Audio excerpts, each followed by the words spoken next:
And we are live. Welcome everybody to the Alien Spaceship stream. You can be watching from anywhere around the country or the world. And I really appreciate every single one of you coming to you from the Spaceship Studios from a galaxy far, far away. Alright. We welcome everybody. We will be switching over to the other window right now. Okay. Let's go here. Alright, welcome everybody. It is me, Alien Spaceship. I hope everybody's having a good evening, a good afternoon, a good Monday. So, we are now going to be doing the usual of... Oh, hello there, Sharon. It's great to see you. Welcome. Alright. Oh, hello, Danielle. Great to see you. Alright, so... the trial just ended, and a shout out to Jim. That's what everybody was talking about today. The Jim at the trial chat. We're about to do the reaction to the Johnny Depp trial as we have been doing. We've seen some very funny scenes, and we're going to be now reacting to that. Now there is in the Gulf, not in the Gulf, but over in the Atlantic, there is a hurricane developing, by the way.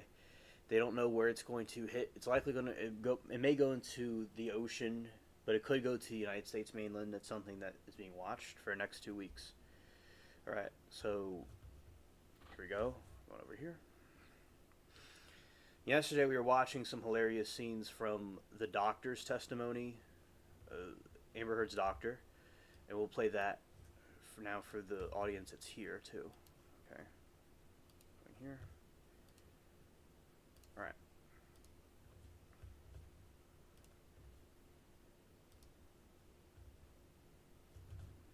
I want to make myself a little bit bigger. Okay. Okay.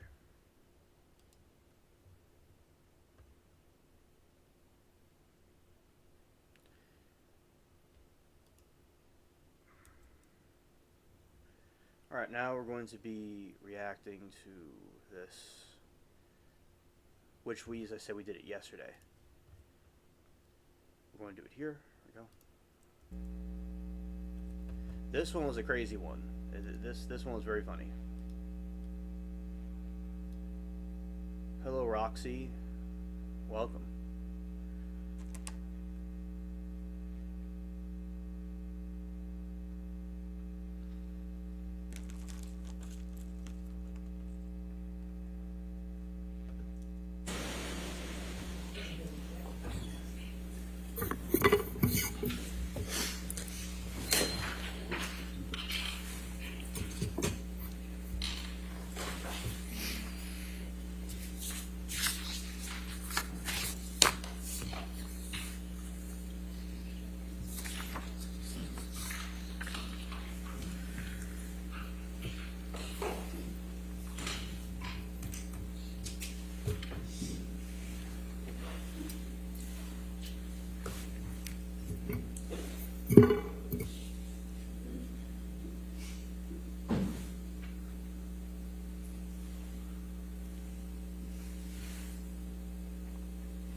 All right.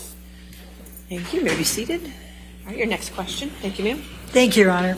Dr. Spiegel, before we took the break, you were talking about the correlation between domestic abuse, heavy alcohol abuse, and cognitive disorders. Does the literature support your testimony on this? Yes, the literature fully supports everything I just said through that interaction. Thank you. Now, you indicated that you reviewed Mr. Depp's video depositions. Is that correct? The Yes. ones from November 10 through 12 of 2020 and December 14 of 2021. Is that correct? Yes. Okay. Did you reach any conclusions about his cognitive symptoms, insight, and judgment in watching those? So during the video deposition, what was readily apparent was a gentleman who had a significant delay in processing speed. And like I said, when you have a delay in processing speed, many other cognitive functions are going to follow. You're going to be impaired attention, concentration, memory. All that's going to happen. In terms of having to, the speech process, if you heard the deposition, the way the thoughts were conveyed were much more in the way of kind of disconnected, disjointed statements. It wasn't that they were not necessarily understandable, but they didn't have any coherent pattern until he was more structured by Ms. Bredehoff to kind of get to the point of the question, which happened throughout most of the deposition. And so you could see there that there was obviously some form of cognitive issue that should not be happening in someone in their mid-50s. I think probably due to the alcohol and substances. What, if any, observations did you make about impulse control? So during the deposition? Or, Yes, or, okay. and, or any and other other time? record evidence either. So again, I think that under the guise of not being acutely intoxicated, I think Mr. Depp was able to control much of his behavior, much of his thinking, even if it was aberrant or negative, he was able to control that. I think that once you start getting to the point of adding substances to that, that will set it over.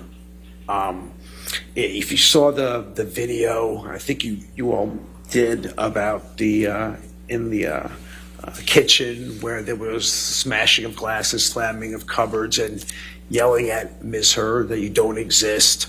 And throughout the deposition of Dr. Kipper, Mr. Depp is firing him and rehiring him and yelling and screaming. And I do believe that a lot of it had to do with the interaction of, hey, we're trying to help you get sober, okay? And it is obviously something you are resisting, not ready for, not wanting. And so you saw a lot of yelling, a lot of acting out, if you would, which puts you on the state of, hey, this is a gentleman who has really significant trouble with delaying gratification, okay, delaying reward.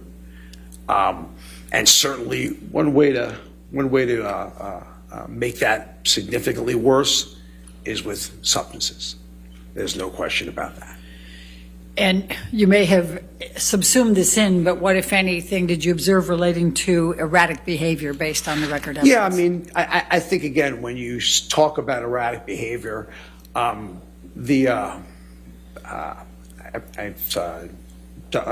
Kipper's deposition, I believe it was, where, and I think I made particular note of this only because I'm a psychiatrist myself. There was a very large ranting about Dr. Cowan, who was Ms. Heard's psychologist therapist. And the language, you can be dissatisfied with your provider.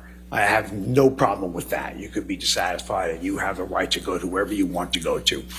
But the texting that were involved in this in terms of erratic behavior was disturbing in terms of the verbiage used, the phrases used. Am I free to use some of the language, or should I reserve that, Your Honor?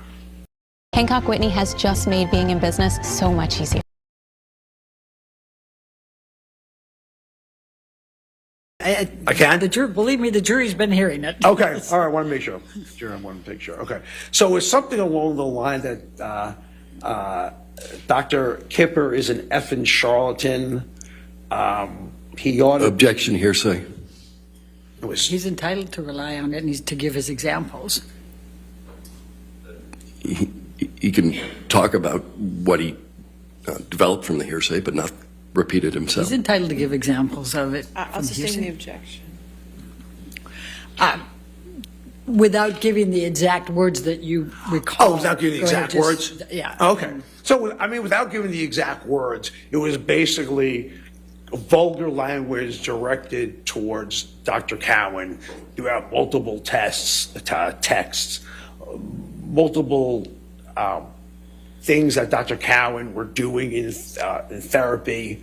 It was, like I say, it was without relaying the exact thing. I'm trying to be as accurate as I can.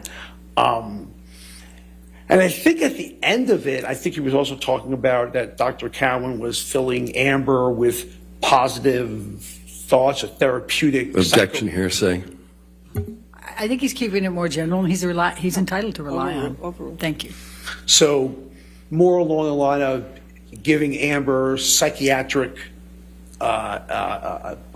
jargon to put on him, and actually what I read and interpreted what Dr. Cowan's was getting blasted for was he was kind of teaching Amber how to use conflict resolution in a more appropriate manner and learning to express things more rationally rather than express things as irrational as they have been expressed. And for that, there were a lot of negativity being sworn at. So again, erratic behavior in terms of writing a text, but I have no problem with people being angry. Okay, none whatsoever. It's just the expressing of it and the continual ranting of it was very uncomfortable for me to read. But regardless, I think we have seen in terms of erratic behavior much of the psychological and the physical maltreatment we talked about. Objection beyond the scope of the question. I don't agree. Sustain. Next question. Okay. Mr. Depp is 58 years old. Are the behaviors that you have been describing for the jury, are those typical and age-related? No, so while I don't consider 58 years old, I'm 59, okay? I will tell you that the age-related changes that occur in humans are very erratic, hit and miss, meaning they'll occasionally be there. You may need a little bit more time to answer a question or pull things out of memory. You're just a little bit slow and a lot more inconsistently slow. You wouldn't describe what Dr. Blaustein's changes were or what I saw in the deposition attributed to age. Dr. Spiegel, what is Seroquel? Seroquel or quetiapine is actually an atypical antipsychotic, which is indicated for many things, including schizophrenia, bipolar disorder, adjunctive treatment for major depression. So it's indicated for a lot of things. But what effects may it have? I mean, this is one of the drugs that Mr. Depp was taking, yes. Correct? It was a prescribed drug? Yes. Okay. So please So explain. the effect of Seroquel is it's very often used as a sleeping agent because it doesn't have a lot of the side effects that are associated with conventional antipsychotics, movement disorders, tardive dyskinesia, et cetera, or at least it's a very low risk of that. So people have used it off-label, physicians have used it off-label to help them sleep. The problem is the effect is very barbiturate-like, and it really knocks people out, or certainly if you use it at high enough doses it can, okay? And the problem is it also has street value. So it's absolutely used on the street for that downer-like effect, and obviously it's a little bit more readily available because it's prescribed. So it does have that street value portion of it. And Dr. Spiegel, what effect would this have on Mr. Depp based on the dosages he was taking? So I think what you're looking at is Objection, speculation. Overruled. Please continue. what you will see in patients who have substance use disorders are people who unfortunately kind of wake up and fall asleep only through pharmacological assistance, meaning that their own circadian rhythms are no longer in control of that behavior. So you will take stimulants to quote unquote get you up in the morning, and then you will take things like quetiapine, Seroquel to knock you out. So basically what these are being used for is, I'm going to get up and I'm going to get knocked out. And that's very characteristic of what would be actually legal prescribed substances. That's not illegal at all. That's very legal. And that's the seemingly what these medicines' effect are on patients who have substance use disorder.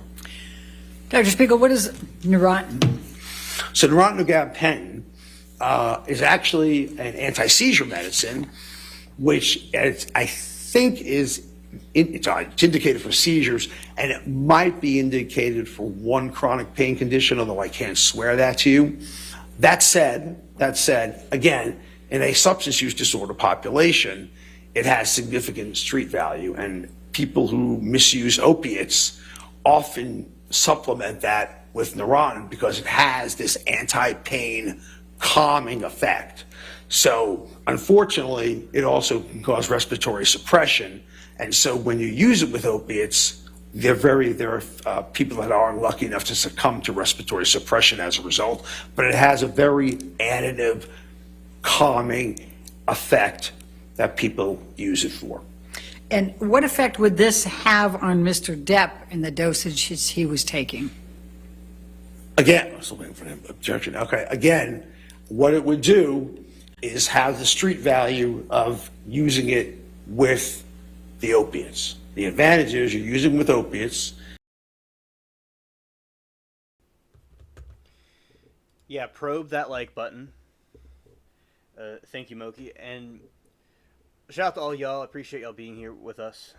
And yeah, so basically we have the doctor, and he is very eccentric.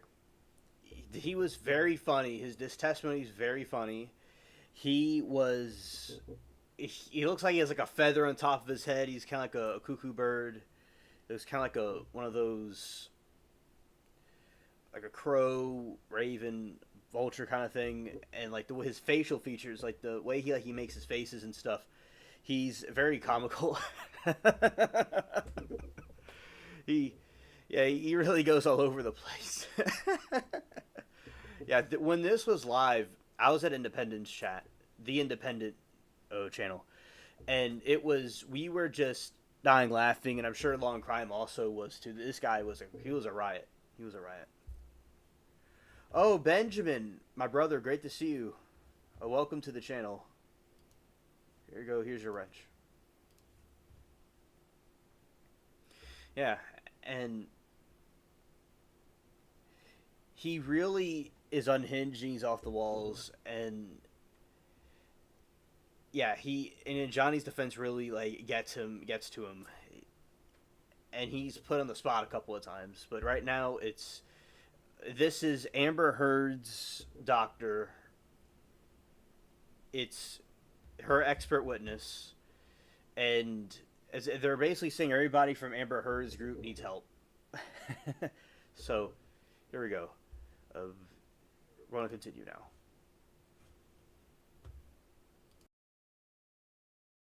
And it's because opiates in general, despite everything else it does, are calming. And you use it with it, it offers further calming, which is why doctors have been warned not to prescribe medications like gabapentin and opiates together unless under significant, strict following, because it can cause serious problems.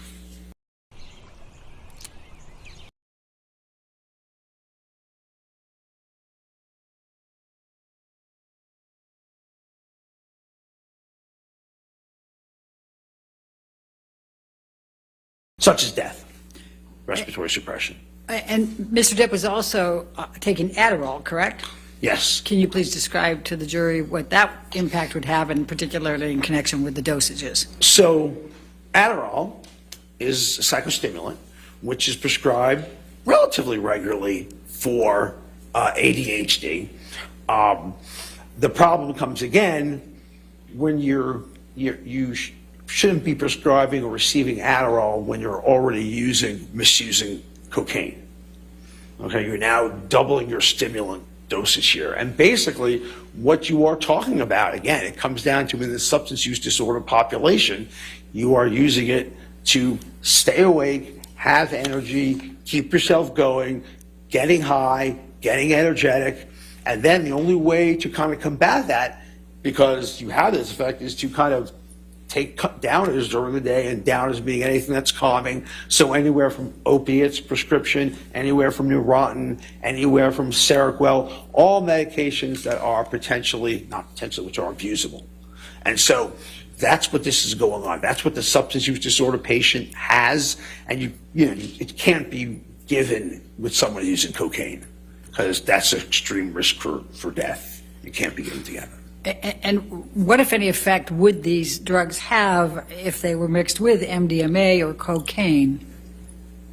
So when you combine the two together, like I talked about before, there are effects where you are looking at, right, the predisposing traits of intimate partner violence. So jealousy, rapid mood changes, poor self-control, and to some degree, condoning violence to a certain degree.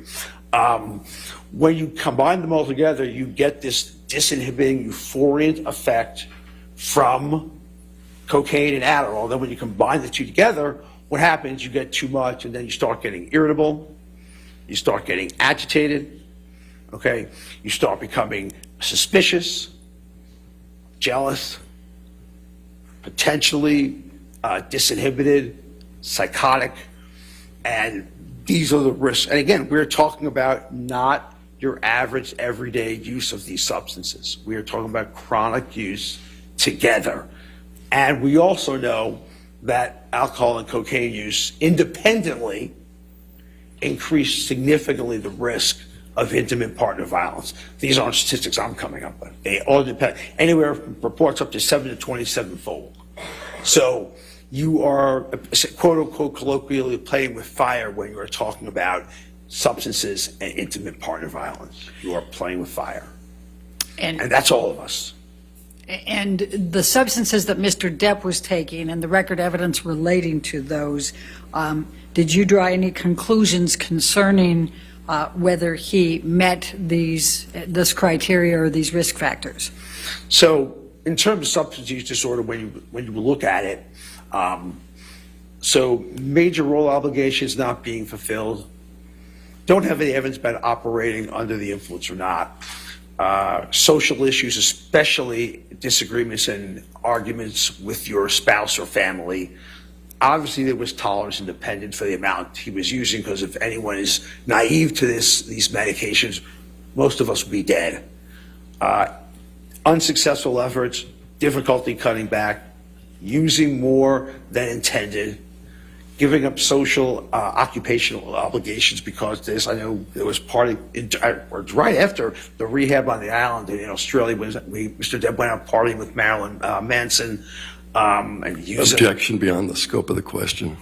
Actually, that's asking for the record evidence for I'll this. sustain the objection. Next question. Okay. What other record evidence did you have supporting this?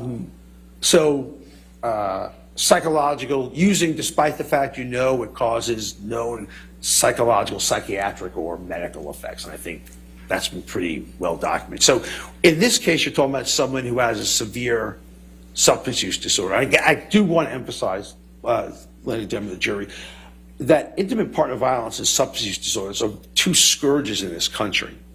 They're two plagues. This is very serious stuff we're playing with. And when you are just getting someone closer and closer to the threshold. Objection, Your Honor. Relevance. This is highly relevant, Your Honor. I'll overrule as to relevance. Beyond the scope. Go ahead. Beyond the scope of the question. Yes. All right, sustain that objection. All right. Tell me more about the relationships between substance abuse and IPV, please. Yeah, so again, that you were talking about this, and He looks like he's about to make a home run. He looks like he was asked to tell his most darkest secret. It was truth or dare. and you may be able to control the risk factors for any of us, may be able to control the risk factors for IPV. Any of us might be able to, okay? When we're thinking and we're not disinhibited, not having these hyper intense emotions from substances. Once you add that to this mix, your brain. Oh yeah, yesterday, thank you, Moki. We were calling him, he's a doc from Back to the Future. Because it's like, that's certainly who he is. He's just like that. Yeah. It certainly, he would fit with that character, faux show. And with his hair. Yeah. And his personality and all that stuff. So, yeah, that we were calling him the Doctor from Back to the Future, and that definitely suits him very well.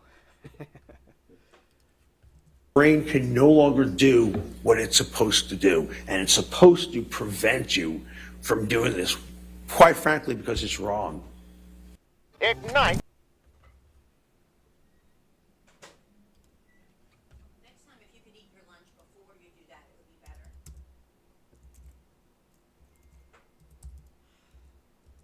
I'm doing it when I come home tonight. You're not going to be on there. We're going to have a big problem.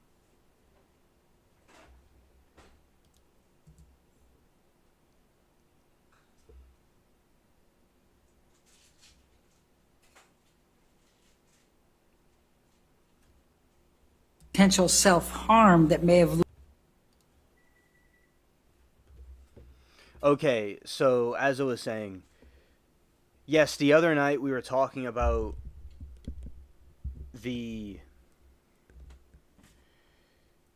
how the Doctor looks a lot like the Doctor from Back to the Future.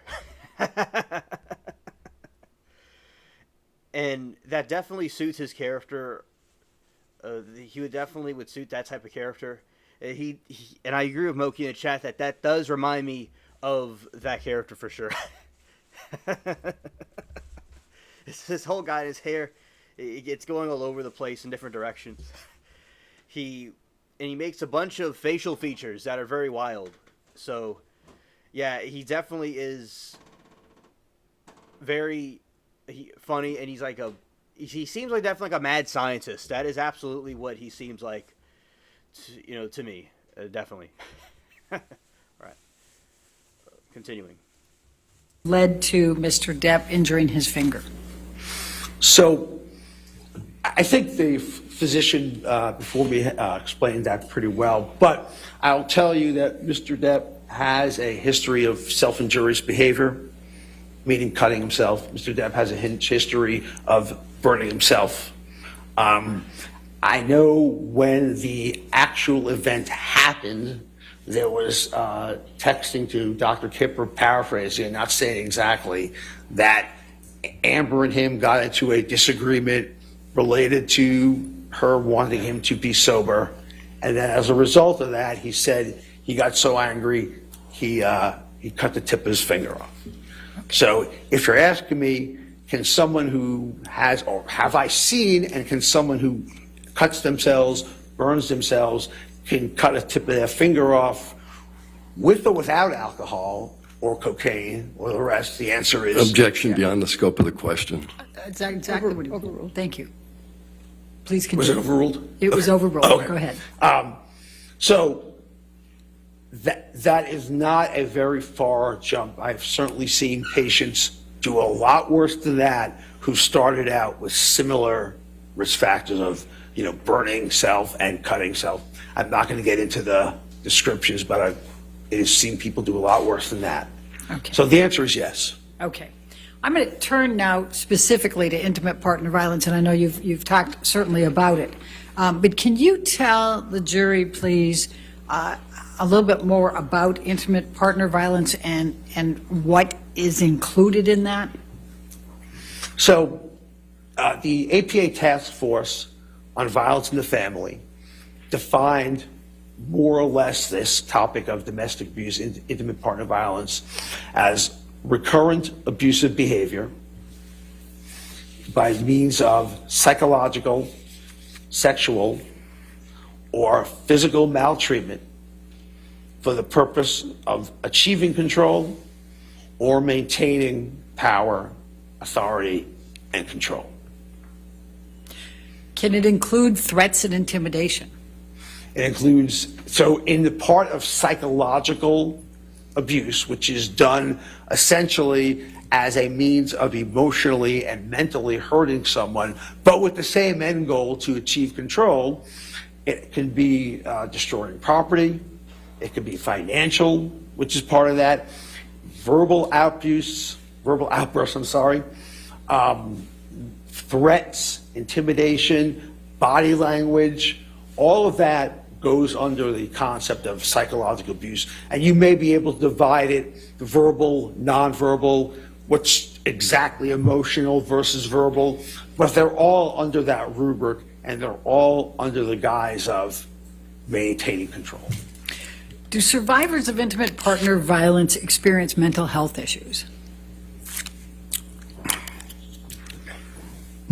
Can you repeat the question? Do survivors of intimate partner violence experience mental health issues? Oh, yes. Oh, yes. So survivors of intimate partner violence, and by the way, I should start out by saying, we don't expect, in psychiatry, we don't expect our victims to be perfect. We don't expect our victims to be unscathed by what they've received. So starting with that, okay, it is not unusual as survivors to see substance use, substance abuse, substance-induced symptoms, chronic depression, post-traumatic stress disorder, or subsyndromal post-traumatic stress disorder along the lines of battered wife syndrome, and some emotional unpredictability. And again, you are a victim here. You are a victim. Do perpetrators typically seek treatment or counseling? No, perpetrators are not receiving counseling treatment. One, because they're going to be probably having to tell someone that they actually struck someone, which is what their thought is about the big problem about intimate partner violence, is just the hitting. Again, important, but not the sole part of it. So perpetrators very rarely will go into any type of formal counseling. Victims go into counseling. Victims are seeking actually couples counseling. Victims are seeking couples advice to try to repair what's happening. Okay? But in terms of actual perpetrators, no, they don't do that. In your review of this case, is there record evidence of physical violence by Mr. Depp? So, Objection, Your Honor. Would you like to No approach? foundation. Do you want to approach him?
Prices are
view that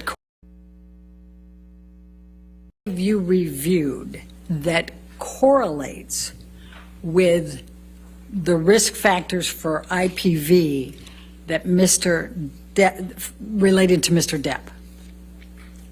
So risk factor review that correlate, so starting with I guess we'll start with the physical because that was a question that was put out there. What I have reviewed has demonstrated pushing, shoving, grabbing. Objection, Your Honor. Let me see if I can direct this a little differently, Dr. Spiegel.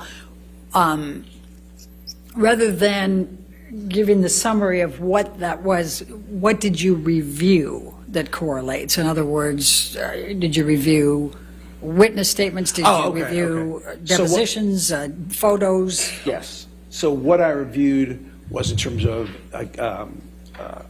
witness statements, Dr. Kipper's notes. Very, very interestingly, actually, early on in I think it was 2012, or around that time, circa 2012, 2014, Ms. Heard was... Action beyond the scope of the question. What he reviewed is the question. All right, let's see. So I reviewed so Ms. Heard's...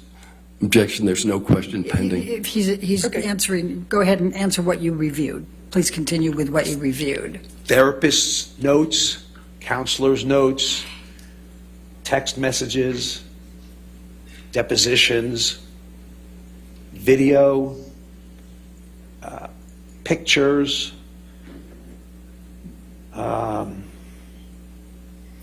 psychologists' notes and evaluations, and I said physicians' notes. That's what I reviewed. All right. Now, you've indicated that intimate partner violence includes physical violence, sexual abuse, and psychological aggression. Can you please describe for the jury what psychological aggression is and what it entails? So, I said psychological aggression would be the engaging in behavior for the sole purpose of emotionally and or mentally harming someone, with the main purpose of, again, to maintaining control. So behaviors that can occur with psychological aggression include insults, intimidation, holding things financially against someone, jealousy rants, property destruction. So all that is involved, a nonverbal communication, so threatening looks, glances, things like that. All that is involved in psychological maltreatment and intimate partner violence. What if anything would be psychological aggression if it was trying to control somebody's career? Would that be a factor? Yeah, Action leading. Overruled.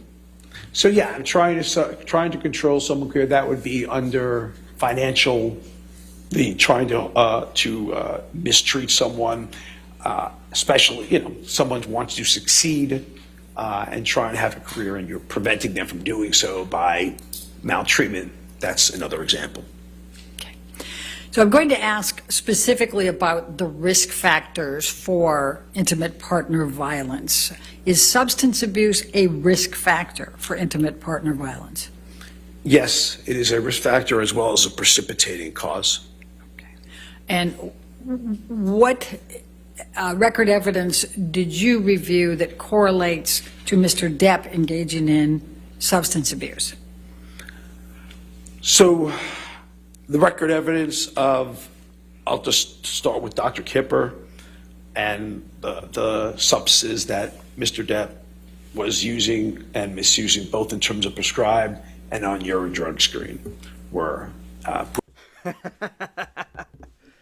Yeah, and he's drawing the pictures of this dude's hair. Okay, Danielle. Good evening to you, Danielle. Right, and maybe drawing a pic of Strings hair.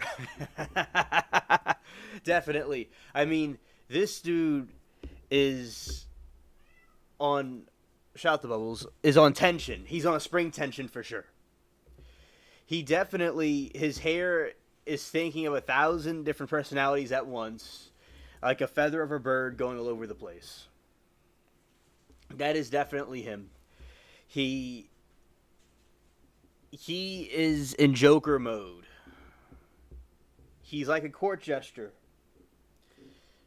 And yeah, and I was reading reviews about him, and a lot of people like him and thought he was a good doctor. And but as I say, he's quite the character. Like, people were hysterical over this, and how Johnny didn't laugh. He has a lot of restraint.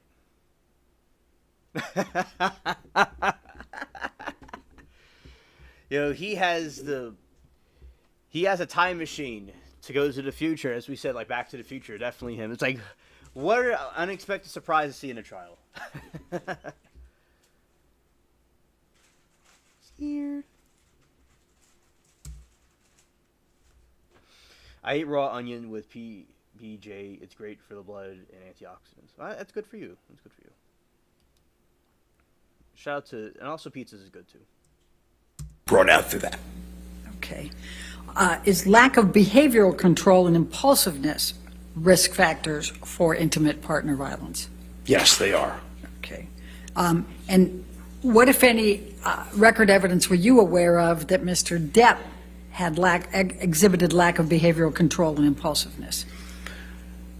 Again, threatening. Objection. Record evidence. That correlates with, and I'm on the risk factors at this point. Thank you, Your Honor. Threatening. Destroying furniture, property, breaking things, writings on walls, mirrors, writing in blood on furniture. All that would go with that. Okay. All right. And what, if any, risk factor is narcissism for intimate partner violence?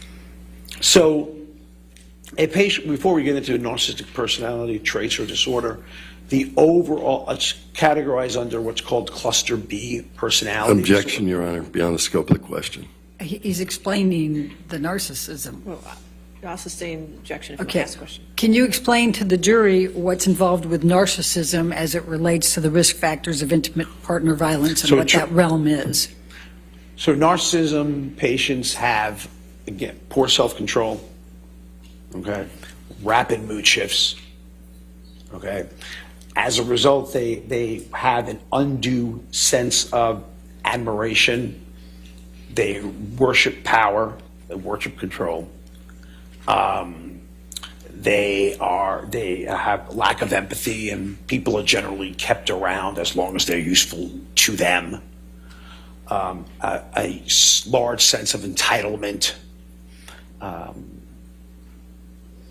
Anything else? Need for praise.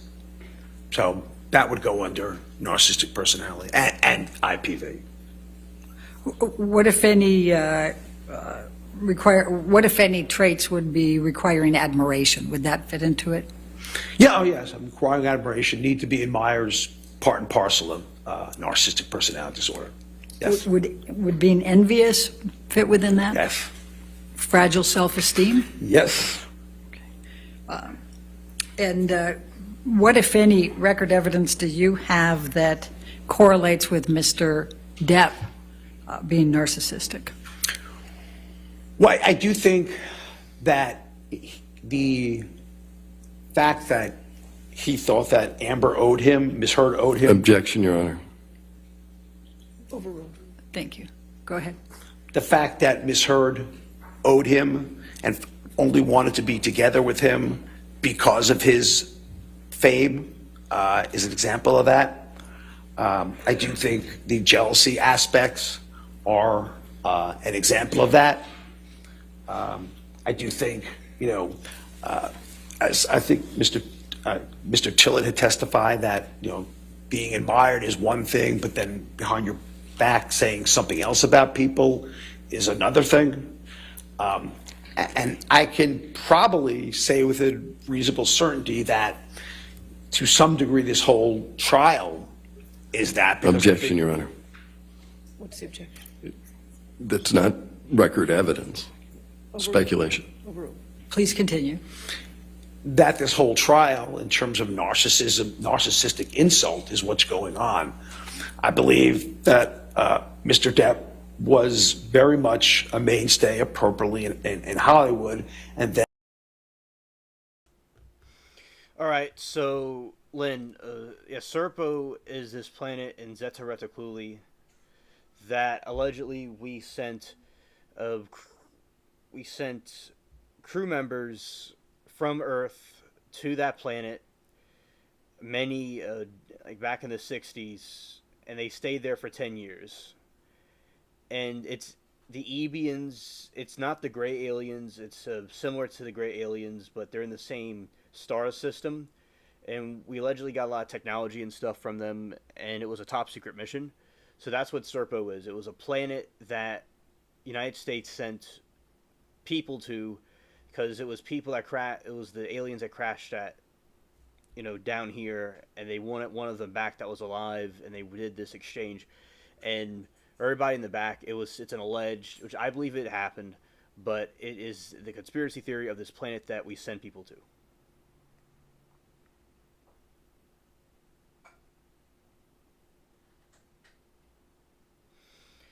Right, so that is about that. Yeah, Amber's a narcissist, definitely. And this was pulled the rug without. Objection, Your Honor. Can we be? He's able to explain what he's. Sustain that objection. Can you explain what you mean by this whole trial? This Your Honor, proceeding can we will go. approach? Yes. This court case we're going through, right? There's an objection, sir.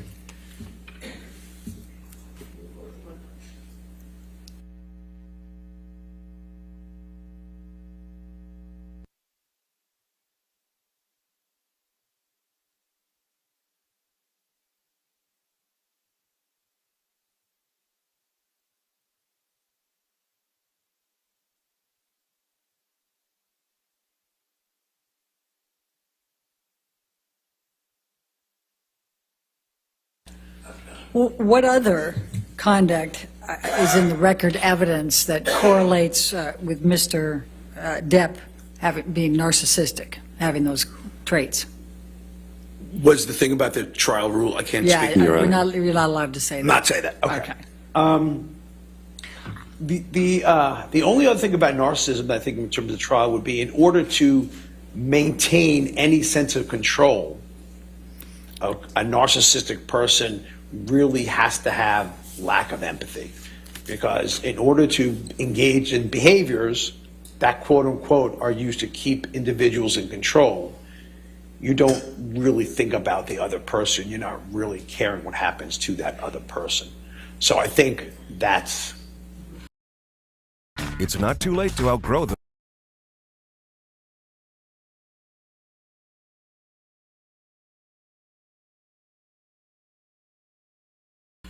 Another facet.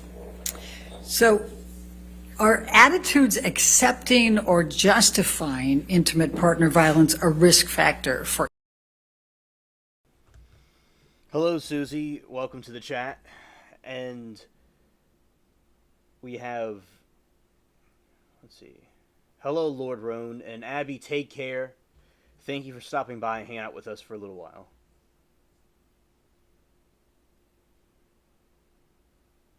Yeah, thank you, Abby, for the good wishes.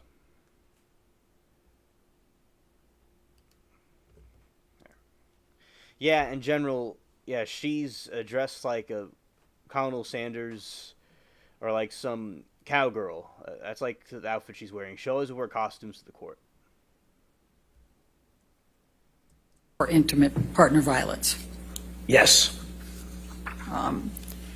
Do some perpetrators in intimate partner violence try to minimize the IPV? Yes. So it is unfortunately not uncommon, especially during the calm phases of the abuse cycle where there is no increased tension, there is no acting out. Okay, you are talking about more of the honeymoon, apologetic phase, begging for forgiveness, telling them how you're going to change, maybe giving them gifts.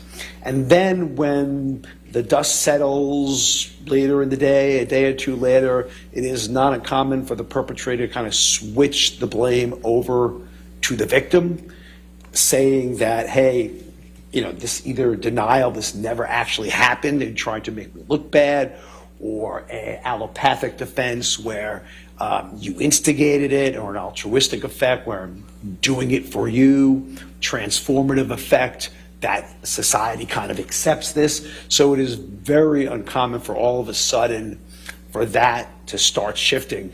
During that time, because it is during the calm phase and everything is relatively calm. This, of course, is when the victim wants to engage in treatment. But beyond that, the ability to kind of, quote unquote, for lack of a better phrase, win people over, family, friends, the law. I mean, the very ability to do that is part and parcel of that calm, charming phase where it looks like the victim is, you know, just fabricating this.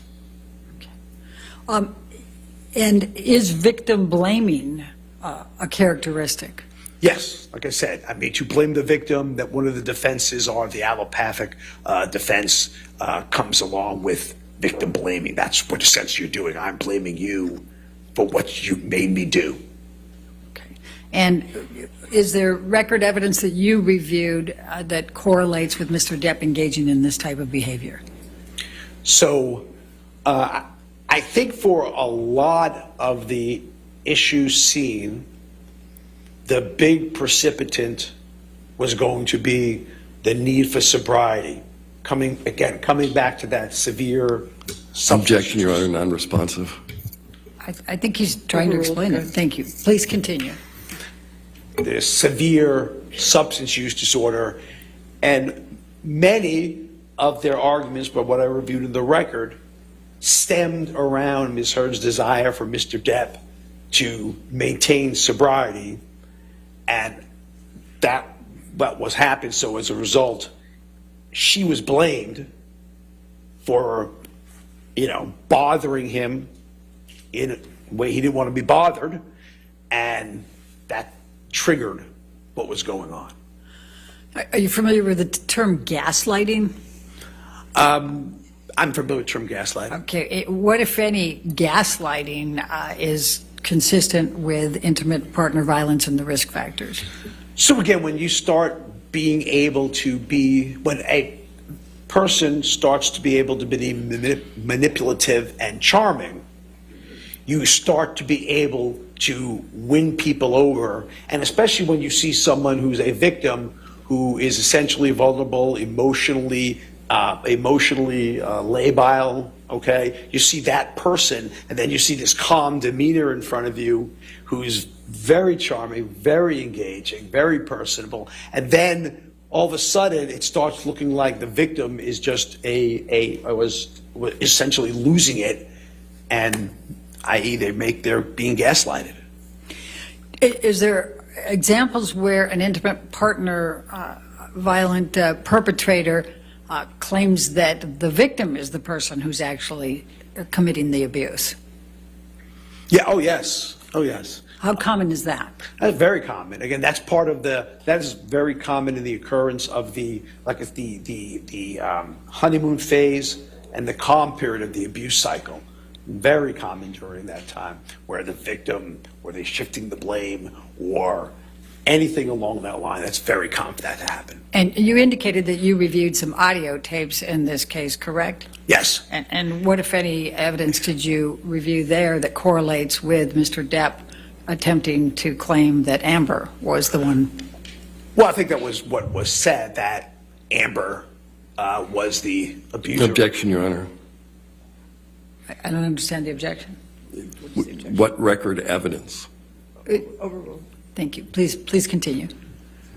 So that claiming that Amber was the abuser in this particular scenario, and what I will reiterate again is that, one, victims aren't perfect, and two, it is not uncommon in the context of being a victim when you know that person is about to proceed or relapsing to a substance or going to a substance and anticipating what's going to happen, that you anticipate the next move and start initiating self-defense. But by and large, that's not what's going on here. By and large, Mr. Depp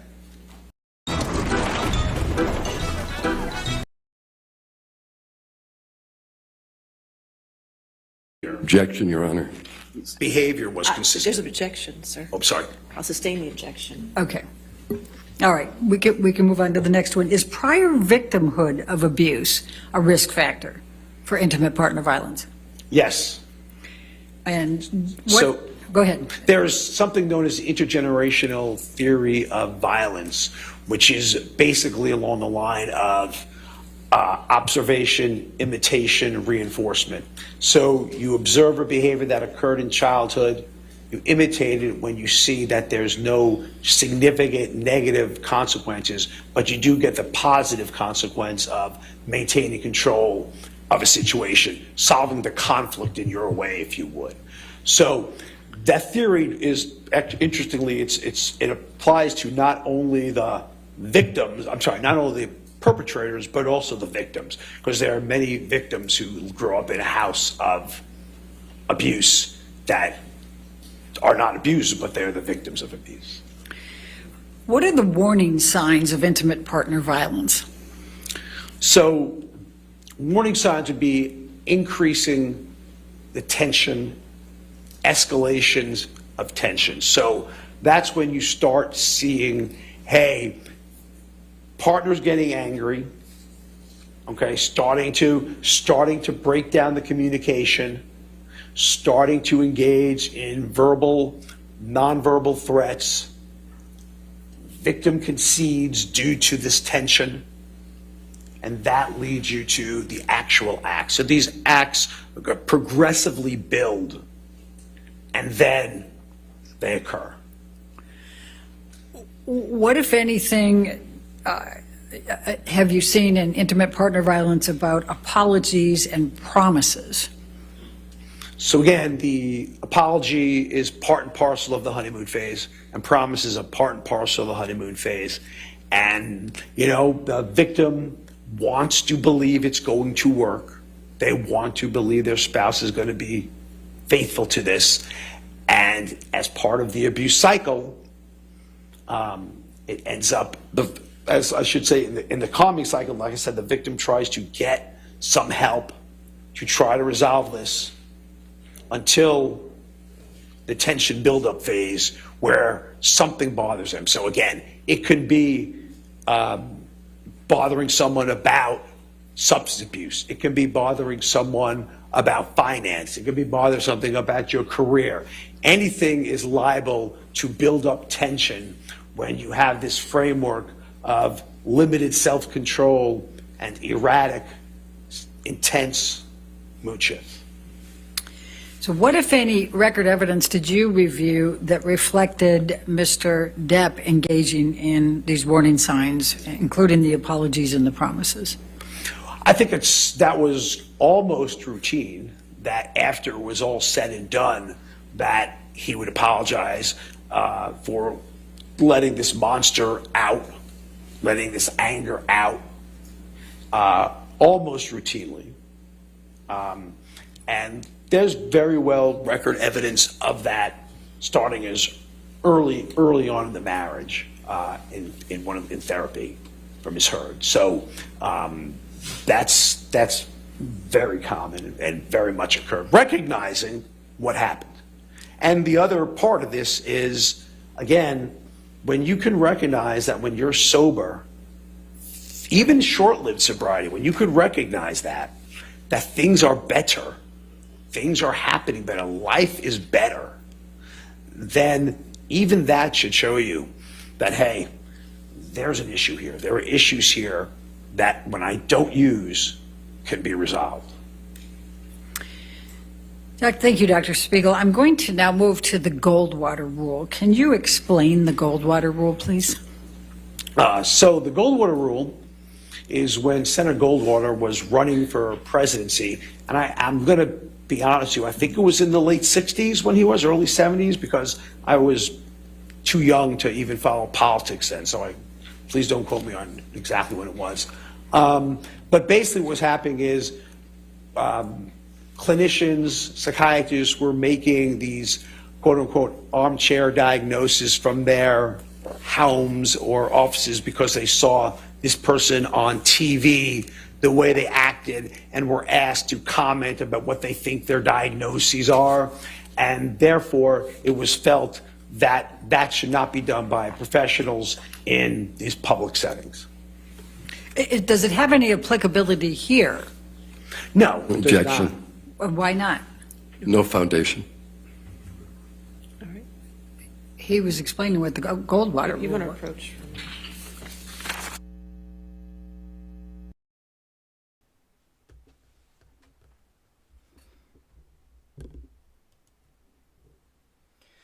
All right, yeah, so we see as the trial goes on, the doctor's hair gets more and more intense, more and more unhinged. And Benjamin, that's very cool that you got to see him, and also Roxy with Quentin Tarantino. That's very cool that y'all got to meet those people. And yeah, Anna went to school with Johnny. It's very interesting. Very interesting. And I knew somebody at the independent news outlet. They have a channel, and that's where they're broadcasting a Depp trial. And he knew him in 21 Jump Street because the guy was an extra. And it's very interestingly, I've met quite a few people that knew him or encountered him before. I think it's very interesting. And that's very cool. And also, Benjamin, we want to know, was Johnny nice? Did you like him? Was he cool people? We'd like to know if you recall how his personality was when you were around him. And I said, now dogs riled up his asking me stupid questions. I forgot to put his soda in the freezer hour before he gets home. Oh, yeah. Scared.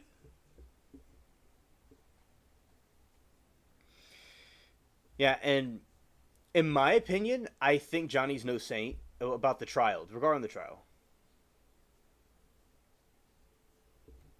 And Ben says, yes, very low-key, down-to-earth, Hot Chili Peppers, Tesla. Okay, thank you. And, yeah, so regarding this case with Amber, some people don't like Johnny, some people love him. But I do think that, in my opinion, he was innocent of the extreme accusations from Amber. I do not think he's perfect. I think that the substance abuse didn't help. I'm not saying he's a saint or anything. But these allegations to this extent, in my opinion, I don't think he was guilty of those things. And I do think Amber, it should not be overlooked that Amber herself has issues, and she was verbally abusive to him, and she was hitting him and slapping him, and she is not really great herself, but she also has history of abuse with her other lover that she had. The woman she was with, she's bi, so she dates men and women, and the woman she was with, she had abuse issues, like she was abusive to her. So it doesn't really matter if he was straight edge, which means that he was, had no history of anything. She still probably would have faced issues, and even although the guy, that his screen name was Hawaii 50. Okay, so Hawaii was telling me that in Hollywood you have women that would kind of marry up to men that were famous and had money to take advantage of them. Now, he felt that Johnny was going too hard on Amber by suing her, and he was kind of disappointed at some of his actions with the drugs and stuff. But he liked him though when he was in 21 Jump Street though. But yeah, so he kind of turned into not the biggest fan of him in the situation with the trial, but I disagreed with him, of course, and I think that he obviously was, he obviously had issues, but I do think since she slandered him and said things about him that wasn't true and ruined his Captain Jack Sparrow role in Disney and ruined his name, accusing him of doing SA on somebody, yeah, that is going too far. And I do think that she wanted everything that he had and wanted to take advantage of him, and I guess he doesn't listen or does what she wants, so she's going to slander him. So, and it discredits women that actually have been abused, because they're just, when you see her understand, her personality does not, and her facial expressions does not go with her, what she allegedly went through. So, and everyone that has known him seems to have a positive view of him. As I said, doing drugs and things like that is not really helpful. And, everybody has to have self-confidence and believe in themselves and like themselves to be successful. All right? But it doesn't mean that they're going to be to the extent of a disorder like Amber Heard.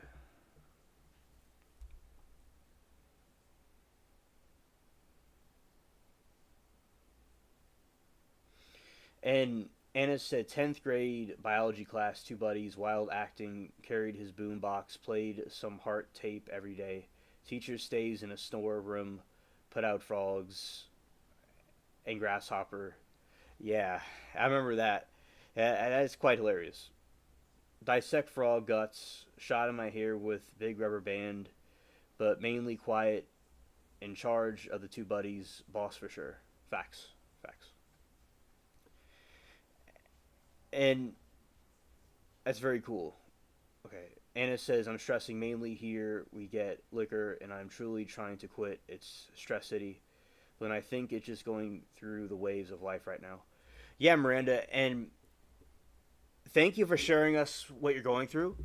And the waves of life can be rough. Just know that there is the storms. It doesn't always rain. It doesn't always shine. And that the storms will eventually pass over. And we are sheltered in God's wings when we're in these situations. And we have a lot of times where we have growth. So Miranda, in this time you're growing and you're developing, and as time persists, you'll get stronger. So very bold of you to take a stand. And think about a ship. It doesn't let water. It can be surrounded by water, but it doesn't let the water in. So you're still floating and you're still going. Your house is built in the rock, or it's all going to be okay, Miranda. Thank you for sharing with us about what's going on, as I said a moment ago. And yeah, we are here for you, Miranda, absolutely. And Ben says, Amber was a mess at a studio 54, loud and drunk. Thank you, Ben. Thank you. She sounds like a crazy cackling witch. I mean, she doesn't sound too noble herself. Yeah, Karma, right. Had long wavy hair, big brown eyes, dewy skin, beautiful lips, and just saw him as a pain, always watching stuff. Understood. Yeah, and it reminds me of Gilbert Grape. And like the way you describe him, he sounds like Gilbert Grape's character. And yeah, I mean, when he became not captain, that's later. When he got his roles and stuff in different movies, I do think that matured him. Because he was a very, he developed his confidence and his self-esteem over time and became who he is today. And that is quite really, good to see him from that to growing up. And, kids will do things when they're young. They'll do things that when they're immature, there's things that I, when I was growing up immature, I wasn't really bad or anything, but we all, grow up immature. So, it's quite interesting. And I like to see everything you have to know about him and to share everything with us. And also, Miranda, if you ever fall, always just get back. See, like the boxer Muhammad Ali said, it doesn't matter how many times you fall, but when you get back up. So if you ever fall, it's okay. Just get back up. And you have persistence and perseverance to keep going. And I appreciate that. Studying people think he was actually doing early acting stuff. They teach him. Oh, okay. Okay.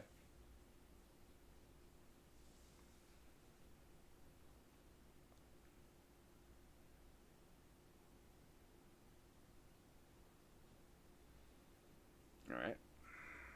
Now we'll continue.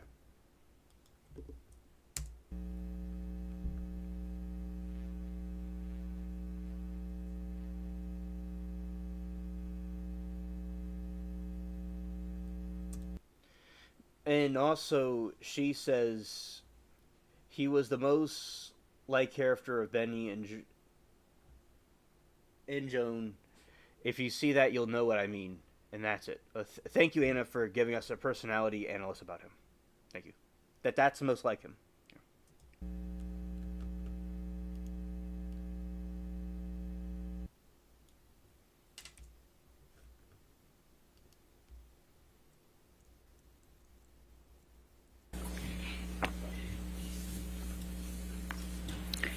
Dr. Spiegel, do you remember the question?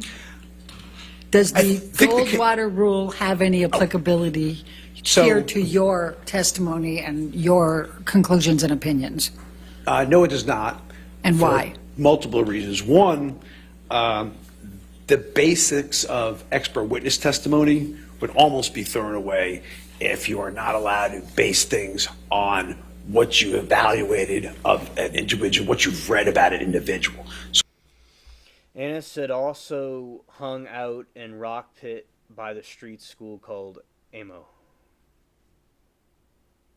Okay, thank you.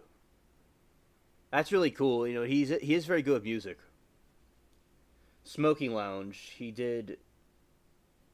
She said it kind of cut off when she typed it, but yeah, Smoking Lounge. He was a smoker. Okay.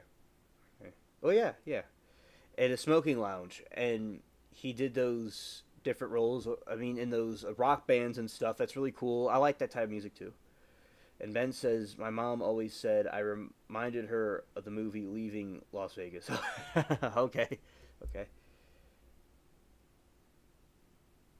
Lord Roan, I'm sure it was delish. Sure it was delish.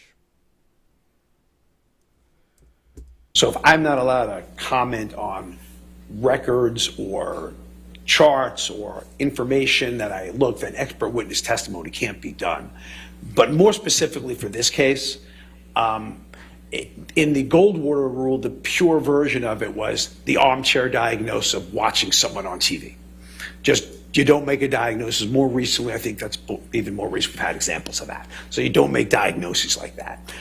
This is not the case here, because Anna says, sorry, my phone is sending before done typing. Sorry, not drunk. Scared.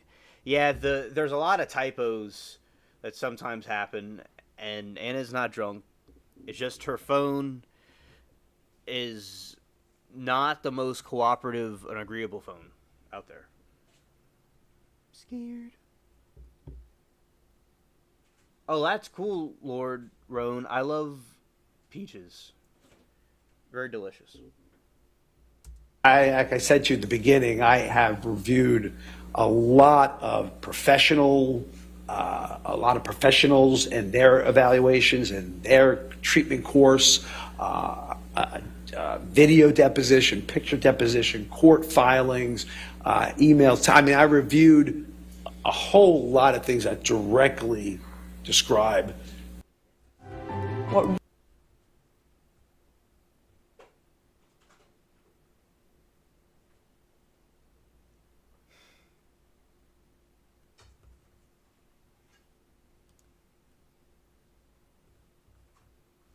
I'm not commenting on a public opinion, and I have absolutely no knowledge of what's in Mr. Depp's history. If I was just doing that, it would be like watching a movie. That's not relevant here. And in fact, I think you testified earlier you invited Mr. Depp to yes. give an And again, examination. Objection leading. Overruled. So to be fair, for an evaluation, for my own direct evaluation, again, I was offered twice that I can do an evaluation of Mr. Depp directly, and both times Mr. Depp and or his lawyers decided that that wasn't going to happen. Okay.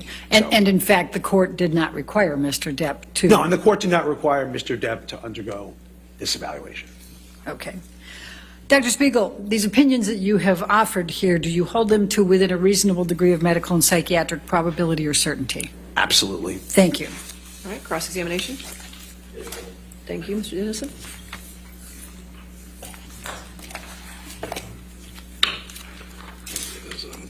Sir, I'm Wayne Dennison. We haven't met. But let me ask you, Anna says, quit school, don't know when. At 17, he played at Agora Ballroom. He's my age. We weren't legal. Band was great. Awesome front man. Lady killer to the max. Perfect looking good. Yeah, definitely. Absolutely.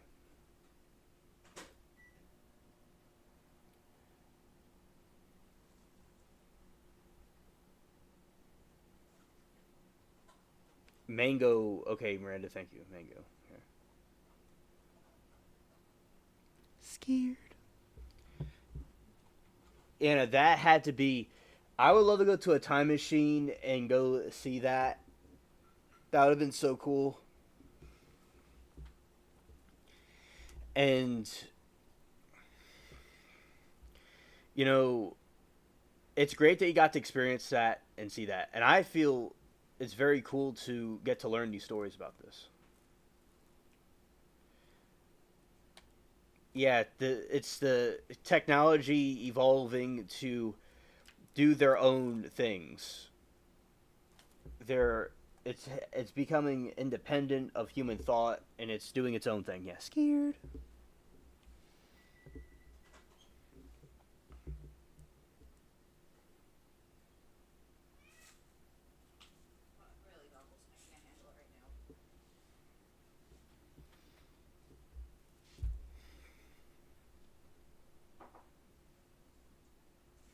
Exactly, Miranda.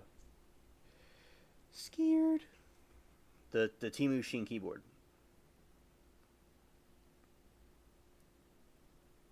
start with what you finished with. I'm sorry, one more time? Let's start with what you finished with. You understand that the court was twice asked by Ms. Heard's counsel to order a medical exam of Mr. Depp, and those motions were denied. I think your team told the court you didn't want to have them, and the court. Anna says he did a lot of 70s songs. I was up front. Oh, Anna, he had the perfect view.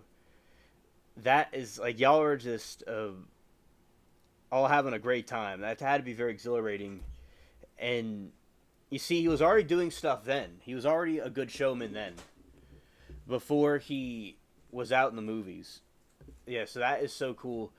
And those are very cherished memories. And it is, that had to be, like, the 70s songs are very good, by the way, and it's a good taste. Good singer. Had no idea what he would do. Yeah. And then y'all started seeing him. He has amazing talent. And then y'all would see him in Jump Street. I mean, not Jump Street, the Elm Street, that's what I meant to say.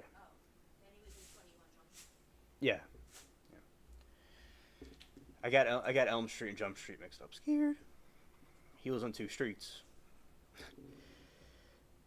Yeah, I saw Elm Street in 2016. Much later. It's a good movie. It's a good horror movie.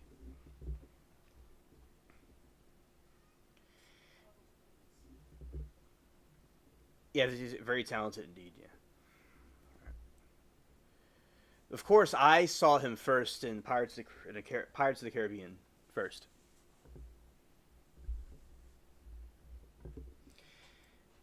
And then I saw him in the other things and so forth. 70 songs had actual lyrics. Yeah, these days, especially there's like mumble rap.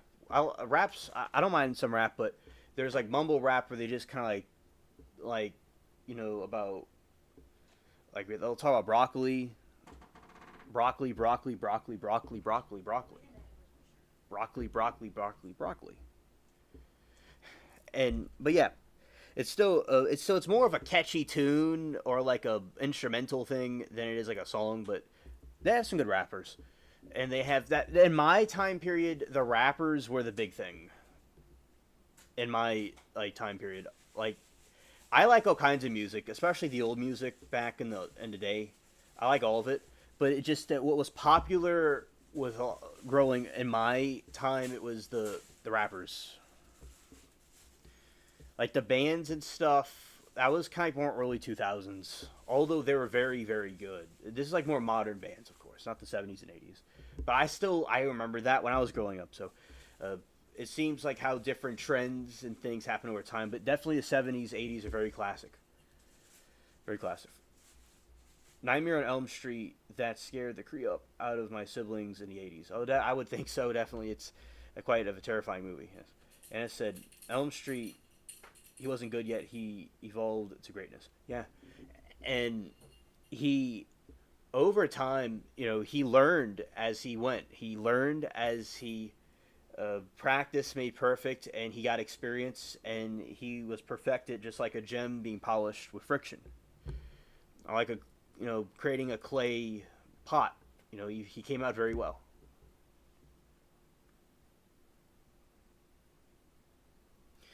I agree, Ben. Being eclectic is being well-rounded. Yes. Yes, absolutely.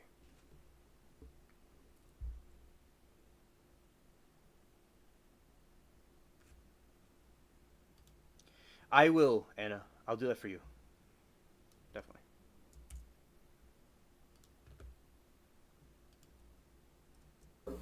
Ruled on, right? I don't think the court proactively did it. You kind of had a motion to them, right? No. When Ms. Heard's lawyers moved for them and asked for them and did not get them.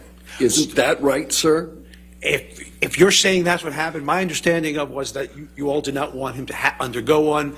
They petitioned for it. The court said no. Yes, that's what my understanding of it was. The court said no to ordering Mr. Depp to do the medical exam. Right, I said the court did not require it, right. And there was one that was ordered, in fact, right? There was... All right. So... Wicks.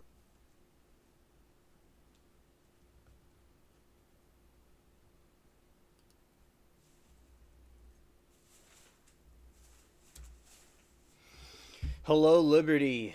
Welcome. It's great to see you. This Liberty is Amber Heard's team called a witness, is a psychiatrist to testify. His name is David Spiegel. And his findings on how Depp's behavior were consistent with substance use disorders and perpetrator of intimate partner violence. Thanks, Anna. Anna says, he's the most well-rounded, can play any actor in American history. No joke. That's my opinion. Absolutely. I agree with you, Anna. Definitely. One, they petitioned for it. The court said no. Yes, that's what my understanding of it was. The court said no to ordering Mr. Depp to do the medical exam. Right, I said the court did not require it, right. And there was one that was ordered, in fact, right? There was... All right. All right, so the last... a member of, yes. Yeah, our association you're a member of, maintained, and... That sounds about right. Been around... All right, so the last thing you talked about... Right now it's Cross. This is Depp's team, Cross. This is very good. Very good right here. Was the Goldwater rule. Yes, sir. Been around for almost 50 years, right? Yeah, I'm 59. That sounds about right. Yeah. And it's been around as a result of presidential election that you referenced. Yes. And who has that rule? What organization maintains that rule? The American Psychiatric Association. An association you're a member of? Association that I'm a member of, yes. Yeah. Aren't you a fellow or something? Yes, I am. Okay. So, and this is an ethical rule, right? It is an ethical rule. And yes, it's ethical. They say rules. It's an ethical guideline. Yes, they're guidelines. Mm-hmm. And you know that over time, the American Psychiatric Association has amended the rule so it's not just about diagnoses, but it's also about professional opinions. Could you be more specifically say about professional opinion in regard to what? Well, let me read this and see if you're familiar with it. It is unethical for a psychiatrist to offer a professional opinion about an individual based on publicly available information without conducting an examination. That's the rule, right? If you're reading it directly, I will believe you. Okay. However, a diagnosis is not required for an opinion to be professional. So my question is, it's not just diagnosis that this Goldwater rule applies to, it's professional opinions. So again, I will reiterate that would come down to essentially nullifying witness testimony, expert witness testimony, without a direct evaluation. And as we know, it didn't happen. But regardless of that, the whole expert witness testimony thing would be basically rendered null and void. The rule, in fact, contemplates that issue, doesn't it, sir? Again, I'm just telling you the answer to the question. When you're reading me those statements, I'm telling you the response by the other side, who publishes also, is that if that was the case, there could be no expert witness testimony in the courtroom. Psychiatrists are ethically prohibited from evaluating individuals without permission or other authorization, such as a court order. That's the rule, right? Again, if you're reading that, then I have to believe you're not misrepresenting it. And I would come back to, again, then this whole thing on expert, we might as well get rid of all the expert witnesses we've had throughout. Anna says, class was lab, long white counters and stools. I was second row, and he was in the back, a few seats, kitty corner for me. Turn around to see what they're up to, and he's always looking at me. Ah, okay. Thank you for the detail about it. It was like lab tables. I've seen that before in, like, movies and stuff of schools. It sounds like a high school you'd see, like, in a TV show or in a movie. Pretty cool. All of time for court proceedings, because what you're saying is unless a court orders it, and that's what you just said, or the APA said, then therefore expert witnesses cannot do an evaluation based on an observation of the medical. The biology class that I had, it was just like a regular desk, and we just put the frog on the desk. And Anna said I would turn around at the time, and the kid was always looking, and I'm like, what the F is up with this kid? Hilarious. Oh, wow. Oh, that's so cool. It's like, what? You'll tell me what you remember. Thank you. I really, it means a lot to me. It means a lot to me to learn from someone that went to school with him. Wow, I never thought that happened. Meeting the people. Because on the internet, you never know who you're talking to. You never know who you're watching the stream with. So that is just something great about, I will say, I like, in spite of the issues with the era that we're in, I like the 2020s, and I'm glad that with the technology we're able to communicate with all these people everywhere. In the past, we wouldn't have been able to communicate like this. So that is something a positive about this time period. If not dissecting, it was a movie. Oh, okay. Anna, do you remember any movies y'all watched, even if it's just one? I'd like to know. Records. Insurance companies cannot do evaluations solely based on medical record where their doctors rendering professional opinions. So at the end of the day, you are essentially saying that unless someone has directly evaluated it, this whole medical system we have, this whole legal system we have is null and void. I'm not saying. No, yes, you are, sir. No, you are. Well, give me a second, and I'll give you more than a second. What I'm saying and what I am reading to you is a rule by your organization that takes into account that there could be court orders that would permit the exact kind of evaluation that you say I'm eliminating.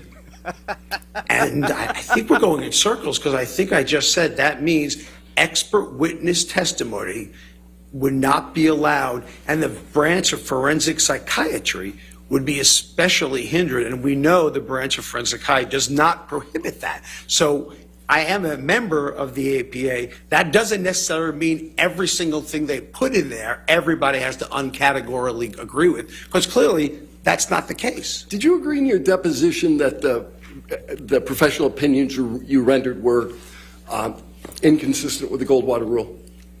Yeah, my first was inconsistent. If we're saying that if the Goldwater rule says, and I very much said that during deposition, that the Goldwater rule was made for presidents and public figures such as that, but regardless of that, because that's what it was made for. It's not made for Hollywood, but I'll even take that Mr. Depp's a public figure. What I'm saying to you is that the Goldwater rules say we cannot do any expert witness testimony in our field. That is exactly what the Goldwater rule is saying based on exactly what you read. And I'm just telling you what you are saying, that rule. Hey Todd, good to see you, buddy. Tropical storm Erin was named today. It's in the Atlantic Ocean. You might want to look at the National Hurricane Center webpage at some point. Thank you, Todd, for that suggestion. Thank you. And also, I saw earlier, Ryan Hull, y'all posted the video about it, and I did talk about the hurricane earlier. I did talk about it earlier. And its projection in different areas it could be hitting. So, yes, I will go and look at that. And I did talk about it earlier, and I saw Ryan Hull's post about it. So thank you, Todd. Always appreciate your news updates. Also, Anna says, lights out for movies, no teacher, Animal House. When I came in and saw the big EOS, the big ass projector, big film reels, old time to young people here, my heart sunk. I had some boys too would grab me. I had two boys. Oh, okay. No match for my problem boys. Oh, okay. Understood. Okay, you're not continuing. Compasses. What I'm asking you, sir, is did you comply with the ethical requirements of the APA when rendering the professional opinions that you've rendered today? It is a requirement of the APA. It is not the requirement of the APA. Secondarily, so the answer is no. Secondarily, again, in order to not, we wasted our whole morning because there was an expert witness before me. There's an expert witness everyone brought in. So all I'm saying to you, that means the whole field of medical legal law is corrupt and unethical for engaging in an act that the APA clearly says we should not do. So if you're saying that, then the answer is yes, I'm agreeing with that statement. You're agreeing that the APA would deem your testimony and your professional opinions rendered unethical. I'm saying you are saying that I'm an expert witness. I'm saying as an expert witness, and solely as an expert witness, that guideline is permitting that from occurring. I would say then that the whole field of expert witness testimony, again, would be disavowed by what you are quoting in the Goldwater rule. And we know that's not the case, because if it was, we would not be allowed to do it. And you said the rule was for presidents, right? And that was initially for presidents, yes. Well, and the name of the rule came from that. But the rule says it is unethical for a psychiatrist to offer a professional opinion about an individual. That's right, sir. It's not just presidents, it's not public figures, it's individuals. Funny, it was named after the. According to your logic, if you don't put something in the title, it's not true. That's what you told me this morning, I believe, at my intimate partner violence. So what I would say to you then, sir, is that if you say this about an individual, again. Liberty, the psychiatrist has character to him. And as it keeps going and going, his hair goes all over the place like a feather. Like feathers on a bird. It's very interesting to watch. Yes. Any court would have to render an expert witness testimony invalid. Any doctor that reviews charts would have to render it invalid. I can go on the list of docs that do not see or interview patients directly, and that's a violation. So basically, you are saying that unless you do a direct clinical evaluation, then all of the field of forensic psychiatry and all of managed care is doing an unethical violation because we are not seeing the presence. We deny patients medications all the time without seeing them. We deny patients treatments, unfortunately, without seeing them. And I'm on the receiving end of that. So the answer to your question, again, unless you are saying to me that all of this is unethical, which is what you are saying. This is how I'm interpreting what you are saying to me. That unless you do the evaluation directly yourself, therefore, it cannot be considered ethical. And I'm telling you how that's applicable to not just expert law, but also managed care. It's applicable to multiple branches of medicine. Hospital duration of hospitalization stay, they get evaluated. So tell me where you want me to end this. Well, Sir. And Ben says ABC News saying Florida not going to be hit, so that's good for now. Maybe they had an update about it. It's, in my opinion, according to these what's called spaghetti models, I'll show you all real quick about that hurricane. So there's these spaghetti models about it. So over here, okay, gonna move myself over here. All right, so like about the spaghetti models, and we're still watching the psychiatrist, but so you all could like know what this hurricane's about. Like I told you all about it earlier, but a little bit more detail. This quack gets high on his own supply, it seems. Yes. Okay, so Hurricane Erin will be a thing by later this week. The current path it'll take into the western Atlantic next weekend, into the week after. If you are cruising into Bermuda or the Bahamas, this could be much more of a concern to you. These are the Euro models, the Assembly Essential, 50 different versions of the Euro model. Notice that several of the very close, strong hurricanes near the East Coast, yes, most recur. However, there is an important point here. Beyond 7 days, these models weigh climatology more than current state of atmosphere. Point being that we just can't say for sure yet. Last year, Euro AI model was outstanding, but this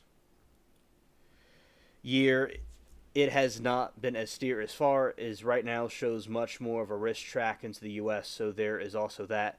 We will hope Erin does follow the odds of recurves, but definitely will make a run at the major hurricane status, and we are still ways away from knowing where it goes. Hurricane Irina 2017 looks similar to this point. We'll all know where it ended up. Not saying Hurricane Irina 2017 looks similar at this point. Not saying this will be a 2.0, but recently is not very long time spaghetti models too soon. Okay, so these are the spaghetti models. All right, so from the European version. Now, with these models, it is likely going to go out into the Atlantic. It's hypothetically possible it could go to Florida. Some projections show it maybe going to Florida, but it's highly unlikely. It's more likely probably going to go out to sea, but it could go to the U.S. mainland. It's not really a threat, but anything's possible. But it's likely projected to go out into the ocean, but they are watching it for the next 2 weeks. We will see, but Yeah, it's just kind of gonna. It's not likely to go to the U.S. mainland, but it can. A hurricane could just go like boop, and if anything, it could go down to South America or something. It could go on some crazy trajectory. So right now it's just kind of hovering like off the coast of Africa, more towards like within the ocean itself, but it's not gonna be by us anytime soon.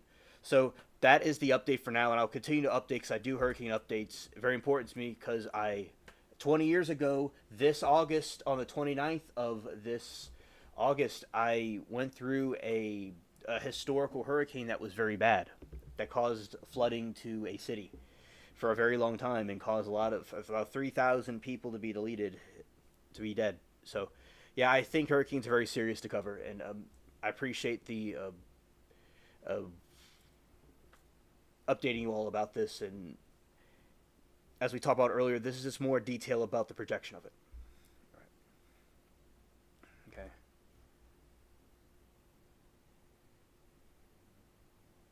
Then all of a sudden, he'll give them that look. All right. And also, Sharon, I never even thought about that. I can't believe that never entered my mind. And then all of a sudden, he'll give them a look, and he'll stop the boss of the cronies. Yeah, that's very cool. Yeah.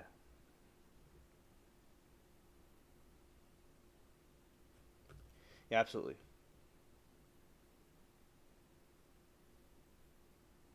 Oh, okay, Lord. Oh, glad she's okay. Why don't we talk about what you just testified to? Because I didn't ask you anything about that. I asked you whether, under this rubric, under this principle of medical ethics, have you acted unethically? Yes or no? No. As an expert witness, I have not acted unethically. And if you want the jury to believe that expert witnesses are unethical, then I guess that's for them to decide. Yes that's or no, for them sir. to decide. You said no. Let's go to the next question. Okay. Right? That is true, Anna. We spend most of our lives watching the damn hurricanes. It's true. Scared. Psychiatric diagnosis occurs in the context of an evaluation based on thorough history-taking examination and, where applicable, collated or collateral information. You'll agree with that? I believe I said that earlier, yes. Yeah. And it's a departure from the methods of the profession to render an opinion without an examination and without conducting an evaluation in accordance with the standards of psychiatric practice, correct? Well, again, by the way, for the record, intimate partner violence is not a psychiatric diagnosis. I'll start with that. Substance usage by themselves is not a psychiatric diagnosis. If you want to cut to the chase, psychiatric use is not a diagnosis of that. Narcissistic personality traits is not a diagnosis. Ergo, I am basically commenting on the things that were brought to me, which are not diagnosis. But an evaluation, if I was going to treat a patient or anyone here, those are the steps I would take. We, I think, started with the notion that this rule applies broader than diagnoses. It applies to professional opinions. I believe you just rendered quoted professional opinions relative to narcissistic personality traits, haven't you, sir? Relative to Mr. Depp. Again, I believe you just commented on what it takes to do in a psychiatric evaluation to establish a diagnosis. I'm almost certain that's what you said. And maybe I'm wrong. Maybe you didn't say that, but I'm sure you did. And therefore, what I'm saying is neither IPV, nor substance usage, nor narcissistic personality traits a psychiatric diagnosis. And then under the rubric of expert witness testimony, you are saying I acted unethically under the rubric of expert witness testimony. So if you, sir, would like to proceed that expert witnesses are unethical, based on that, I am not going to sit here and disagree with you and waste everyone's time. I think it's fairly obvious. So thank you. I'll go ahead. These were your words. I'm just saying them back how they're interpreted. Okay. Let's start with the easy question then. Maybe we can. That was pretty easy. Go ahead. All right, Doctor, you're going to have to just answer the questions. Okay. Sorry about that. Getting into it. You need to just answer the questions, Okay. Dr. Spiegel. You are not rendering any diagnosis whatsoever of Mr. Depp today or ever.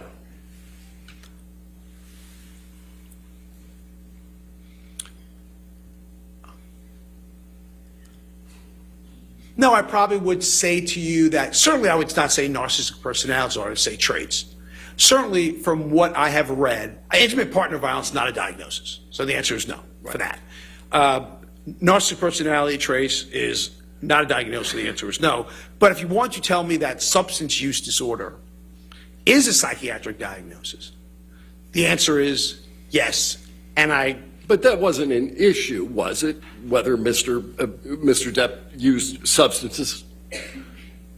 I mean, you said you've gone through the record. That wasn't really an issue at this trial. He's said it from day one.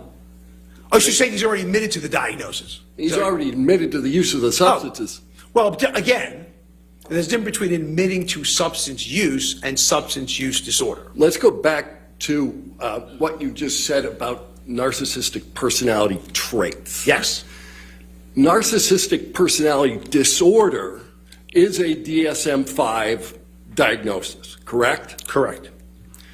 Diagnostic personality, and you haven't testified that Mr. Depp has narcissistic personality disorder, have you? I would certainly, if I didn't, I'm certainly thinking that, but at least I'm going to say he has traits, which are characteristics of provisional diagnosis of, it's a provisional diagnosis of probably narcissistic personality disorder. But yeah, I mean, I do believe that. Well, when you say provisional diagnosis, you know the DSM-5 requires, in order to find that diagnosis, 5 of the 9 factors. Mm-hmm. And you haven't done that analysis. You've never made that diagnosis. You've just identified certain factors that are criteria for the diagnosis. Right. But you need 5 of 9 to get to the diagnosis. You've already told us that you didn't make a diagnosis. You're just identifying traits, correct? I'm identifying traits that are consistent with the diagnosis, yes. Right. Shecky, good vibes to you too, my friend. Thank you for being here with us.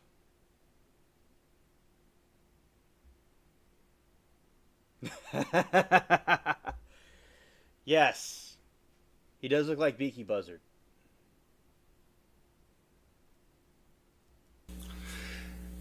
And did you testify in deposition that the existence of traits, as opposed to the disorder, doesn't have a correlation with IPV? If I said traits do not have a correlation with the, if that's what I said, and I don't remember saying that, but that wouldn't be a correct saying. Narcissism has a correlation with the diagnosis. Yes, that part's true. All right, how far are we going to back this up? Because there's a diagnosis of narcissistic personality disorder, mm-hmm. right? Yes, sir. And that one is has some correlation with IPV, right? Narcissism has correlation with IPV. Again, sir, you're not allowing me to answer. You're splitting hairs. You're splitting hairs between the traits that are consistent with, which all I'm commenting on is behaviors and traits that are consistent with the diagnosis. And Mr. Depp, narcissism absolutely has risk factors associated with IPV. Let's go back again, and maybe we can focus on the question I ask you, and we can get an answer that's addressed to that question. Mm-hmm. Narcissistic personality disorder is a risk factor for IPV, yes or no? Yes. And you've previously testified that there is no literature at which you are currently aware that the mere presence of narcissistic traits is a risk factor for IPV. Am I answering the question? Yes. That's incorrect. You didn't testify to that. A cluster B traits, which narcissistic personality disorder is part of, is a huge risk factor for intimate partner violence, which cluster B traits include narcissistic personality disorder, antisocial personality disorder, amongst others. So the answer to the question is every resource on intimate partner violence will support that cluster B traits, where narcissistic personality falls under, is a risk factor for intimate partner violence. Any single trait is a risk factor for IPV. Again, I will repeat, cluster B traits. I didn't say any trait. I said cluster No, Oh, let me be more precise then. Okay. Any narcissistic trait in and of itself is a risk factor for IPV. But you are mischaracterizing what I said. What I said, I'm pretty sure I said cluster. If you look at all the intimate partner violence literature, and it would behoove you to do so, you will see that cluster B traits. I didn't say narcissistic per se. Cluster B traits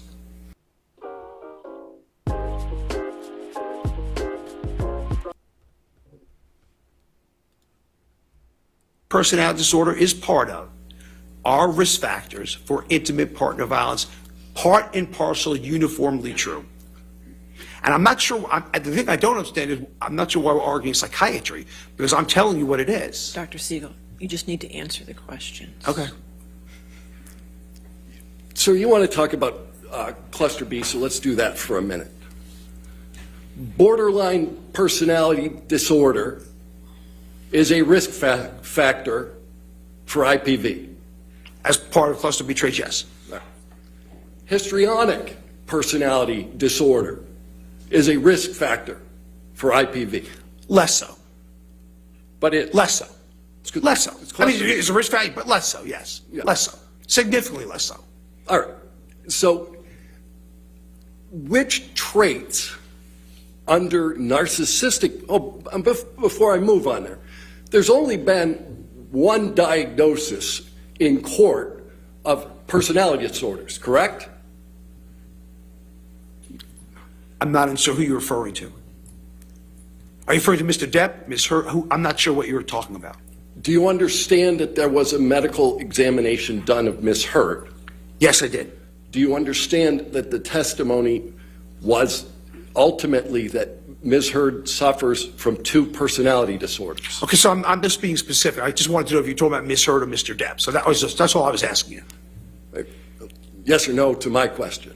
Which was there's only one diagnosis of, Ms. Hurd was diagnosed with that. Yeah, and both of the diagnoses are in cluster B, and both of them are risk factors for IPV. But both those cluster B things are, I'm not allowed to comment on the testing, so therefore, all I can say is that cluster B traits, and I'll tell you what they are, and by the way, I testified this before, which was that, 1, I don't expect perfection from my victims. 2, absolutely there were cluster B traits Ms. Hurd had. Absolutely Ms. Hurd had. Given that you've testified to it before, let's move on to a new question. Okay. All right. You indicated, in your opinion today, that you thought, well, why don't we move a little differently? Are you a member of the American Medical Association? No. Okay, so you don't know what the ethical rule of the American Medical Association is relative to doing clinical diagnoses about individuals you've never talked to. So you're saying in terms of doing expert witness evaluations, under that rubric, right? I'm just asking you, do you know the AMA's rule? You're saying the AMA's ruling under the rubric of not doing evaluation, some of you did not see, and I'm questioning, I'm asking, so you are talking about expert witness testimony? No, I'm talking about, do you know the rule? I'm not a member of the AMA, so I don't read the rubric. We can move on, you don't know the rule. Huh? All right. You rendered an opinion about Mr. Depp's purported cognitive impairment. Yes. Yeah. What do you use as a baseline? A baseline for processing speed? Yeah, for analyzing Mr. Depp before you watched his deposition. What do I use a baseline for that? Yeah. I mean, I guess my baseline would probably be how I've seen him interact in public. How I've seen him interact with others. I've seen him interact in media. I've seen him interact and his process speed is certainly not slow. I've seen him do commercials. His process speed was not slow. At deposition, didn't you say that what you did was compare Mr. Depp's performance in lots of pirate movies against his deposition testimony here? What I said was I've seen Mr. Depp do apology ads. I remember he did an apology ad with Bad Dog with no delay in process speed. I've seen him interact with the media regarding to that. I saw no delay in processing speed. All I'm saying. Let me ask you about pirates, though. You compared pirates to the to the depositions given in this case. Then I apologize for what I said. Then I misspoke. You misspoke? You didn't make the comparison? Right now, just a second ago? Just a second ago, I may have said that I misspoke. I apologize, I misspoke. Okay. Because you know you can't compare pirates to sworn testimony, right? Yes. Okay. But you can, but as an aside, you can judge someone's processing speed at any time. Like I'm judging yours right now, you're judging mine. We all judge processing speed as a baseline because of what we know about each other. I would say your processing speed right now is not slow. Just like him. So, I mean, we're judging processing speed. I'm just saying to you. Yeah. But no, any of Mr. Depp's other portrayals in movies, did that affect your analysis of processing speed? Only I've seen him interact on interviews, and that was it. Right. When he wasn't in movies. Right. But Willy Wonka doesn't matter to you? That was your process speed right now is not slow. So, I mean, we're judging processing speed. I'm just saying to you. Yeah. But no, any of Mr. Depp's other portrayals in movies, did that affect your analysis of processing speed? Only I've seen him interact on interviews, and that was it. Right. When he wasn't in movies. Right. But Willy Wonka doesn't matter to you? You see him in that movie, Charlie and Chocolate Factory? Did you look at that one when you were comparing his processing speed?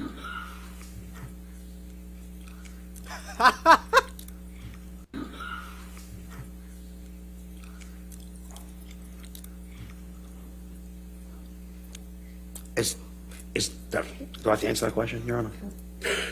You have to answer questions. Yes, sir. No, you'll be happy to know I didn't see Willy Wonka I didn't see 21 Jump Street when it happened, or whatever it was about. No, I did not. All right. You made... Answer. Do I have to answer that question, Your Honor? You have to answer questions. I Yes, agree, sir. Anna. No, you'll be happy to know I didn't see Willy Wonka You have to answer questions. Yes, sir.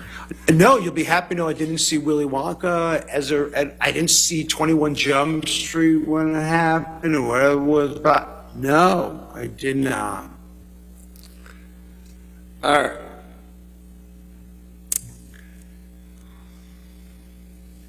You made a very kind admission, I think, early on in your deposition, that you're not claiming to be a better actor than Mr. Depp. That's correct, isn't it? 100%. But with respect to acting, you know that actors actually rehearse for their parts and work on the language, diction, timing of their dialogue as part of that. Yes. Okay. But you can, but as an aside, you can judge someone's processing speed at any time. Like I'm judging processing speed as a baseline because of what we know about it. And I would say your process speed right now is not slow. Thank you. Yeah. But no, any of Mr. Depp's other portrayals. Viagra and Cialis.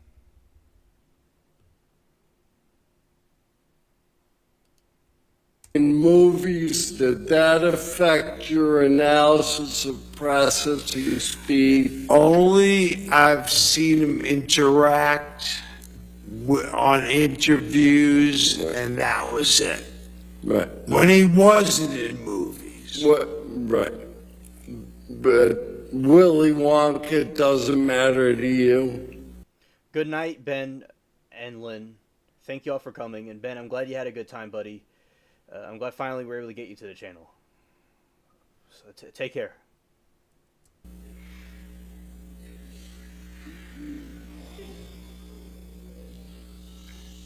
You see him in that movie, Charlie and Chocolate Factory? Did you look at that one when you were comparing his processing speed?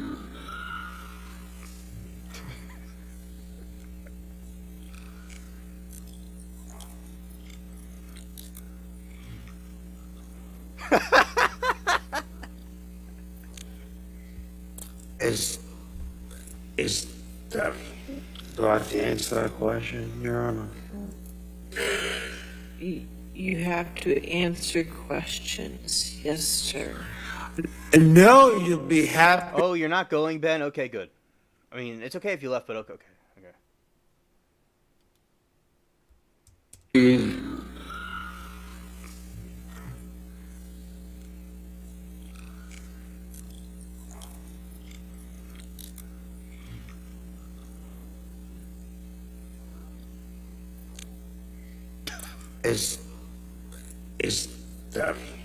Do I have to answer that question, Your Honor? You have to answer questions. Yes, sir. No, you'll be happy. No, I didn't see Willy Wonka and I didn't see 21 Jump Street when it happened, or whatever it was. No, I did not. All right. In movies, did that affect your analysis of processing speed? Only I've seen him interact on interviews, and that was it. Right. When he wasn't in movies. What? Right. But Willy Wonka doesn't matter to you.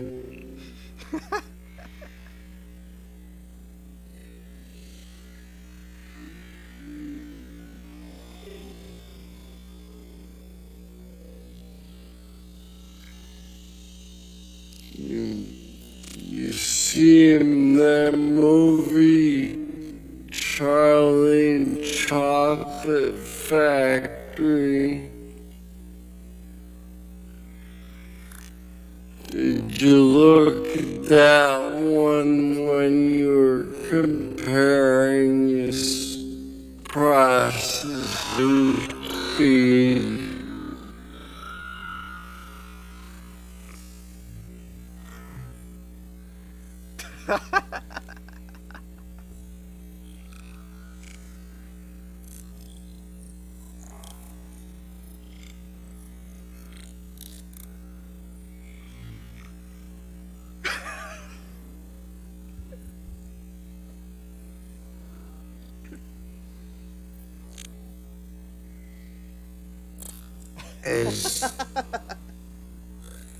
Is that do I have to answer that question, Your Honor?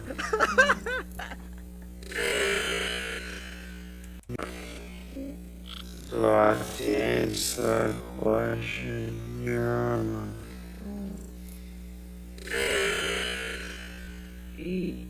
You have to answer questions.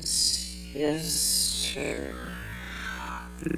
And now you'll be happy. happy no I didn't see Willy Wonka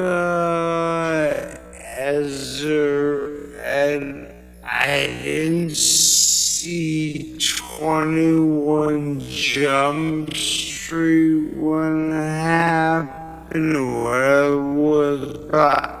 No, I did not.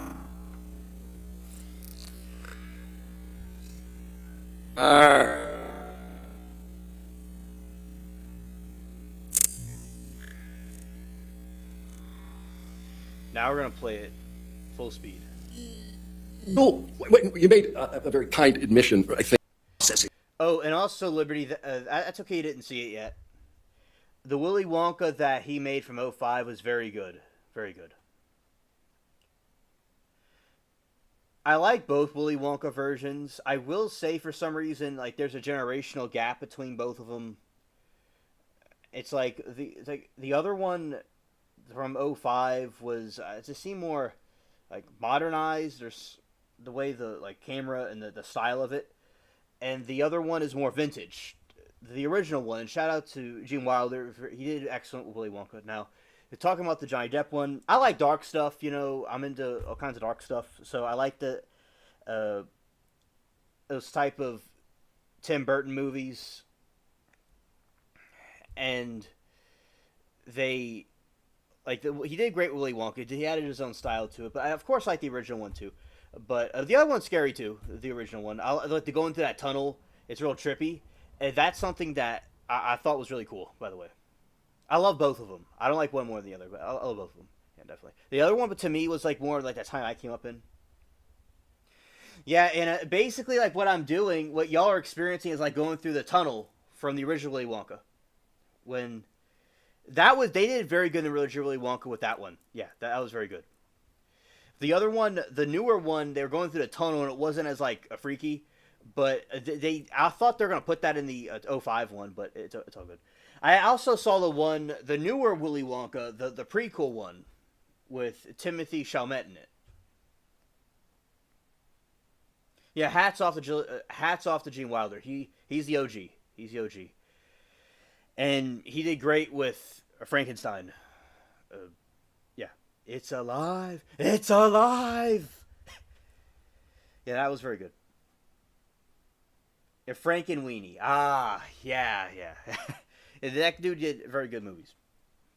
Yeah. Okay, so we're doing a quick version of it now. Speed at any time. Like I'm judging yours right now, you're judging mine. We all judge processing speed as a baseline because of what we know about it. And I would say your processing speed right now is not slow.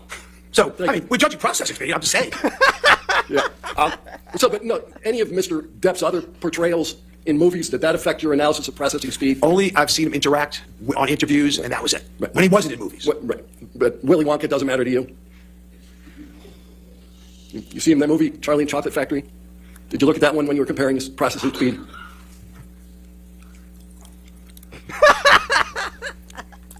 Do I have to answer that question, Your Honor? You have to answer questions. Yes, sir. No, you'll be happy. No, I didn't see Willy Wonka I didn't see 21 Jump Street when it happened. Whatever it was about. No, I did not. All right. You were comparing his... You see him in that movie, Charlie and Chocolate Factory? Did you look at that one when you were comparing his processing speed? Do I have to answer that question, Your Honor?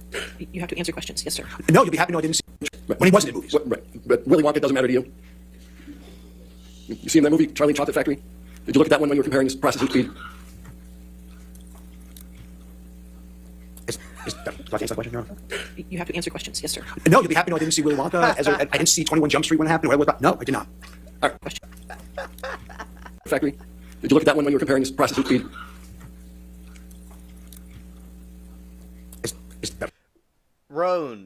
Lord Roan, that had to be the most trippiest thing ever. Wow.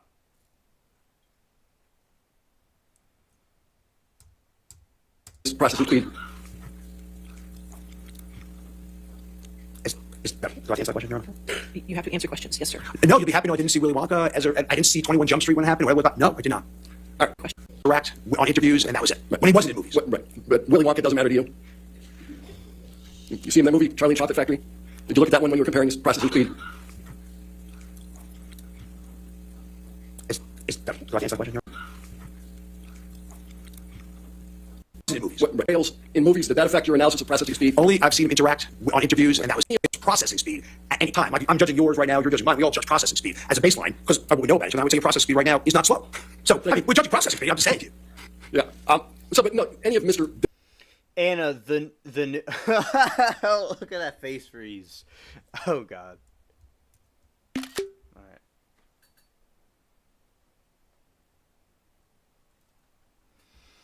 The new one was good, and it was good. I liked it. I think that they put things from both versions of Willy Wonka into it.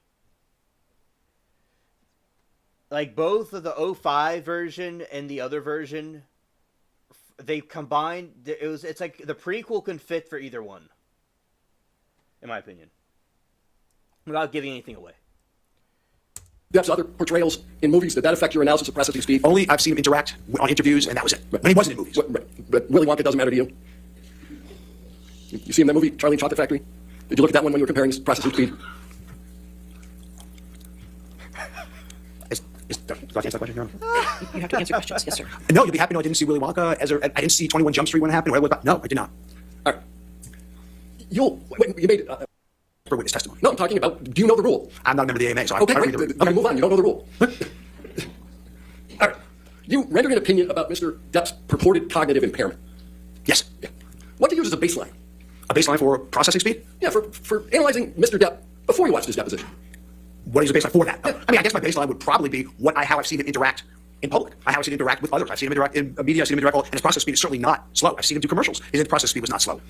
At deposition, didn't you say that what you did was compare Mr. Depp's performance in lots of pirate movies against his deposition testimony here? What I said was I've seen Mr. Depp do apology ads. I remember he did apology ad with that dog, no delay in process speed. I've seen him interact with the media regarding to that. I saw no delay in processing speed. All I'm saying. Let me ask you about pirates, though. You compared pirates to the depositions given in this case. And I apologize for what I said. Then I misspoke. You misspoke? You didn't make the comparison?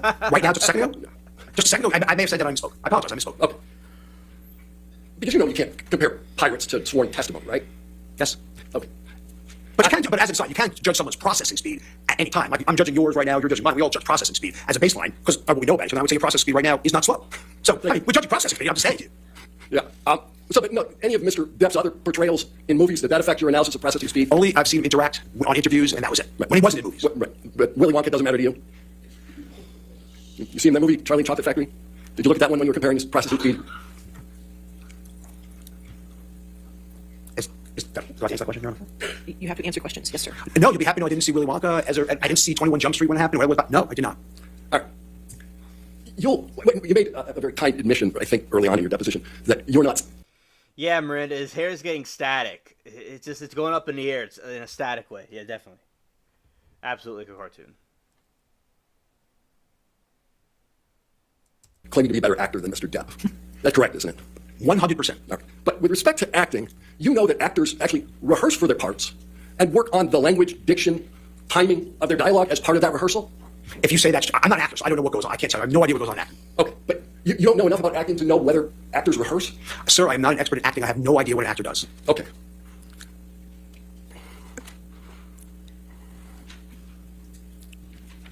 During your deposition, what were the circumstances under which you decided to call Mr. Depp an idiot?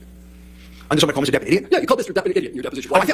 So I think it was in the context. I think it was in the, probably should read the context of it. I think the context was, and I'm trying to think back, okay? And what I thought it was related to was if you're coming to some deposition, okay, and I'm thinking back, so you have it in front of you. I don't. So I'm thinking back where he's coming in from Europe for a deposition.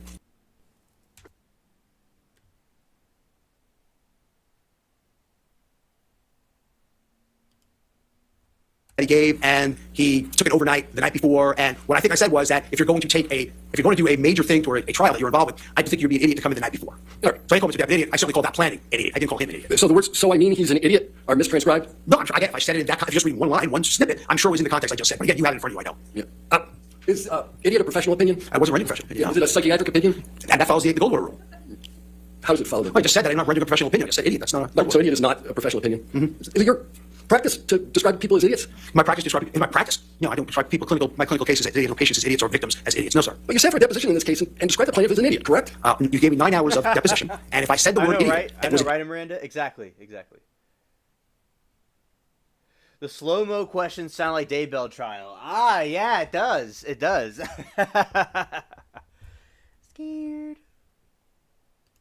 Alright, slow mode. Putting that in gear for a second. Hello, Kat. Good to see you. Welcome to the stream.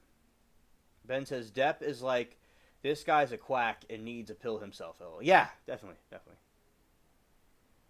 Idiot. Kat, I'll show you the clip that we're laughing over. All right. In movies to that effect. We're repeating some scenes we played before, by the way, everybody that's listening. Your analysis of processing speed. Only I've seen him interact on interviews, and that was it. Right. When he wasn't in movies. What? Right. But Willy Wonka doesn't matter to you.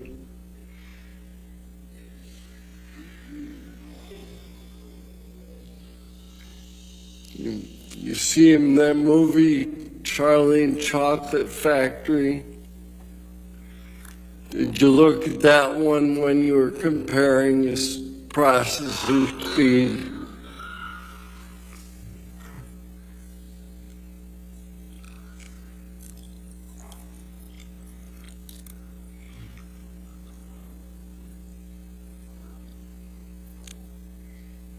Is that... Do I have to answer that question, Your Honor? You have to answer questions. Yes, sir. No, you'll be happy to know I didn't see Willy Wonka and I didn't see 21 Jump Street when it happened, or whatever it was, but no, I did not. All right.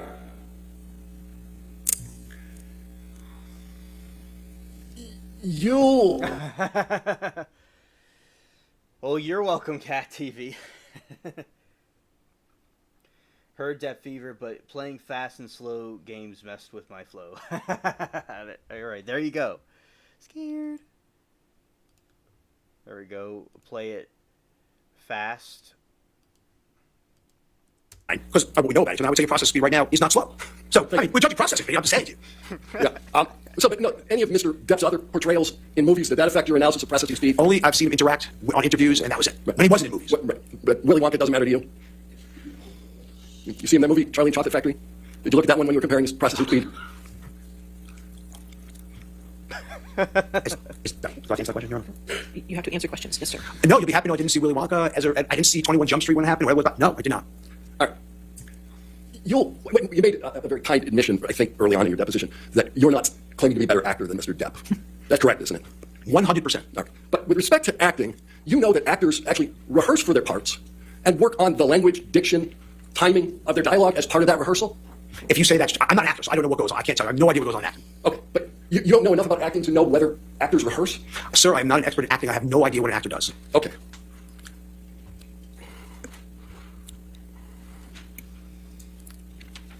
During your deposition, what were the circumstances under which you decided to call Mr. Depp an idiot? I'm glad that you had a good laugh too, Judy. Kat, I'm doing fine. I'm doing fine. I've been looking at the moon, and I made a new spider friend that I see at night. Oh, I've been doing fine. I'm doing great. I've been enjoying this time with the chat and the chat friends. It's been really good. And Kat, I hope you and the kiddies are doing well. You had no clue Johnny was in the movie for sure. Exactly, Ben. Exactly. Yeah. Like he can't. Like the point is, he couldn't give a proper analysis of him, of Depp. Right. Gotta do a watch party of the Willy Wonka movie with y'all at some point, of the Johnny Depp one. For those who didn't see it.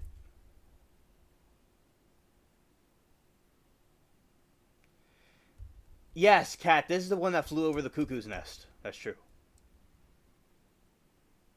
I'm just going to call Mr. Depp an idiot? Yeah, you called Mr. Depp an idiot in your deposition. Well, okay. So I think it was in the context. I think it was, you probably should read the context of it. I think the context was, and I'm trying to think back, okay? And what I thought it was related to was if you're coming to some deposition, okay, and I'm thinking back, so you have it in front of you. I don't. So I'm thinking back where he's coming in from Europe for a deposition, video deposition that he gave, and he took it overnight the night before. And what I think I said was that if you're going to do a major thing or a trial that you're involved with, I think you'd be an idiot to come in the night before. All right. So I call Mr. Depp an idiot. I certainly call that planning an idiot. I didn't call him an idiot. So the words, so I mean he's an idiot, are mistranscribed? No, again, if I said it in that, if you just read one line, one snippet, I'm sure it was in the context I just said. But again, you have it in front of you, I don't. Is idiot a professional opinion? I wasn't writing a professional opinion. Is it a psychiatric opinion? And that follows the Goldwater rule. How does it follow? I just said that I'm not rendering a professional opinion. I said idiot. That's not a... So idiot is not a professional opinion. Is it your practice to describe people as idiots? Lord. In my practice, no, I don't describe my clinical cases as idiots, patients as idiots, or victims as idiots. No, sir. But you sat for a deposition in this case and described the plaintiff as an idiot, correct? You gave me 9 hours of deposition, and if I said the word idiot, it was an idiot in planning. It wasn't making him an idiot. I don't know Mr. Depp's IQ. I don't know his overall functioning. So therefore, if I said it, it was an idiot in planning, which is what I meant to come across as. All right, so you did say you don't know his overall functioning, but you made some testimony today as to some evaluations you made relative to his functioning. You would agree with me that it's probably a good idea to think about the questions that are asked you in a court proceeding before answering. Am I allowed to answer that question? Yes. Okay. I knocked over a water, and the water got a hole in it, and it exploded. It kind of like exploded all over the floor. So that's funny. But anyway, I'm a complete caboose. I'm a clown. I'm a jester. I'm a joker. Scared. Well, Ben, I'm sure that was a beautiful sight. 6:30 this morning. Well, that's a beautiful sight indeed. Yeah. Absolutely. So what I meant by function, when I said by function, I believe that his agent reported how late he was showing up to every movie while the cast is waiting for him. I believe that would be the impairment. If I showed up late for that, I would not be here and I wouldn't have a job. Okay? I believe the thing was in terms of walking out of treatment for substance rehab that his doctor is prescribing for him. So if you're asking me if that's an impairment of functioning, I would say I'm very much substantiated in that. I'm trying to understand how you got to this notion of cognitive decline. And I thought it was based at least in part on the manner in which he testified. I'm sorry, what? On the manner in which he testified. On the manner, I'm not being difficult. I can't hear, I'm sorry. What? I was asking you about the cognitive decline testimony that you made. Yes. And it was my understanding that at least a portion of that testimony that you rendered was that you derived some evidence of cognitive decline from the way Mr. Depp testified. Yes.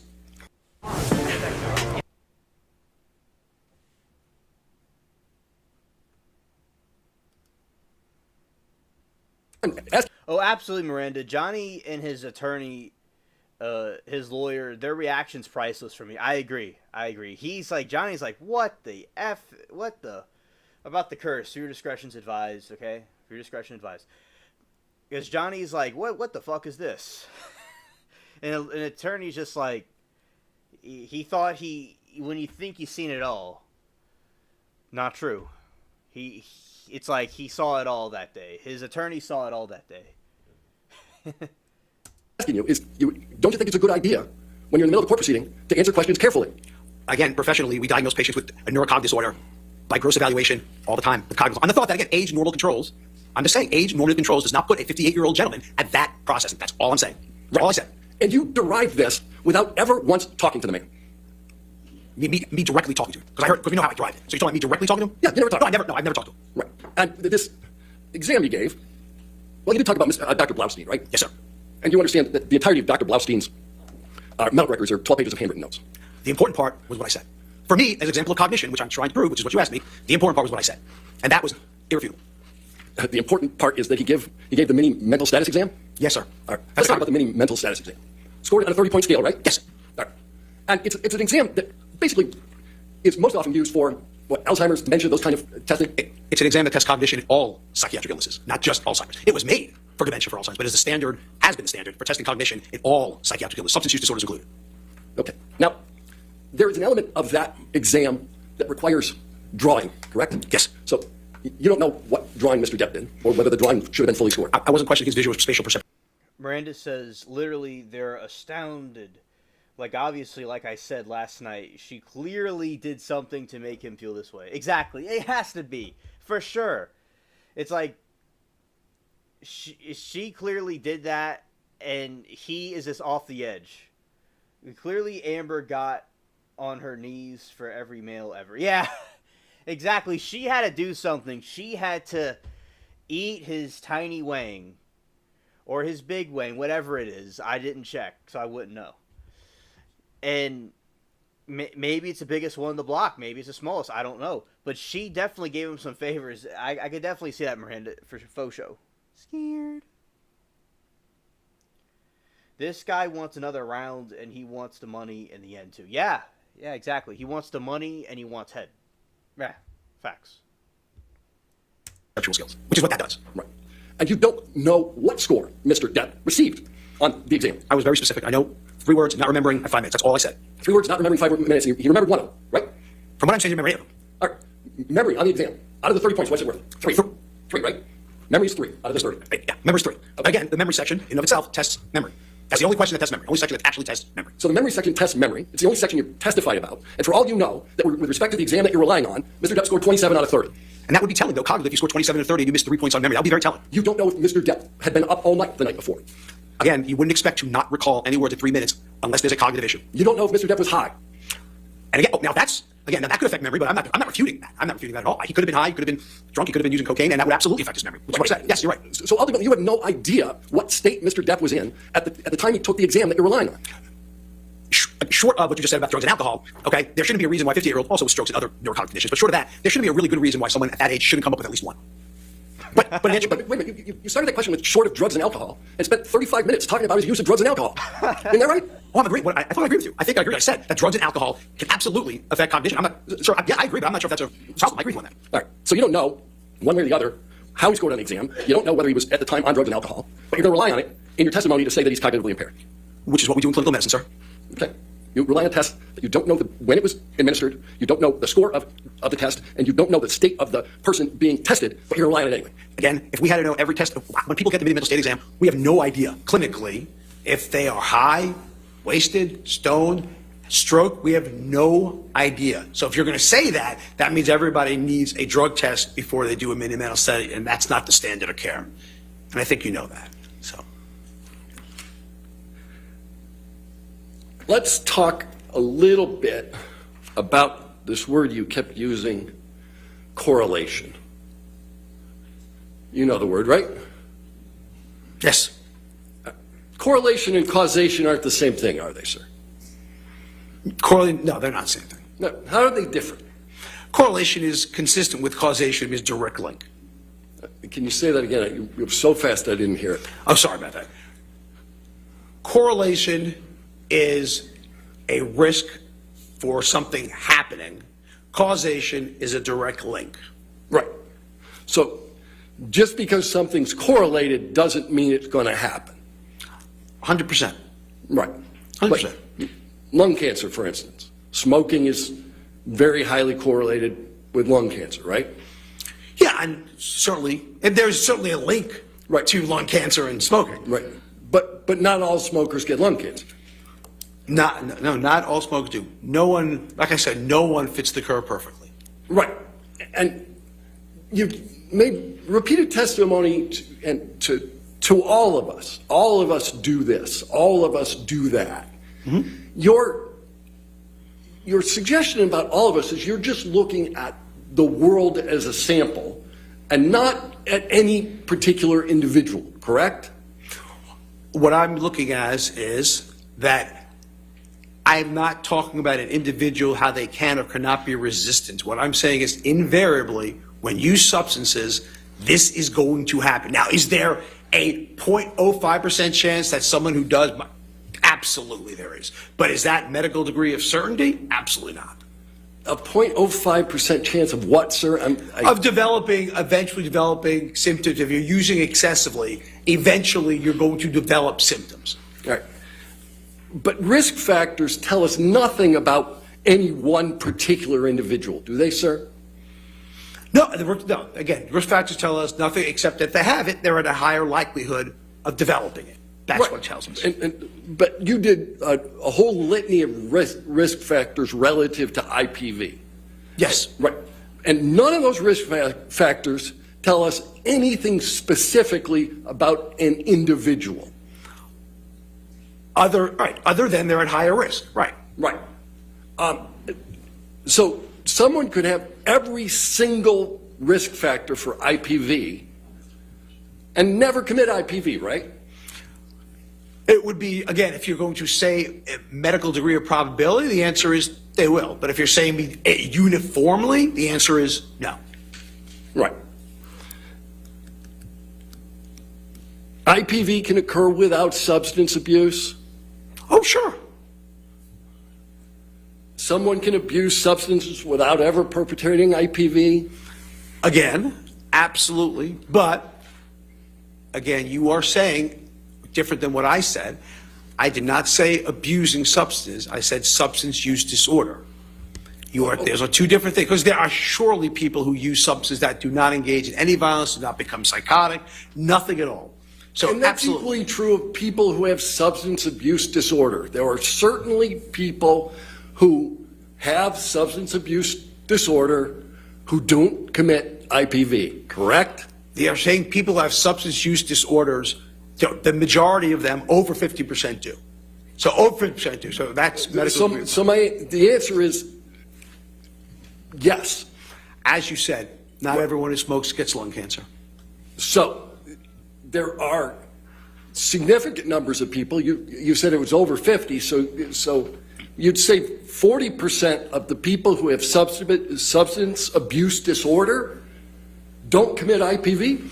And those are the ones that do not have IPV risk factors, though, right? So we're talking about people Wait a who minute. don't. Isn't substance abuse disorder and IPV risk factors? Oh, yeah. These are other people that don't have other risk factors, right? Right. But again, we're talking about people in general. You don't know anything about any particular individual as to whether anybody's going to commit IPV. If statistics follow through, all we can say is more than 50%, 70% will. If you combine more risk factors you have, the more likely you're going to develop the illness. If you smoke cigarettes once, that might not correlate to lung cancer. If you smoke it chronically, that might. Right. So that's all I'm we're saying. talking about individuals here. You either have lung cancer or you don't, right? If you're smoking. Right. Right. You either commit IPV or you didn't. Oh, I mean, yeah, you either did or you didn't, yes. Right. So you took some issue with me because I was asking. Scared. Partner violence. Right. It's, intimate partner violence. We looked at that last night.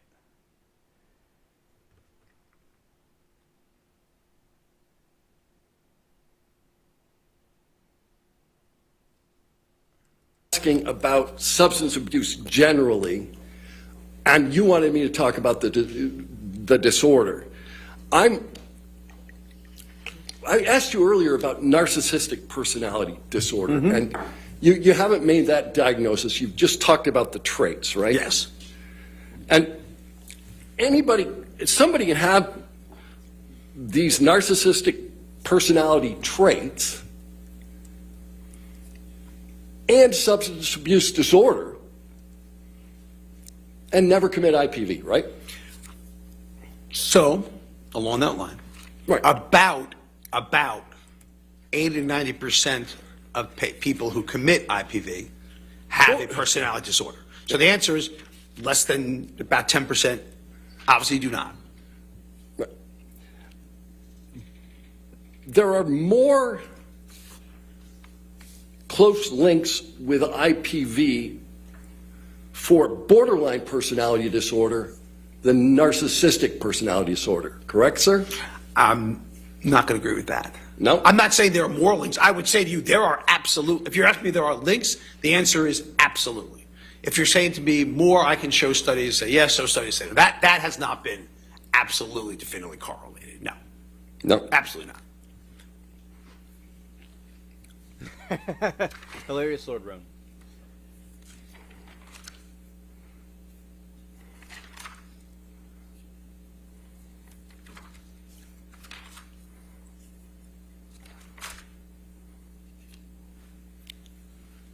MDMA. What is it? Ecstasy. Yeah. And what's the normal dosage of ecstasy for people who use ecstasy? Again, I couldn't tell you the quote unquote normal dose because honestly speaking, no one knows what they're getting when they're using it, right? It's not regulated, so. But the effects of ecstasy enhance sense of well-being? At low doses, the answer is yes. I'm going to gather when you're using it at higher doses and develop tolerance, you develop the sympathomimetic effects, which are not so enhanced well-being. Increased extroversion, that's a symptom. Again, at lower dose, you are 100% right. At low amounts, you are 100% right. It is an entactogen. We feel closer to people. That's what people who use it say. They feel close to people, warmth to people, 100%. But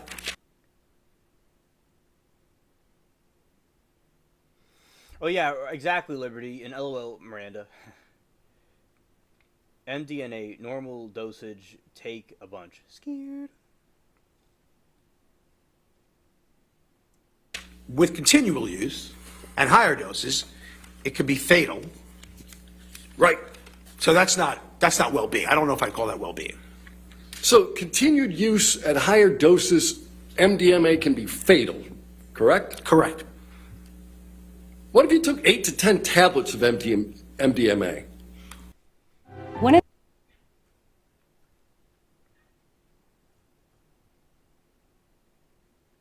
You took again, you don't know what it's very hard to say that. You don't know what it's, what's the word I'm looking for? Contaminated with, okay? You can't just say, hey, let me just take 8 to 10 pure ecstasy and see what happens. Yeah. That's not gonna happen. All right, Roxy, we're going to play that part for you again. There is a part where he does this, I think you may have seen it last night. I don't know if you were there, but it was this, the lip smacking thing he did. It was funny. All right. Well, after this clip is over, we'll go back and show you that part. Happen. So what I would say to you, again, because substance abuse are unpredictable, they are not regulated. Yeah, he's still talking. No one knows what they're going to. No one absolutely has any idea whether it's going to cause this empathic entactogen effect at very low doses, or is it going to cause the sympathomimetic, increase, it's like a stimulant, like cocaine, something we talked about like that. No one knows what's going to happen. It's not regulated.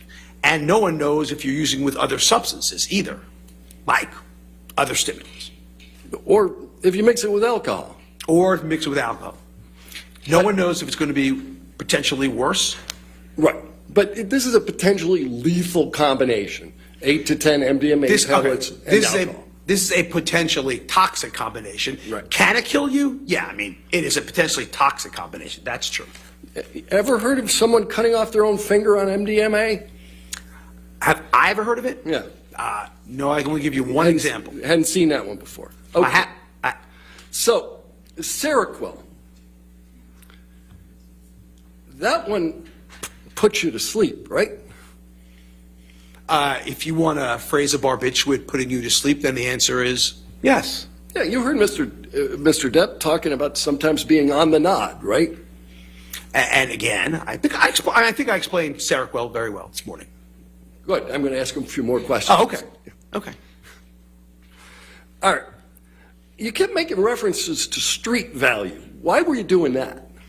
Because that's why people with substance use disorder use quetiapine and Seroquel. Say it again, I'm sorry. That's why people who use quetiapine or Seroquel can it sells on the street because it's so barbiturate-like in effect. Right, but you said that Mr. Depp had a prescription.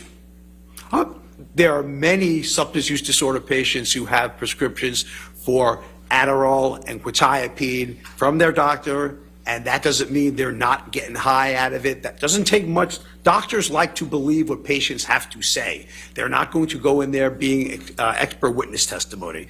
All I'm telling you is that in people who have substance use disorder, it is not uncommon, and the thought was initially that because quetiapine was not addicting, that it's safe to give in people with substance use disorders, when in fact, we absolutely know it has street value. We absolutely know that for a fact. Right, but my point about this is you made a bunch of testimony about street value, but you knew at the time you made the testimony that Mr. Depp, in fact, had a prescription. He also had a prescription for oxycodone and roxicodone. Does that count? Because that's also probably not a good thing. Just because you have a prescription doesn't mean that... I think Mr. Depp would agree with you it wasn't a good thing. Just because you have a prescription doesn't mean you can't abuse it. No, I'm not suggesting you're abusing it. I'm just wondering why your testimony was in any way tied to street value when every single drug you referenced, Mr. Depp had legally. Again, you can have prescription substance abuse, and we know that, correct? No, I shouldn't be asking that. We can have prescription substance use disorders, and that's not uncommon if you look at the opiate epidemic that we're living in right now. We can have that. That's not an uncommon thing. Unfortunate, but uncommon. Not uncommon. So, Seroquel, I think you described as a sleeping agent when used off-label? When I saw what? Sleeping agent, Seroquel, when used off-label? When used off-label, it's used. It can be used sleeping agent. Yes. Right. So, Mr. Depp's use of Seroquel could account for some of the photos we saw in this trial, where he's asleep in a chair. Again, what I would say to you is that if you have a substance use disorder, you are using it to be knocked out. Yes, I agree, but I'm not sure at the end of the day if she'd have vomitus over you either, because I've never seen Seroquel do that. So when he was passed out in the chair, he also had vomitus over him. I've never seen Seroquel do that ever. Neurontin is another one of the drugs you testified about. That one's also prescribed, right? Yes, it is. And what's the prescription for that? What's it used for? And what's its indication, or what's its used what's its indication? I mean, its indication is for seizures. It may have one pain indication. Again, I'm not a neurologist, so I can't tell you exactly if it does. But it's chronically used off-label for pain. It's used off-label for anxiety. Right. And what's its effect? That's another one that'll put you to sleep, right? Well, yeah. I mean, sure, 100%. Right. And you made reference to a picture.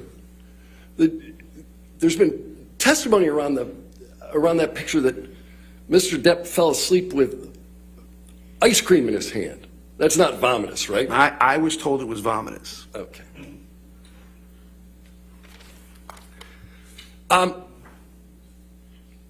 You talked about the fact that Mr. Depp indicates that from time to time he uses an earpiece. I read that, yes. Okay. Did you read the testimony of Mr. Wyatt, who told you what was being pumped into that earpiece? Yeah. I mean, if I remember right, I mean, I think it was lines, right? No, it was music. It was music, not his lines? Yeah. Okay. So if Mr. Depp was listening to music rather than being fed his lines, does that change your opinion as to his cognitive function?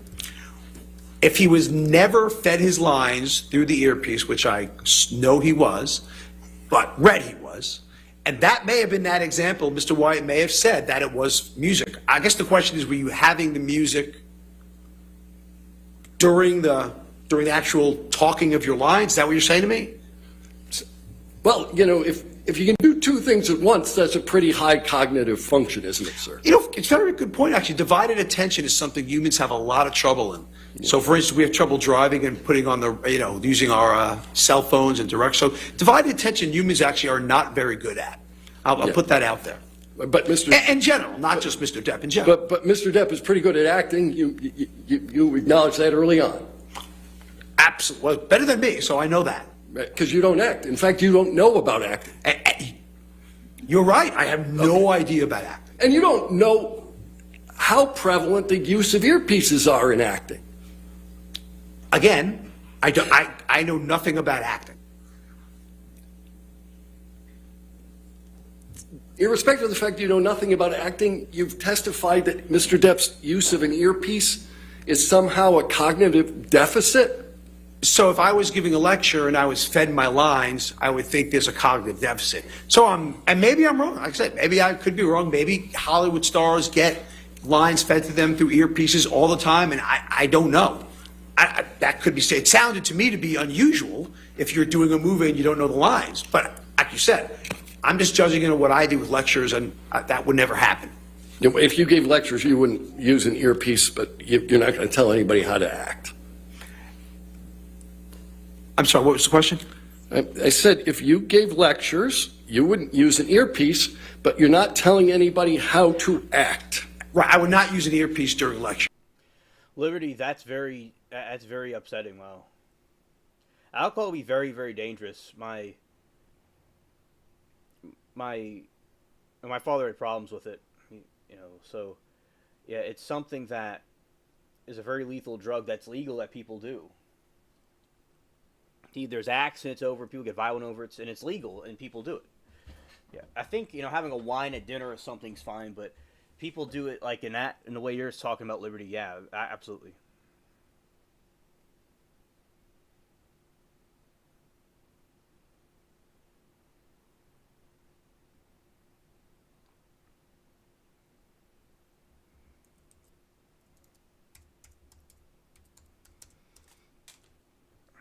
Well, that's good, Lord Roan, that you're doing it more responsibly. Yeah. Right. But I don't know what the standard for standard as Hollywood is for that. I have no idea. Ignite the fairways. With fun.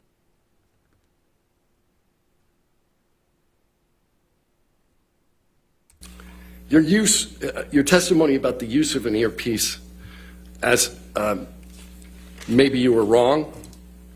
You're comfortable with the fact that you may have made a mistake there?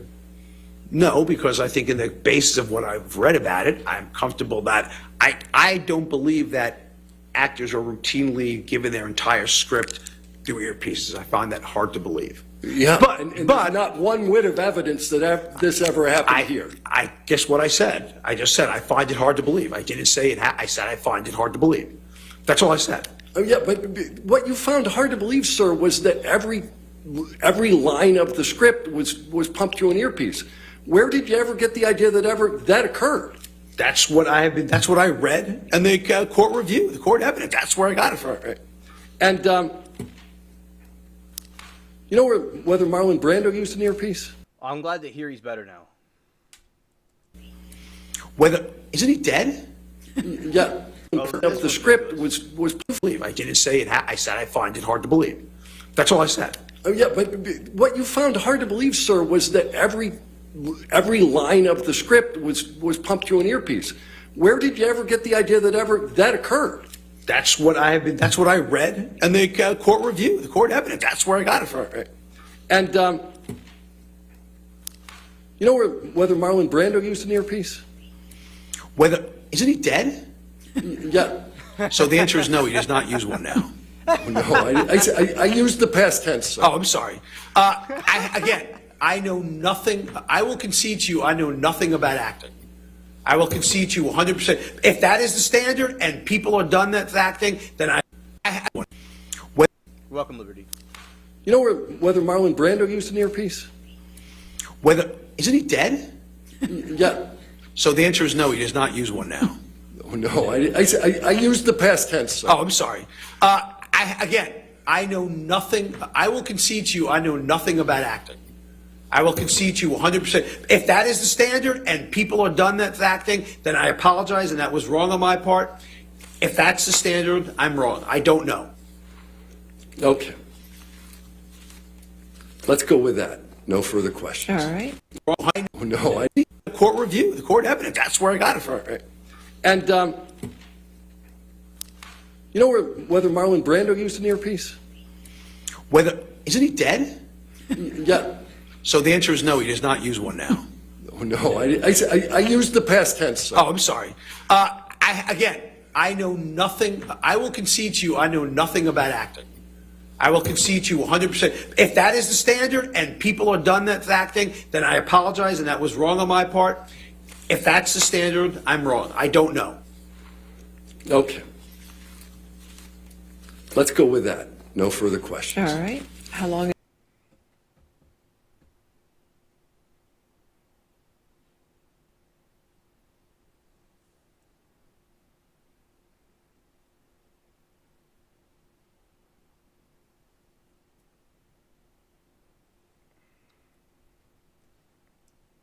Is your return? A bit. You may want to take. All right.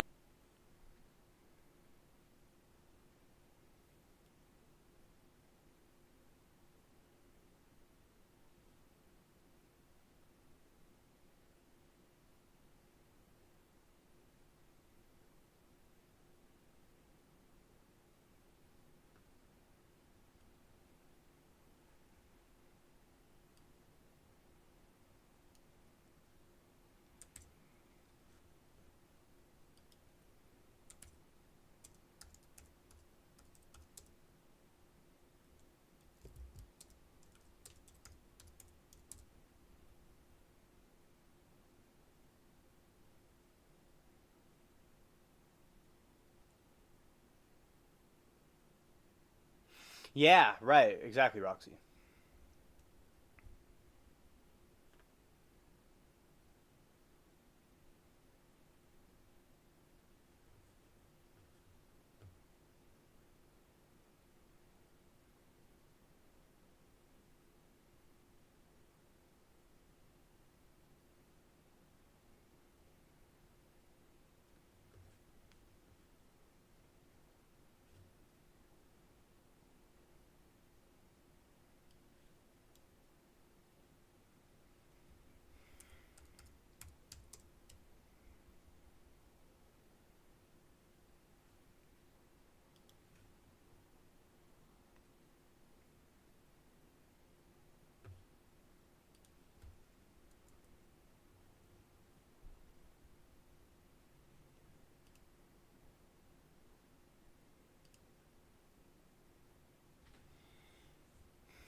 All right, let's see. I'll tell you all about this article about Depp, his interview, what he said. Oh, hello, Dodgers. Great to see you, buddy.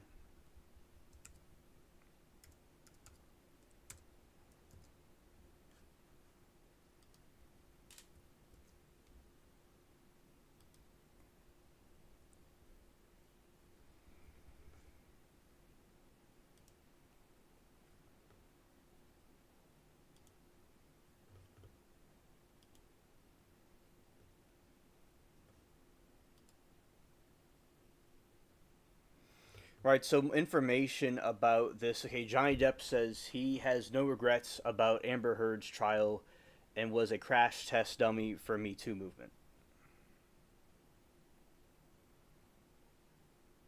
Oh, that's good that he did that. That's good.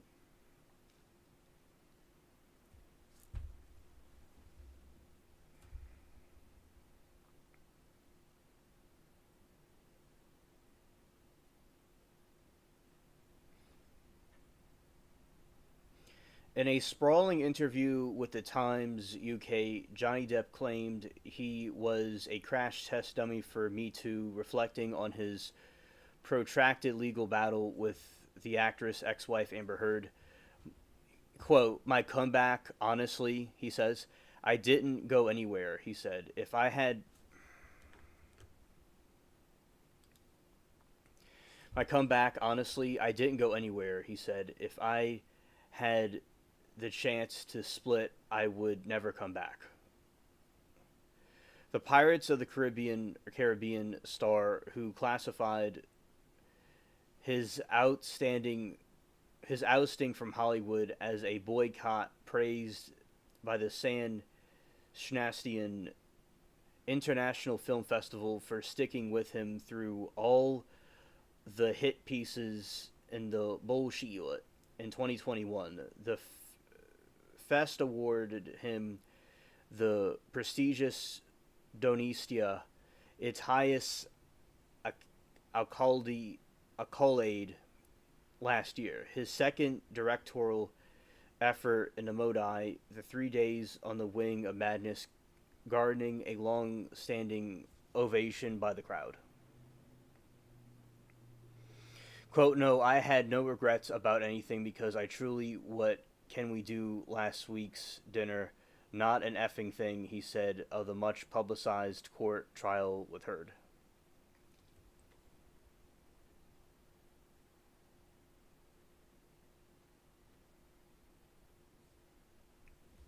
In 2022, Depp Heard engaged in the contentious court battle during which the jury unanimously found he was defamed. After Heard filed an appeal of the verdict, they announced separately that the case had been settled with money paid by Heard going to charity. The case stemmed from 2018 Washington Post op-ed in which Heard said that she was a survivor of domestic violence without mentioning Depp's name. Throughout the media circus that ensured during the live stream trial,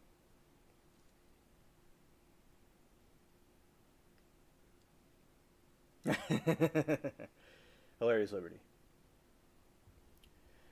who wields the considerably less powerful as a woman who is not well known nor cherished, a veteran Depp, was largely ranked over the coals of both online and by Depp's fans, who lined the doors outside the courtroom receiving death threats. Studies conducted by research firm also indicated that the overwhelming hatred she experienced on social media was extremely human, not entirely human generated. That's not true. A lot of people didn't like her.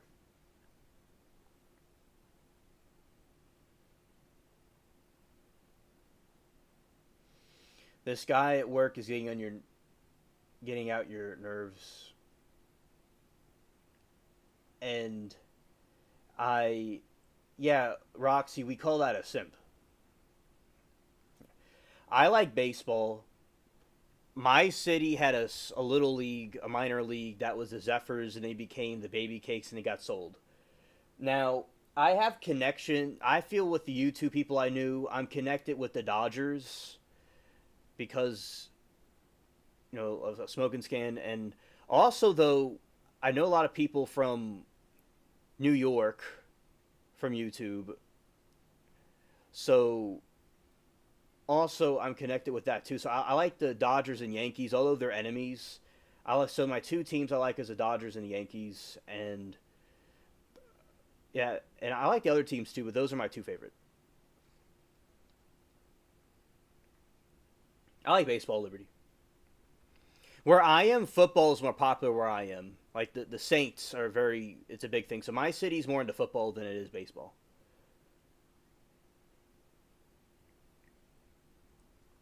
It's all right, Roxy. Yeah. I'm scared. The Virginia battle also followed a separate libel case in UK over the Sun's calling Depp's wife a wife beater.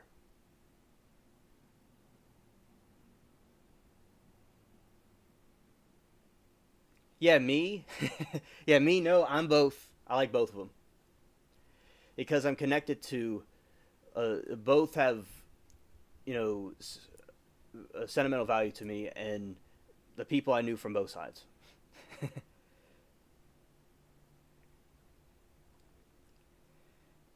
And what about Texas Rangers? The Texas Rangers, I think they're pretty good. I like that one. Also. And Miranda said, I'm cleaning, and they did inspections on the also brought me an air conditioner since mine just went out. Oh, that's good. That's good.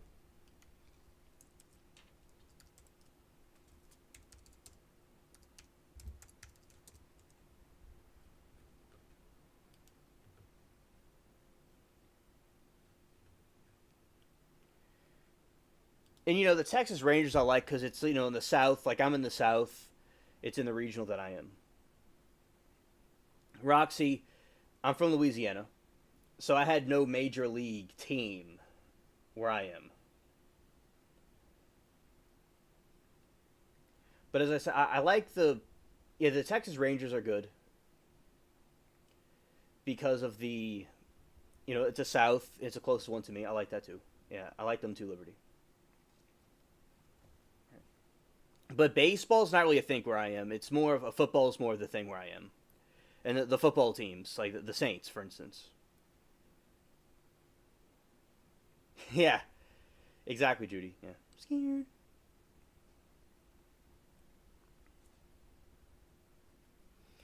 And the Virginia battle also followed a separate liberal cause in the UK over the Suns calling Depp a wife beater. Yeah, New Orleans Saints, yep. And the judge sided with the publication in 2020, after which Depp was asked to resign from Warner Bros. Fantastic Beasts franchise, with the judge finding that the great majority of alleged assaults of Miss Heard and Mr. Depp had been proved.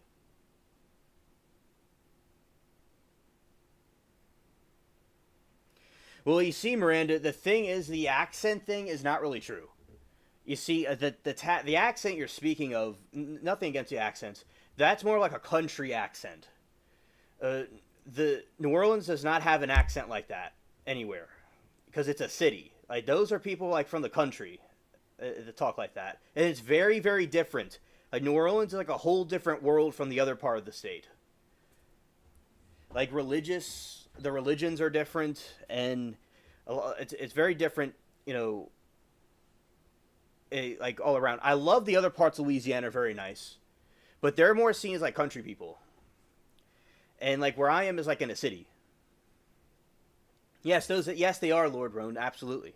They're very enchanting. Yes.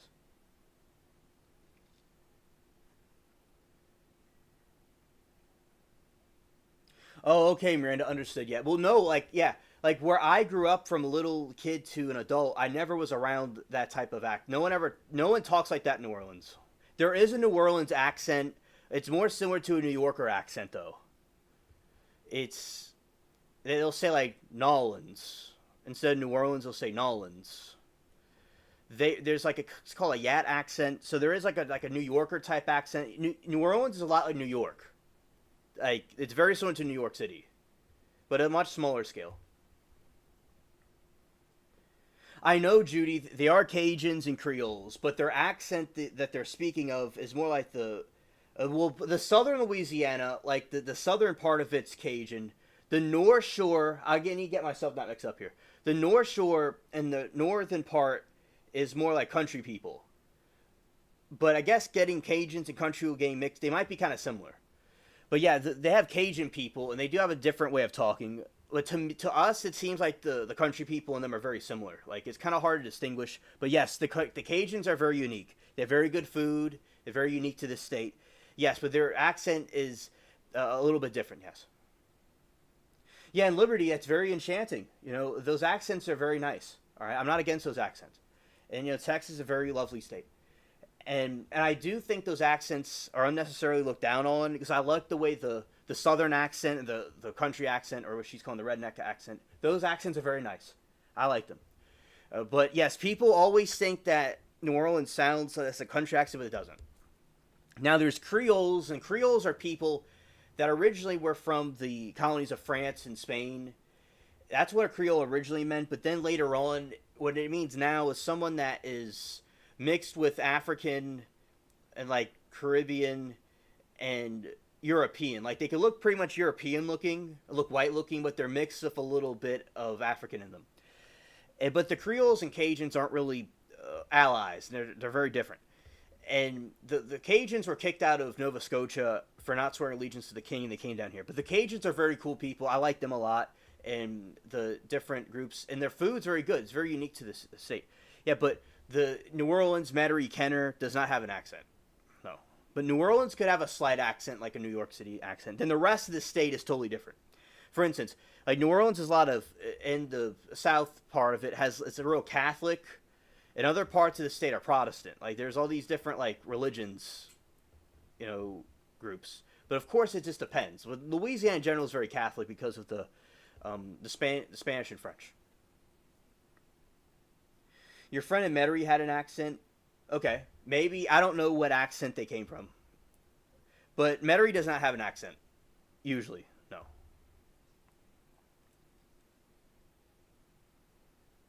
I say y'all, though. We say y'all, but we don't have the accent part, though.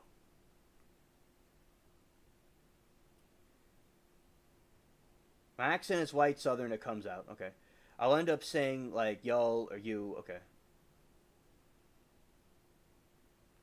Oh, yeah, Liberty. And I live next door to my neighbor that lived next door to me. He helped Al Copeland create Popeyes. Because like he helped build it, and he was like a business partner with it, and he moved to Texas with his family. He was Creole. He was older, and he needed to go to Texas. He didn't want to leave the New Orleans, but he had to go to Texas because him and his wife were getting older, and they wanted to be around their family wanted them with them. So, but yes, and there's a picture of him and Al Copeland. So yeah, that's why I always like to promote Popeyes all the time, because I have a big platform and I want people to it's very good food, excellent food. I highly recommend Popeyes. And when Al Copeland was creating the Popeyes, people didn't come in at first because he was just starting out, and he was making the chicken and all himself, Al Copeland, and he was going to go out of business if people didn't come in, but people eventually came in, and it grew bigger and bigger, and it's all over the world now. So yeah, it was very cool hearing the story about how it was growing up, and there were some like lawsuits in the beginning with the Popeyes name because of Popeye Cellarman. But yeah, it was a very good to learn about that, and all over YouTube, I'm like, everybody go to Popeyes because I have a big platform and people like it. Yeah, Liberty, it's a special recipe they have to make it like that. Oh yeah, absolutely. And by the way, shout out to the Southern accents. I love those accents. They're very enchanting. And people think I'm from Canada or something, but yeah, but some people think I have an accent. Some people think it's some sort of an accent, but it's different than the country accent.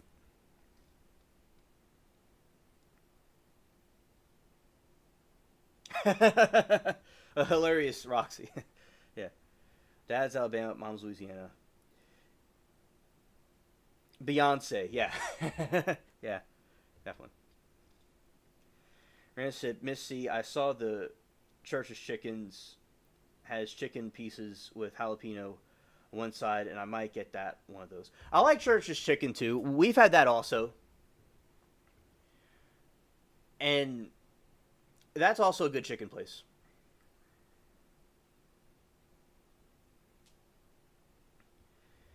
Now, it's just like Popeyes, it has like that voodoo taste to it. It just has that voodoo spice in it that I can't deny. It always feels like being under an enchanting spell when I'm eating like the biscuits and the different chicken and stuff like that. It's very, very, enchanting to me personally. As an alien, yeah, that distinguishes it from other places though. Well, the Church's Chicken is very good too.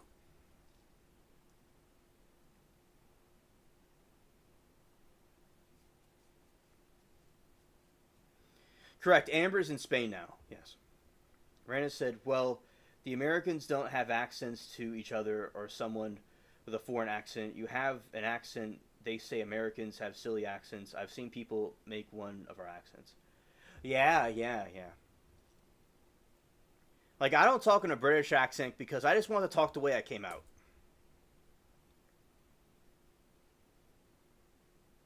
Spicy paprika in it. Oh, okay, Judy. Understood.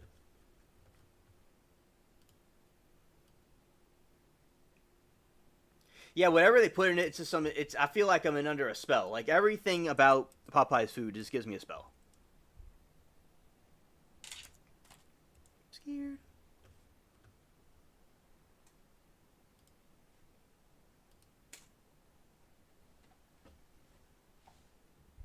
All right.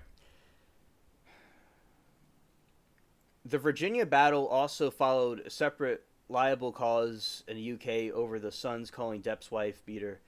The judge sided with the publication in 2020, after which Depp was asked to resign from Warner Bros. Fantastic Beasts franchise, with the judge finding that the great majority of alleged assault of Miss Heard by Mr. Depp had been proved.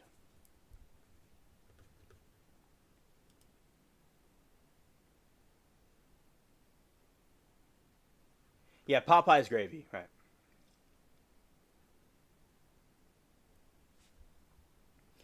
When asked why he pursued the public trial in U.S., Depp answered, look, it had gone far enough. I knew I'd have a semi-eviscerate myself. Everyone was saying it'll go away, but I can't trust that. What will go away? The fiction pond around effing globe. No, it won't. If I don't try to represent the truth, it will be like I've actually committed the acts I am accused of, and my kids will have to live with it. There's kids that I've met in hospitals, so the night before the trial in Virginia, I didn't feel... Oh, okay, Anna, understood. Oh, I love jalapenos, especially like with nachos and stuff like that. When asked why he pursued the public trial, U.S. Depp answered, "Look, it had gone far enough. I knew I'd have a eviscerate myself. Everyone was saying it'll go away, but I can't trust that. What will go away? The fictional pond around the effing globe. No, it won't. If I don't try to represent the truth, it will be like I've actually committed the acts I am accused of, and my kids will have to live with it. Their kids and I have met in hospitals, so the night before the trial in Virginia, I didn't feel nervous. If I don't have to memorize lines, if you're just speaking the truth, roll the dice."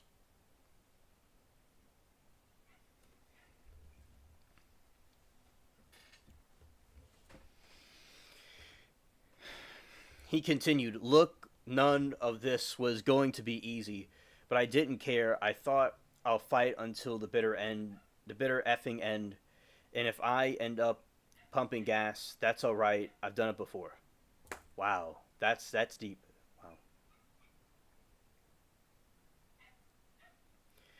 Depp also claimed that his experience predated the Me Too movement, and that's why people failed to support him. However, activist Tarana Burke's hashtag and movement were found in 2006, later moving the entertainment industry space circa 2017, the same year that New York Times and New Yorkers published exposés on the now disgraced Mongol Harvey Weinstein. Miranda said, "Church's biscuits taste better than dry Popeyes." I said, I understand what you're saying, and but it just with the Popeyes one, I hear what you're saying, and that could be an improvement to the Popeyes biscuit. Now, I will say though, it definitely has a unique creamy taste to it that I have not seen replicated before though. But that is something they can do to improve it though. That is true. So Judy, I do appreciate your criticism of Popeyes where it can be like what they did wrong, what the other did right. Thank you. I appreciate your feedback. But I will say I like both of them, and it is important to not have a dry biscuit. But I will say that the taste of it though is so unique. I don't usually think about the dryness, but then at the same time, it is good for it to be a little more juicier, like the other ones though. I appreciate your feedback on that. Thank you. And Miranda said, "I gave myself a black eye accidentally hitting something. G sticking out now and it's showing. Oh, scared." Anna said, "Oh, Miranda, you can put some ice on it and hope it heals in Jesus' name soon." Oh yeah, Miranda, absolutely. Anna said, "Depp's lawyer should have quit earlier. He made his point. All systems of people and tolerance levels different. His lawyer was splitting hairs and looked like a dumb end at the end." Yeah, scared.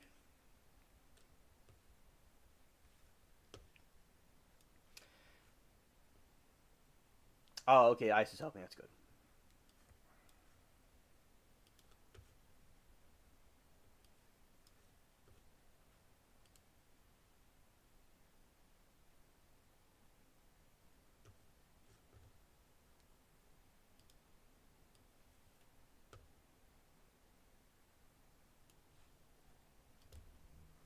Cool. I'll tell you what hurts. There are people, and that I'm thinking of three, who did me dirty. These people were my kids, my parties, throwing them in the air.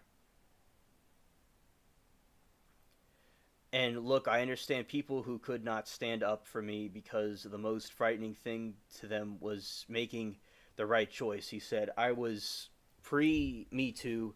I was like crash test dummy for Me Too.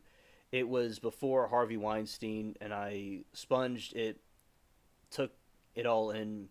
I wanted from hundreds of people I've met in the industry that said who was playing safe, better go woke."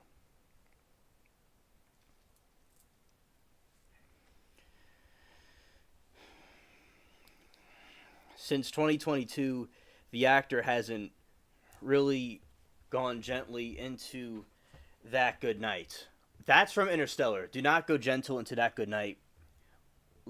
And live in rage to see a new day. Do not go gentle that good night. Something like that. I have to reread the poem. And it's a long, lengthy poem. I just tell you all part of it. Spoke paprika. Okay.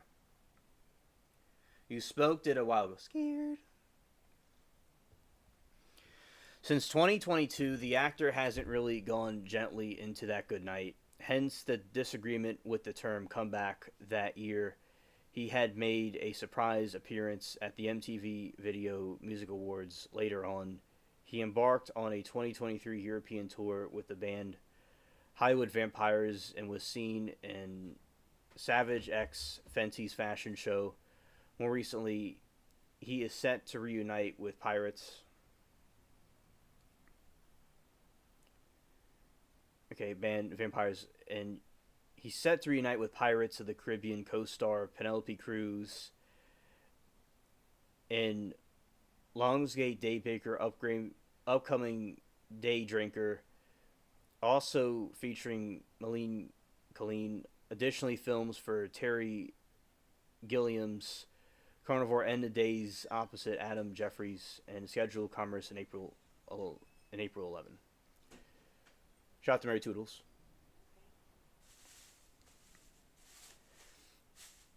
Oh, Mary Toodles. I want to tell you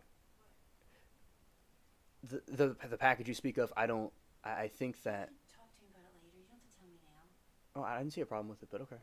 Yeah, you're doing something. Tell me when you're not doing something. Yeah, you don't need to tell me now. Okay, whatever.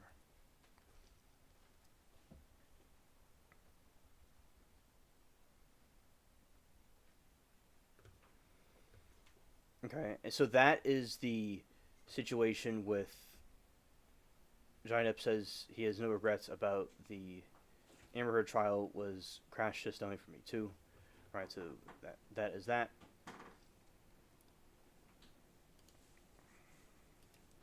Shout out to the Spaceship Cats.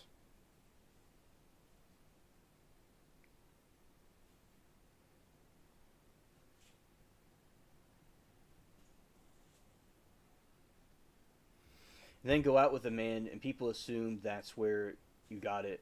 Didn't go out much for 3 weeks.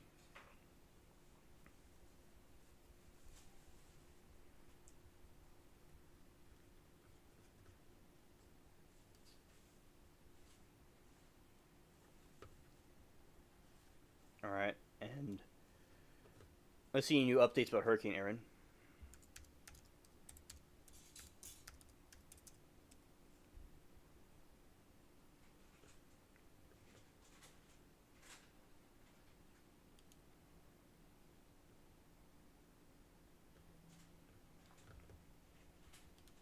Tropical Storm Erin live track updates Atlantic storm to become hurricane in days. All right. It's a tropical storm, Erin. All right. I want to change the title to Tropical Storm. It just may not have completely. Okay, tropical.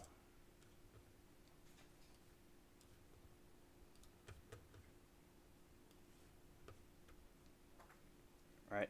Thank you all for probing that like button. I appreciate it. Thanks for all the likes. Tropical Storm Erin has formed in the eastern Atlantic Ocean on Monday, becoming the fifth named storm of the Atlantic hurricane season. Erin is forecast to gradually intensify and could become a hurricane by the end of the week. Forecasters predicted the storm is expected to head westward through much of this week towards the northeast Caribbean and southern U.S. coast.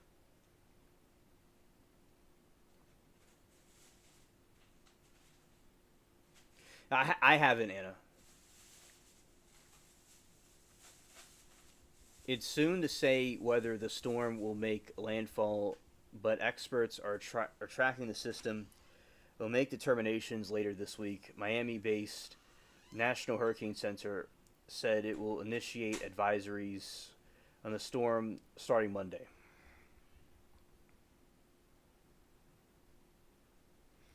6 dead, including 4 children, in the Cabo Verde tropical storm Erin flooding. At least 6 people, including 4 children, have been deleted in several flooding caused by tropical storm Erin. The deaths occurred in the island of São Vicente in Cabo Verde, off the West African coast. Local media reports the tropical storm Erin formerly invested 97L Unite.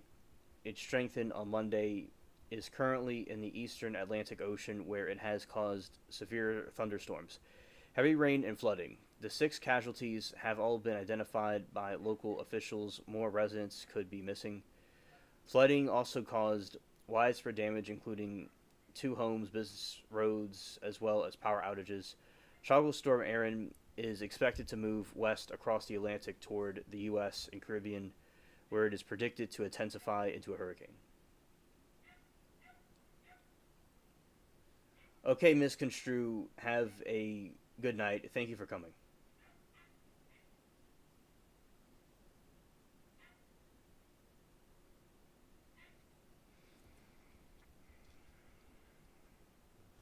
All right, so that's the update about it. We'll watch some of this.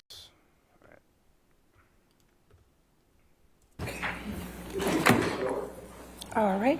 How you doing, sir? All right, are we ready for the jury? Yes, okay.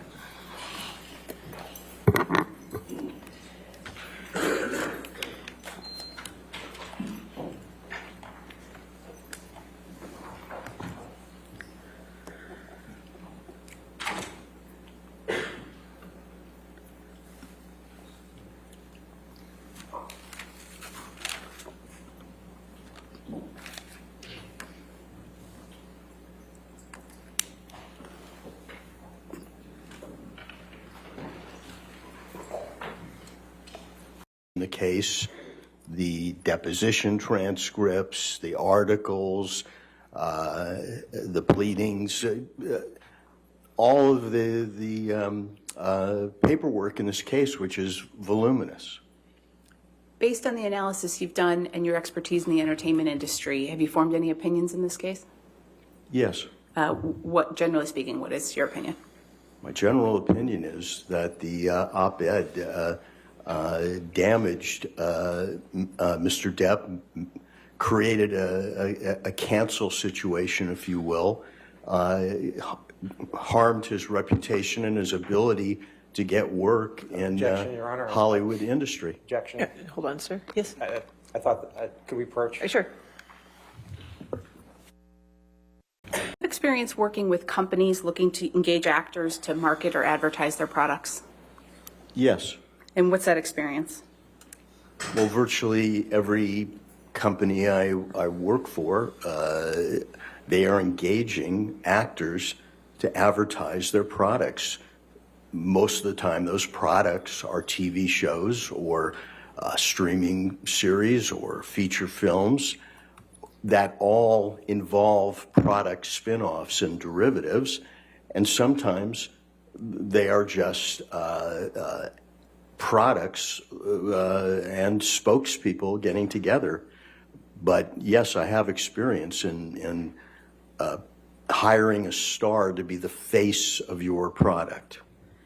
What types of things do companies consider when they're looking at using actors in their marketing or advertising?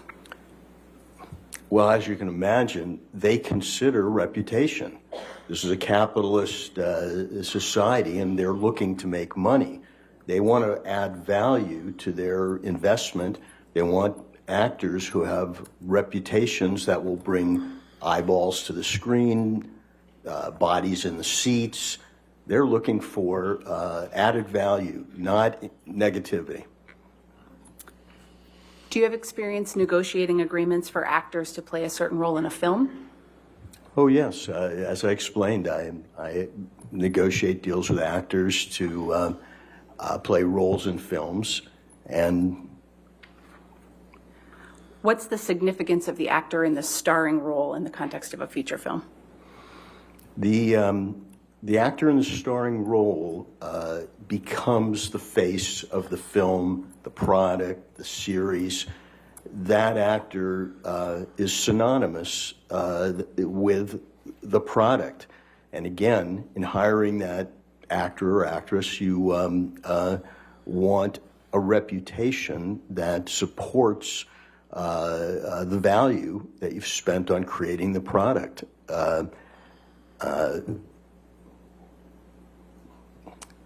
You might say that Pirates of the Caribbean is Johnny Depp and vice versa.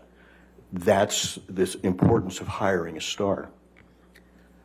What aspects of an actor's reputation might impact their ability to get hired by brands or studios?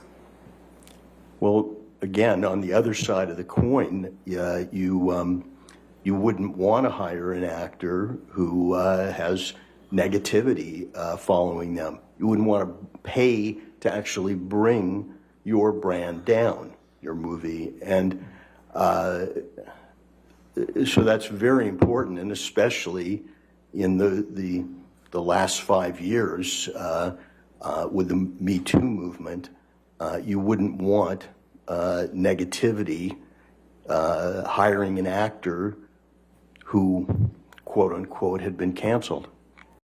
You know, when people get on boats,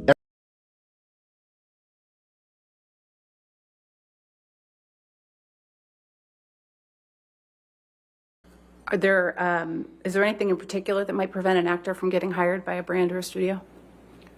Well, I mean, we're talking about illegal activity, a criminal record, but right now, the pinnacle of negativity in Hollywood is being accused of domestic abuse, sexual abuse, violence, and what we've seen is almost immediately terminations and cancellations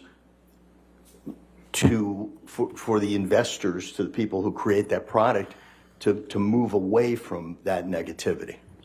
I think you mentioned the Me Too movement. What's your understanding of what the Me Too movement is? My understanding of the Me Too movement is that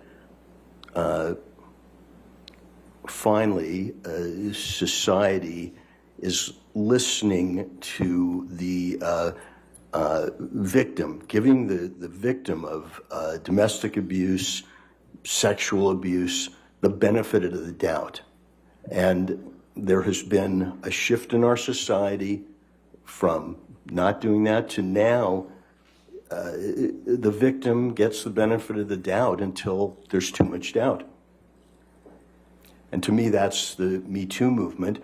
One person can come forward and accuse Harvey Weinstein, and another person can come forward, and another, and another. That's the Me Too part of it. But they get the benefit of the doubt, whereas in the past, the victim didn't have that benefit. What impact has the Me Too movement had on how Hollywood conducts business? It, in my many decades in the business, Hollywood has changed and morphed, but never as quickly as to respond to the Me Too movement that started in 2017. When I started in the business, every contract for an actor or someone involved in a movie had a morals clause that you did certain things and you could be fired for it. They wanted to protect their brand. Before the Me Too movement, that morals clause was fading out. People with leverage, people said, wait a second, you just can't get rid of us because you think this or that. With the Me Too movement, Harvey Weinstein, Bill Cosby, if you will, the morals clause has come back, and it is a demanded feature in every entertainment employment agreement, because the studios want that verbiage. They want those rights so that they can act quickly and decisively when there is a claim. Mr. Marks, do you have any experience working on a project where an actor was accused of domestic abuse or sexual violence? Yes. What was that experience? I did some of the production legal work on a film called All the Money in the World. It was about the life of the Gettys, J. Paul Getty. And J. Paul Getty was played by Kevin Spacey. He acted in the part, he finished his role, he was paid, and then these Me Too accusations came out. And immediately, my client, in conjunction with Sony, they made a decision to take him out of the movie, and Christopher Plummer was hired. They reshot all his scenes and seamlessly cut them in to the movie. And if you see All the Money in the World, you won't know that Kevin Spacey was ever in it. So I had that personal experience. And then coincidentally, when that happened, I was also doing work for MRC, which produces House of Cards, and a very successful series. And he was the star of it. And he was immediately cut out. And everything was redone to get rid of the notion that Hollywood would support an abuser after the Me Too movement. And then because I was in the mix of all of it, I also know that Kevin Spacey had completed another movie for Netflix. And unlike All the Money in the World, they couldn't reshoot it. And it sits on the shelf, a movie about Gore Vidal that was finished but has never seen the light of day. What's your understanding of why these companies wanted Kevin Spacey removed from those projects? Can you repeat the question? What's your understanding of why these companies wanted Kevin Spacey removed from those projects? These companies, as I've said, they wanted Kevin Spacey removed because they didn't want the negativity.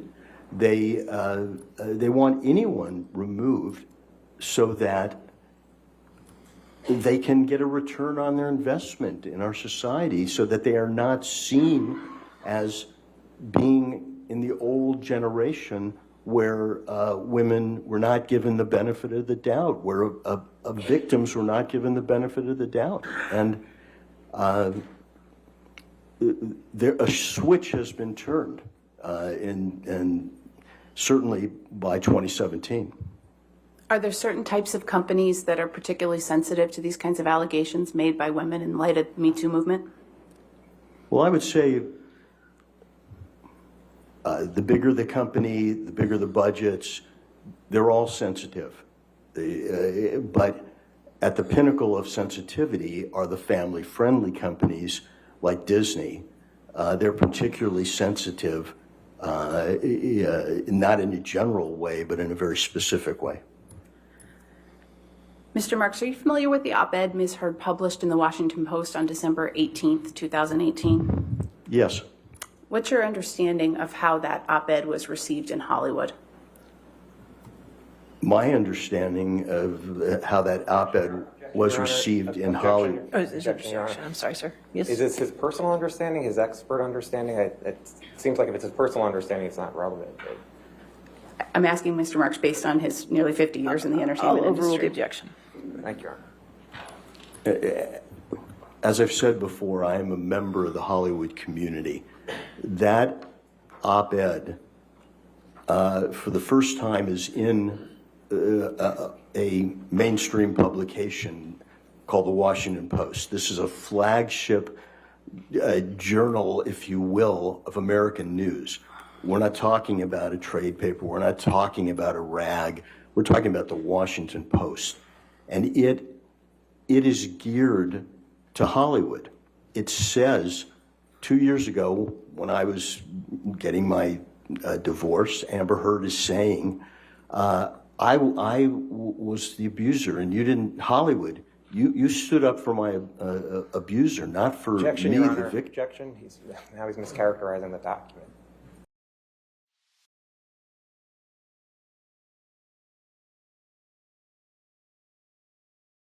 I think he's. Yeah, this was a very interesting testimony. And I remember while watching this, learning a lot of information from him. It was very, he did a lot of different. He worked with many stars, and he explains about the legal stuff in this Hollywood technical forensics. It was very interesting. Yes, indeed.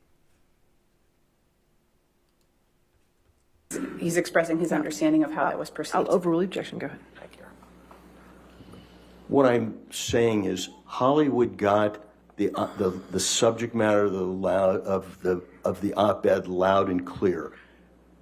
Amber Heard was calling out Hollywood for supporting since 2016, supporting her abuser, and she felt the wrath of Hollywood. She was calling them out to do something.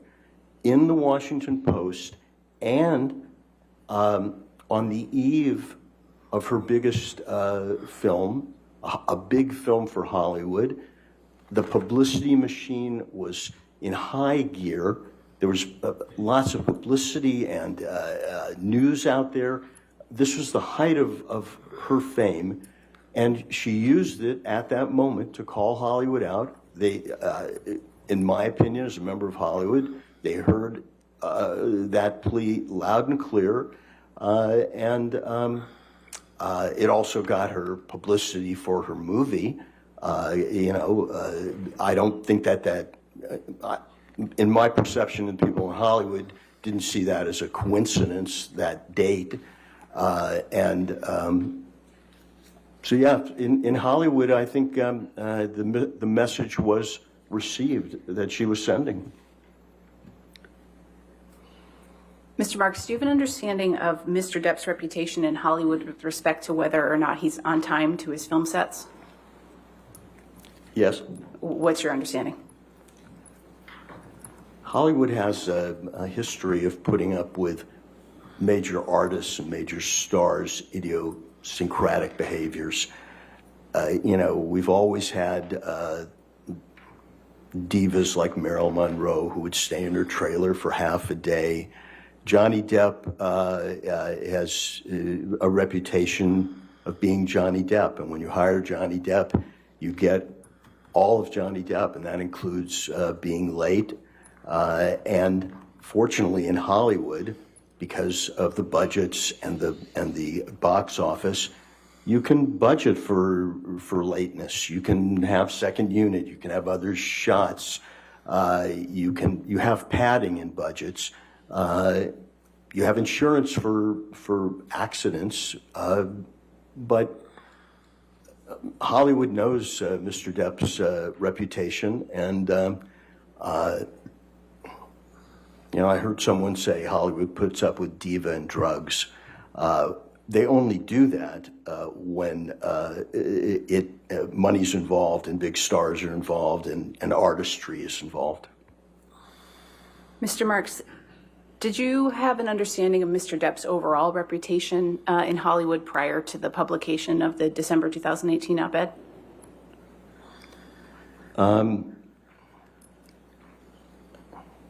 I would say that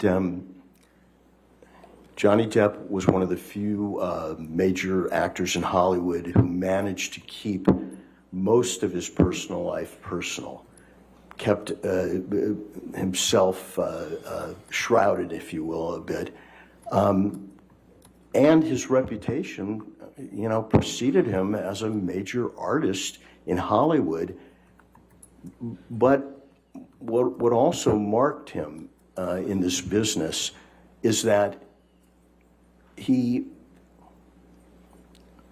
was congruent. He was likable. He was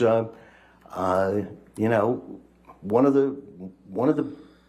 the guys, and I never heard any complaints, if you will. Do you have an opinion about the impact of the publication of the op-ed on Mr. Depp's reputation in Hollywood?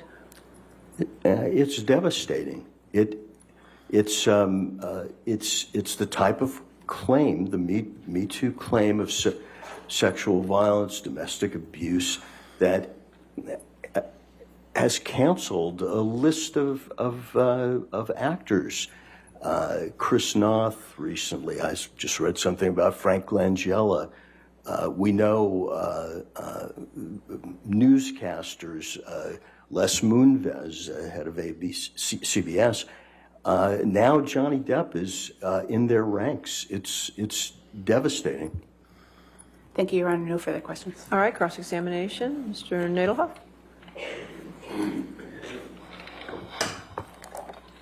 Good afternoon. Your rate in this case is $975 per hour, is that right? That's correct. And you've never charged that higher rate in any other case, isn't that right? I've charged near that amount, but never that high, correct? That's correct. Okay. How much have you received for this case? I'd have to look at my billing. During my deposition, the attorney who deposed me asked me the same question. I said I would look it up. I did during lunch, and then she never got back to it again. I don't remember how much it was then, and I don't have the figures now. And you don't know how many hours you worked on this case? I would guess, again, I'd be guessing, and I don't know if you want me to guess. I have a full-time transactional practice. This is a very small part of my practice. Okay. Now, you said you worked for Disney for less than a year, right? I worked for Disney about a year. Yeah, and that was in 1990, right? Yes. So that was 32 years ago? Yeah. Okay.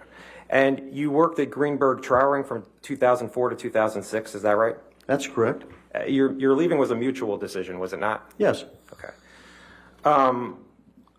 Now... Okay, if there's one AI site builder you need to meet, it's...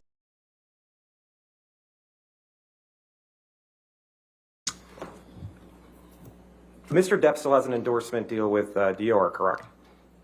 I understand that, yes. Okay. And he's had that endorsement deal since 2015, isn't that right? I believe he's had the endorsement deal for a while, and I think he still has it. Right. And Dior hasn't dropped Mr. Depp, correct? As far as I know, Dior has not dropped him. All right. And Mr. Depp did not have a contract for Pirate 6, isn't that right? As far as I know, there is no contract for Pirate 6. Right. And all the documents you looked at all the documents in this case, and you've not seen a contract for Pirate 6, right? That's my memory of the documents. There was no contract for Pirate 6. And in all the documents you looked at, you didn't see a text saying Mr. Depp got the contract for Pirate 6 for $22.5 million, right? Objection asked and answered. Overruled. I didn't see paperwork on an agreement for Pirates of the Caribbean 6. So not an email, not a text, not any written document about Pirate 6, correct? Objection asked and answered. I'll sustain that objection. Next question.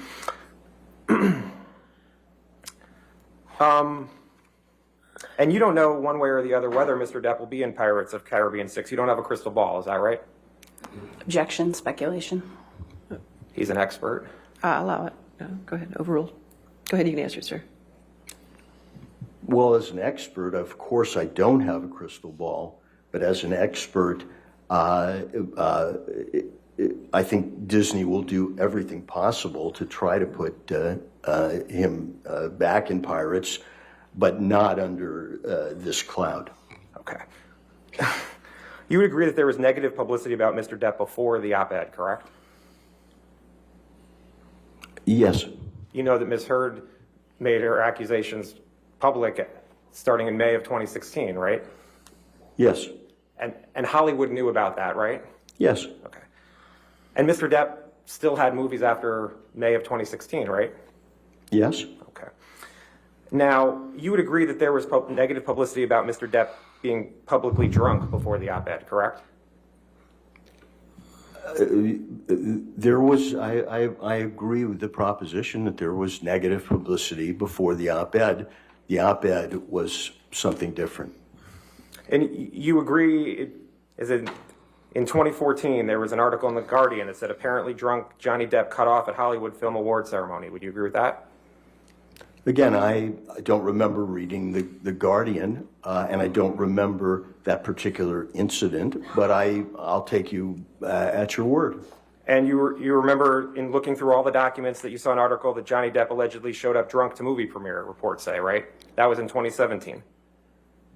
I think I've testified that there is certainly Johnny Depp behavior and negativity out there. Yes.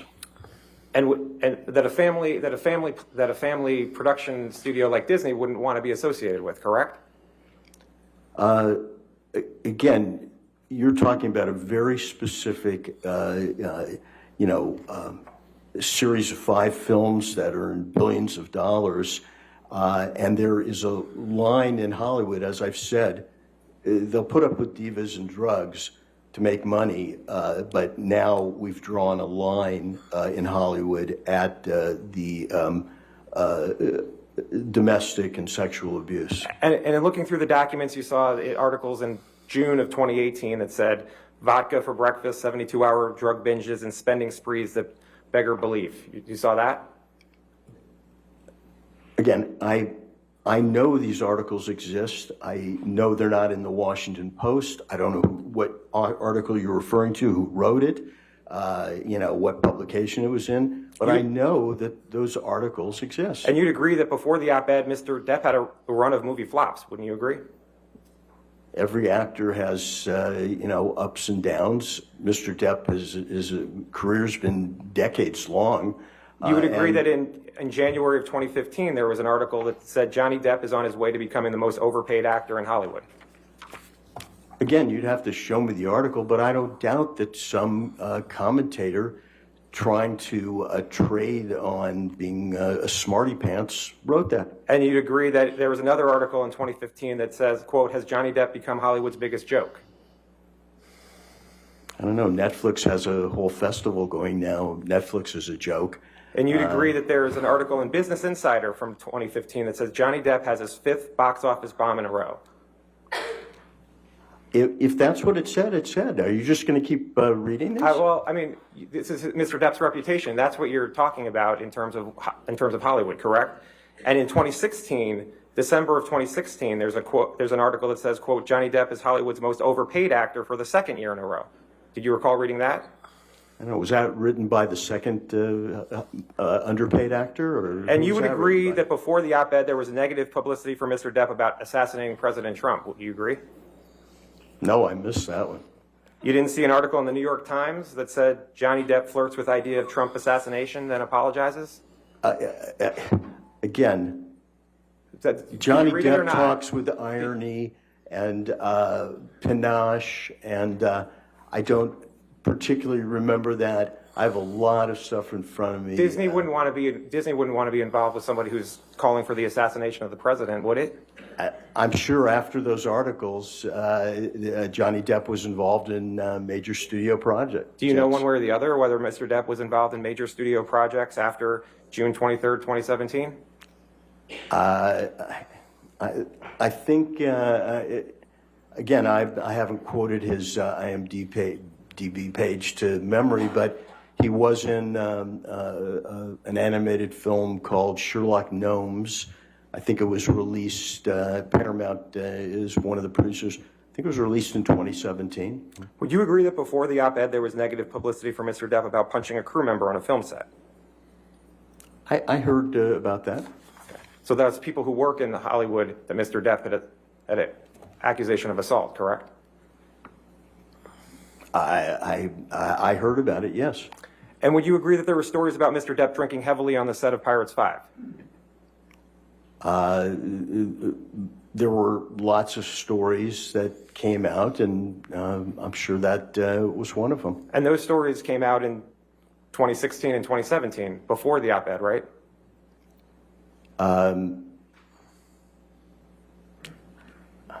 Again, you'd have to show me a timeline, but I'll take your word that there were articles written in various rags or trade public. Is the New York Times a rag? Is that what you're saying? No, I'm not saying the New York Times is a rag. What I'm saying is at the height of the Me Too movement, we have this op-ed directed at Hollywood, and in the Hollywood I know, the rest of the stuff is background noise. Now, and Pirates 5 did not make as much money in the box office as the prior Pirates movies did. Isn't that true?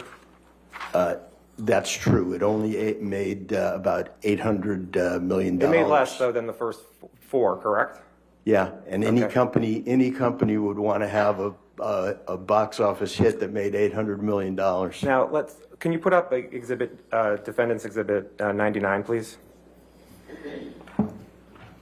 On CarParts.com, you get access to over 1 million quality parts.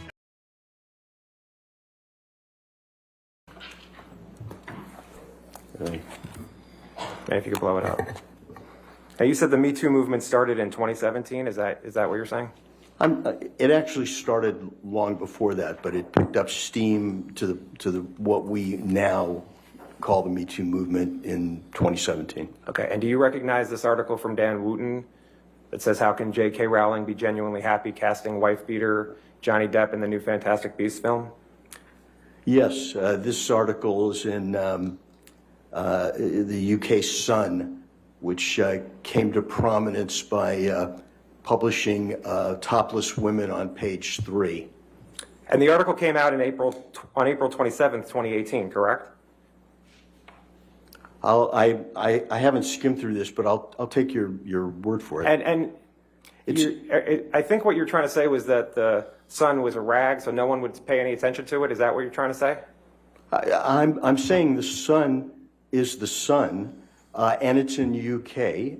And what this article is repeating stuff from 2016, repeating all the stuff that you might say should be all past history after the divorce.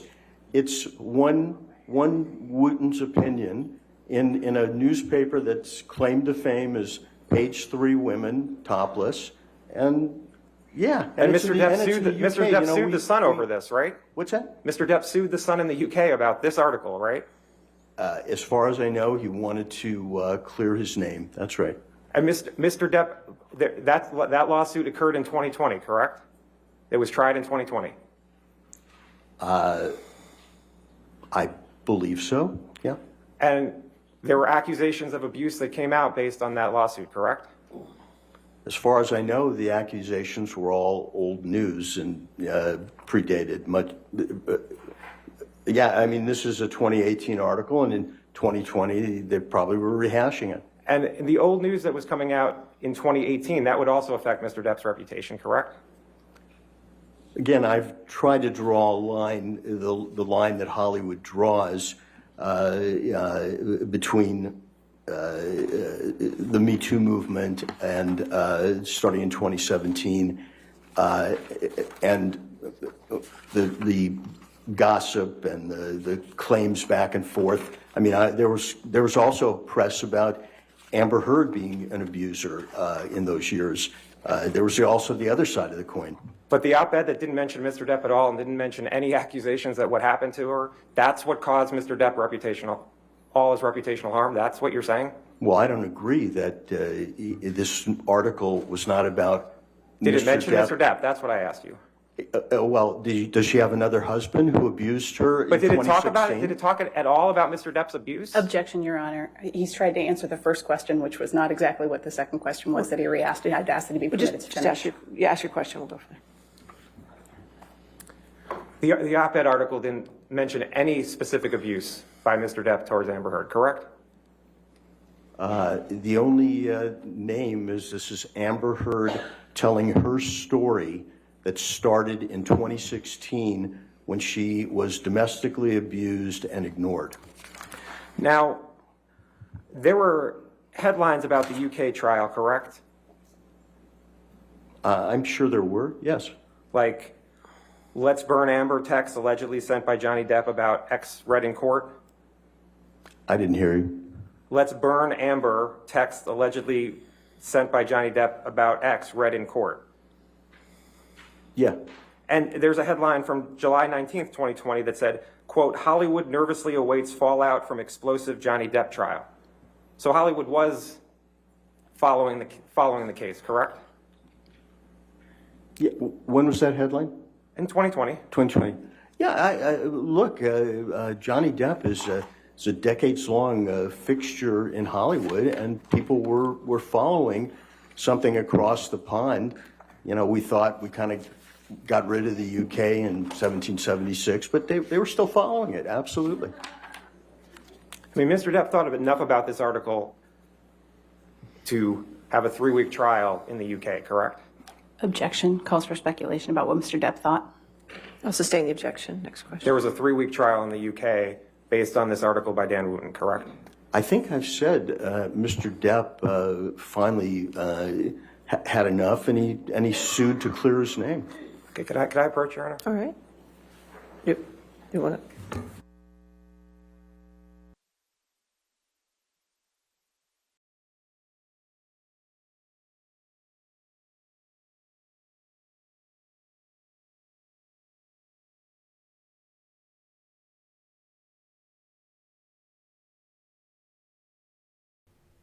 We see with Johnny, this man has a lot of great information in this trial.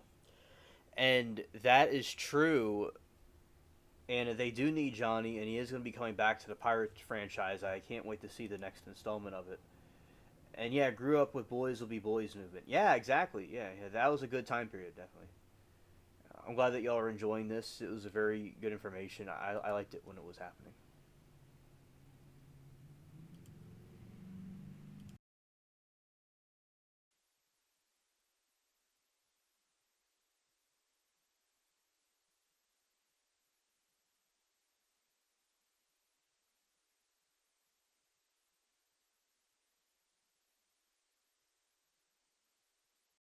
Mr. Marks, you testified that in the UK case, Mr. Depp was looking to clear his name, correct? That's my assumption, yes. And yes or no, did Mr. Depp clear his name through that lawsuit? I wasn't in the UK, and I'm not going to opine on that. That's not what I've been engaged to talk about. You don't know one way or the other whether Mr. Depp cleared his name through that lawsuit? Objection, Your Honor. Asked and answered. I'll sustain the objection. Next question.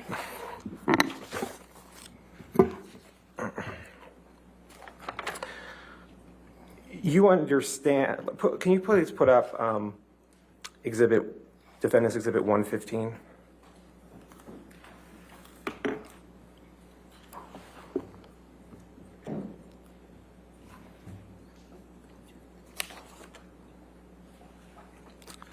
In looking through the documents, did you see headlines from October 25th, 2018, almost 2 months before the op-ed, that Mr. Depp would not be in Pirate 6? I saw that there was speculation in different publications, none quoting a Disney executive, if you will, none being definitive. And by the way, I can't see where's this article from? I just see the headline. TheDailyMail.com. So the Daily Mail is a UK publication? Oh, all right, let's move. I mean, do you know or not? Do I know what? Do you know if it's a UK publication or not? I think that the Daily Mail is, but I'm not sure. Okay. Now, did you review the deposition testimony in this case of the Walt Disney corporate designee? Yes. Okay. And do you recall that the corporate designee testified that Disney produced all documents related to its business relationship with Mr. Depp, including considering Mr. Depp for any work with Disney or future Pirates films, and she did not recall seeing the op-ed or any documents referring to the op-ed in that production of documents? I read the deposition. I don't recall seeing the op-ed in what Disney produced. What I do recall is that the person giving that deposition for Disney really had no contact with Jerry Bruckheimer or Sean Bailey. Just was someone that Disney put up who didn't know anything, is what I took. And you understand, you're a lawyer, right? you understand that a corporate designee is supposed to be in the shoes of the corporation talking for Disney, correct? Objection, Your Honor. I think that's outside the scope of his expertise in this case. Overruled. Okay. I understand that that's what the corporate designee is supposed to be, but when I read that they are not in touch with, when they're not in touch with the president of the company, it gives me pause. So Disney itself represented through this witness that it did not have the op-ed in any of its files, correct? I don't remember that passage in the deposition, but I can't remember. She certainly did not quote the op-ed or produce the op-ed or talk about the op-ed. Okay. Now, but in Hollywood, actions sometimes speak much louder than words. and did you recall that that same corporate designee said that Pirate 6 is still possibly in development? Until Disney says it's not in development, it's in development. Okay. And can we put up Defendant's Exhibit 134?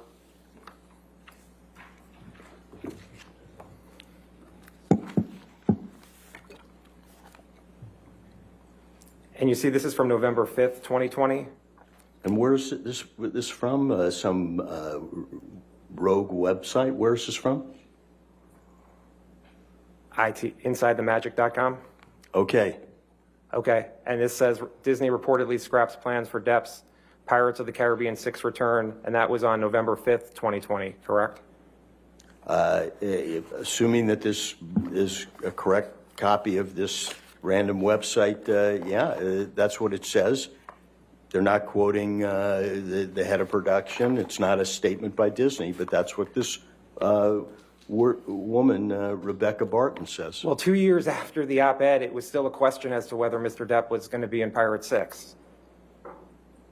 There was no contract for Mr. Depp to be in Pirate 6, but he was Pirates, and there would always be that question until Pirates is produced or until Disney says otherwise. And November 2020 was at the same time as all the publicity surrounding the UK case, correct? I think the UK judgment came out in November 2020. And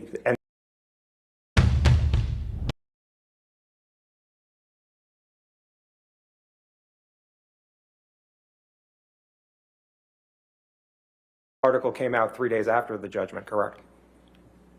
If the judgment came out on the 2nd, this is 3 days later in, what's this again, moviemagic.com? Correct. By Rebecca, Barton. Could I approach, Your Honor? All right.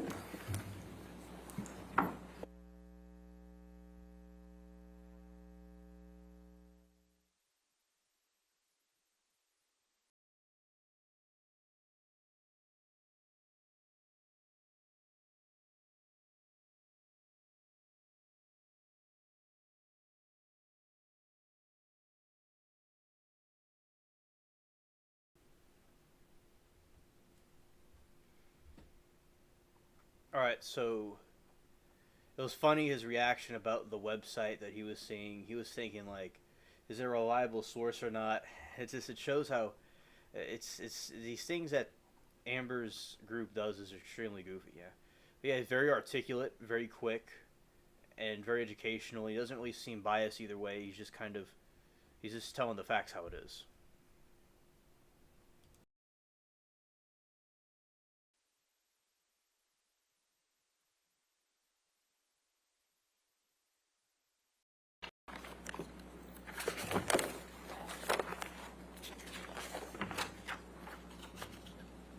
Now, isn't it true that you don't recall when you first read the op-ed? As I sit here today, I don't recall when I first read it. I mean, it wasn't a big deal to you. You didn't read it in 2018, correct? I have a wife, 2 kids, a full-time job. I don't remember. Okay. And You have no idea when you first read it? I just want to make sure I understand that. Objection asked and answered, Your Honor. Sustain the Look, objection. I wasn't I'll at this. sustain the objection. Next question. Okay. I sustain the objection. Okay. Next question.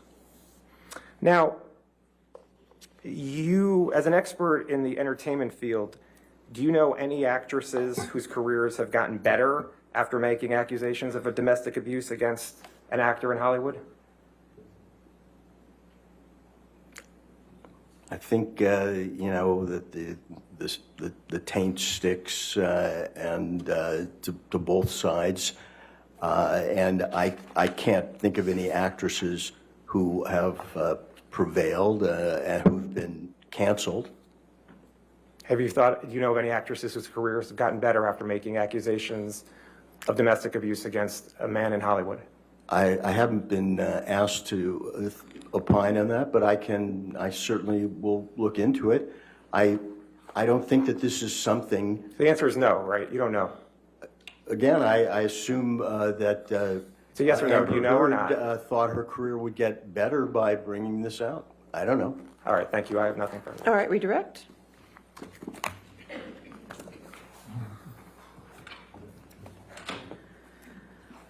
Mr. Marks, you were asked a series of questions about a number of publications and publicity related to Mr. Depp by Mr. Nadelhoff. Do you recall those questions? He asked a lot of questions about a lot of articles. And, sir, based on your experience in the entertainment industry, do you have an understanding of what types of publications carry the most weight in Hollywood? The publications that carry the most weight in Hollywood, in my opinion, after all these decades, are Variety, Hollywood Reporter, Washington Post, Wall Street Journal, New York Times. Those are the publications. And Mr. Nadelhoff asked you a number of questions about certain headlines related to Mr. Depp and various news coverage related to Mr. Depp. Do you have an opinion about the impact of those articles that you looked at with Mr. Nadelhoff on cross-examination on Mr. Depp's reputation in Hollywood? Again, I don't remember all the articles, but what I do know is that Johnny Depp had always had articles about him, and that didn't change the baseline. If you had a big project and it had a role for Johnny Depp, that didn't change the baseline. Is your opinion about the op-ed misheard author different than that? My opinion about the op-ed in the Washington Post was different. That was had a different quality of headline and article. Thank you, Your Honor. No further questions. All right. Is this witness subject to recall?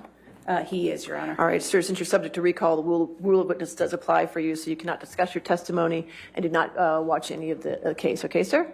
But you're free to go today, sir. Okay, thank you. Thank you. All right, watch your step there. Quite fine. All right, your next witness. Plaintiff calls Douglas Banya, Your Honor. Okay. Can you spell that last name for me? B-A-N-I-A. Thank you.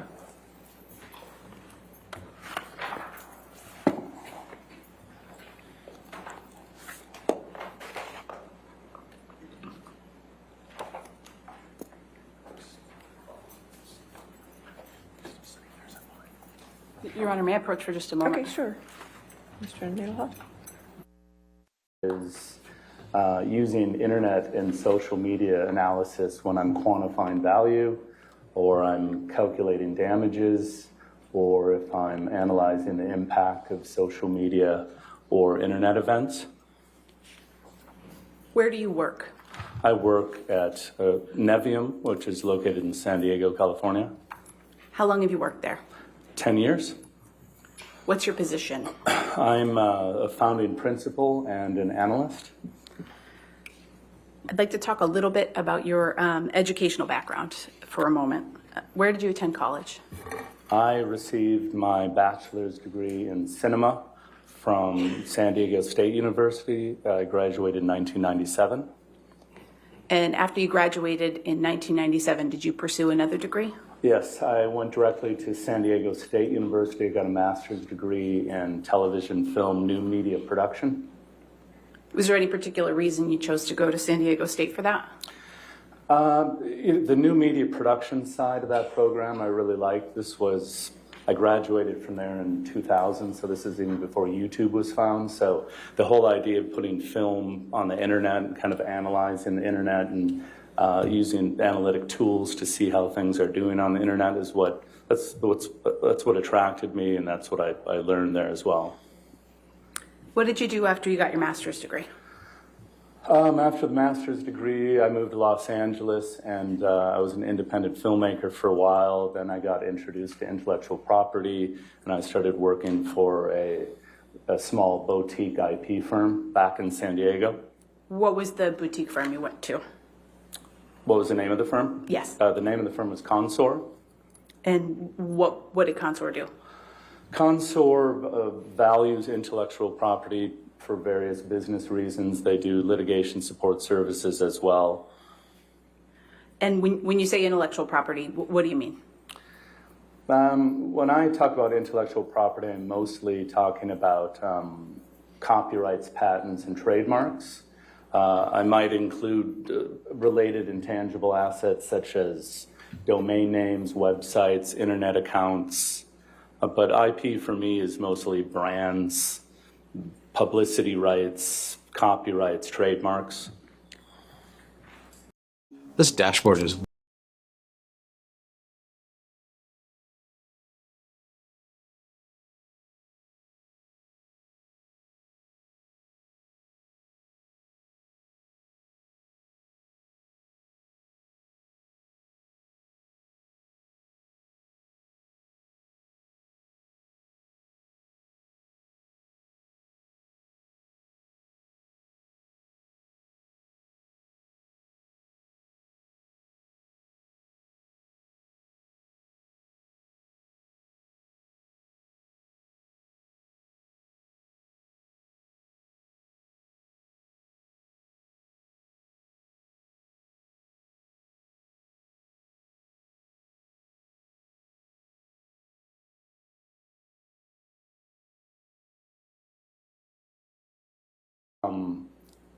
representing,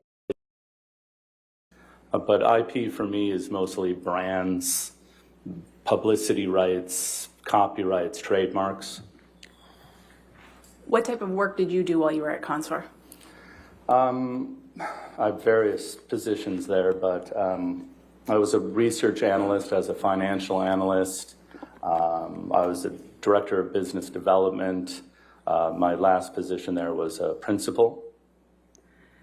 And what kinds of things did you work on? We worked on, valuation. Our clients, they needed a valuation of their IP portfolio for maybe tax or estate reasons.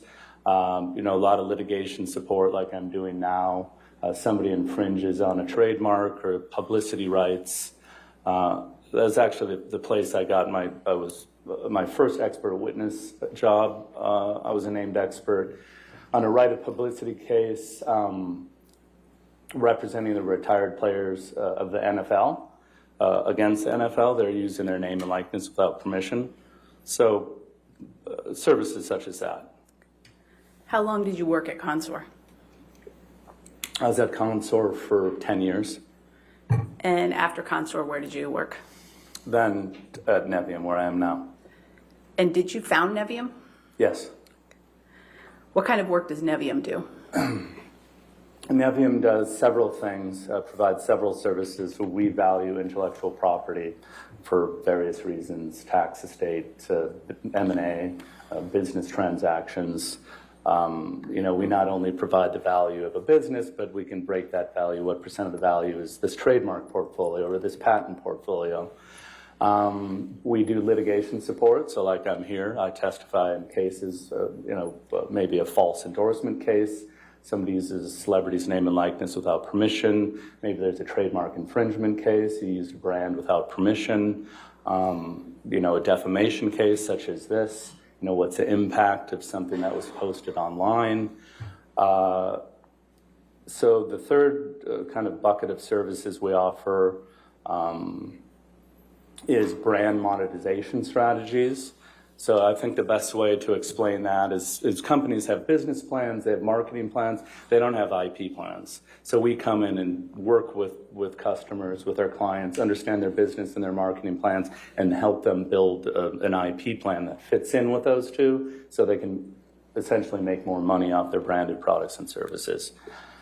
And I think what's important with all that is, what differentiates us with competitors is we use internet and website analytic tools and everything we do.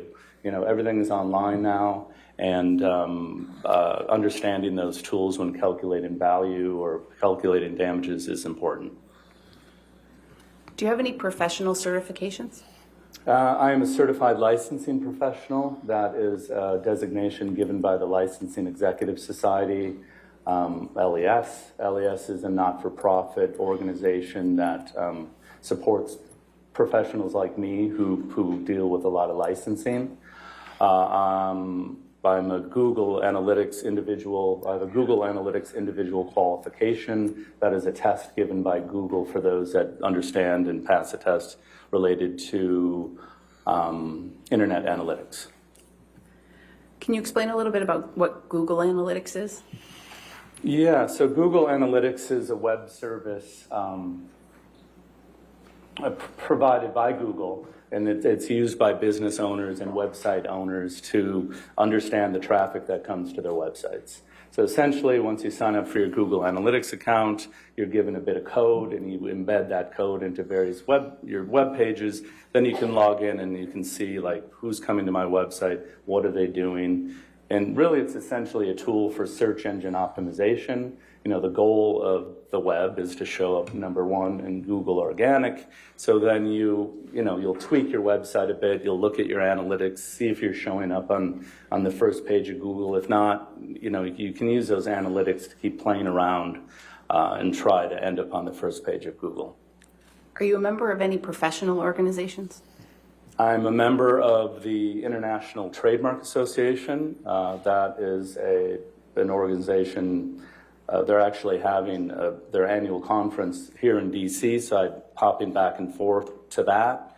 I'm on their right of publicity panel. I just gave a presentation on Monday. I'm a non-attorney member of the American Bar Association. I'm on their Copyright and Social Media Committee. Your Honor, at this point, plaintiff would offer Mr. Banya as an expert in internet and social media analytics. All right, any objection? No, Your Honor. All right, so moved. Thank you. Mr. Banya, what were you asked to do in this case? I was asked to analyze the impact of the allegations of domestic abuse made by Ms. Heard as it relates to her 2016 restraining order, and then asked to also analyze the republication of that alleged abuse in her 2018 Washington Post op-ed. What work have you done in connection with forming your opinions relative to that? So I identified the best tools to use in this case, which are Q-scores, Google Trends, and historic Google search results. You used a few terms in there. I just want to break them down a little bit. What's a Q-score? A Q-score is, there's a Q-score company that's been around for about 50 years, and what they do is they measure how well a brand or a celebrity or sports character is known and how much they're liked, and they also measure how much they're disliked. Who else besides you uses Q-scores? Q-scores are used by, any company that, organizations that license in a celebrity or a brand to endorse their product or service. The PGA Golf Tour is actually using Q-scores right now. They're using Q-scores in Google search results. They have a pool of $40 million that they're doling out to their players. So depending on their Google search results and their Q-scores and other metrics, I'm sure, they're using those to divide up that pool of money. And I think you also mentioned Google Trends. What's that? Yeah, Google Trends is another service offered by Google. As we know, everything starts with a Google search these days. There's 5 billion daily searches on Google. And Google Trends allows a user like me or you to go into Google Trends and analyze search traffic for various key terms, anything you really want. Maybe there's a new football player and you want to see how that football player is trending compared to the team over time, or maybe something related to Ukraine, or maybe a celebrity. So Google Trends just shows you what kind of search volume is happening during various points of time. What are historical Google search results? So historical Google search results are using Google. There's actually an area where you can go back in time and see what was showing up in Google during that time. And it's really the best indication of what websites would have appeared back in time. Oftentimes, working with my monetization clients, we want to know, hey, how were you ranking years ago for your branded service or your branded company? It will go back in time and look, and then in litigation, we're always going back in time, so we want to figure out what was most likely happening, what websites were served back then. And when you know what websites were served back then, you typically know what people were reading and thinking about. Why did you choose these particular tools for your analysis in this case?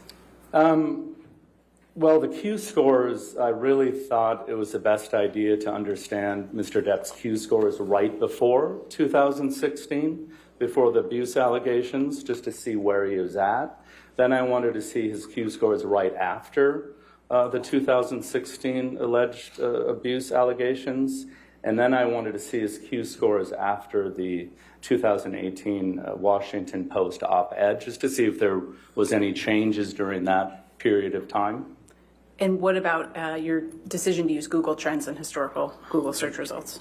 Yeah, I felt that those two tools together were perfect, because what I wanted to do is understand, as I mentioned, everyone's going to Google to figure things out. What were people when people Googled Johnny Depp prior to these alleged abuse allegations? What websites were coming up and what was the public consuming about him? Then I wanted to know that after, and then after the op-ed. So I used Google Trends just to identify the dates in time, in which then I went into the historic Google search results. I searched for Mr. Depp, and then I changed those dates to go back in time, and then I analyzed the top 3 websites of each search. Based on the analysis you did in this case, have you formed any opinions? Yeah, my analysis shows that prior to 2016 and the allegations, the abuse allegations, Mr. Depp was not portrayed in a negative connotation. That's the first thing that I identified. Did you form any other conclusions?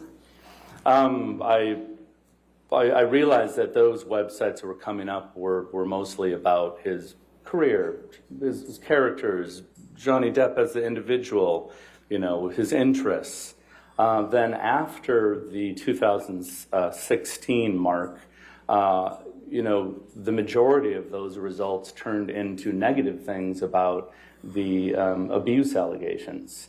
And then even more so after the op-ed, there seemed to be kind of a theme or a flavor of not only the abuse allegations, but his drinking and drug use.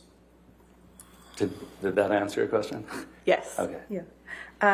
Mr. Banya, have you prepared a demonstrative that depicts how you used Google Trends in this case? Yes. Your Honor, at this time, we'd like permission to approach. I have hard copies.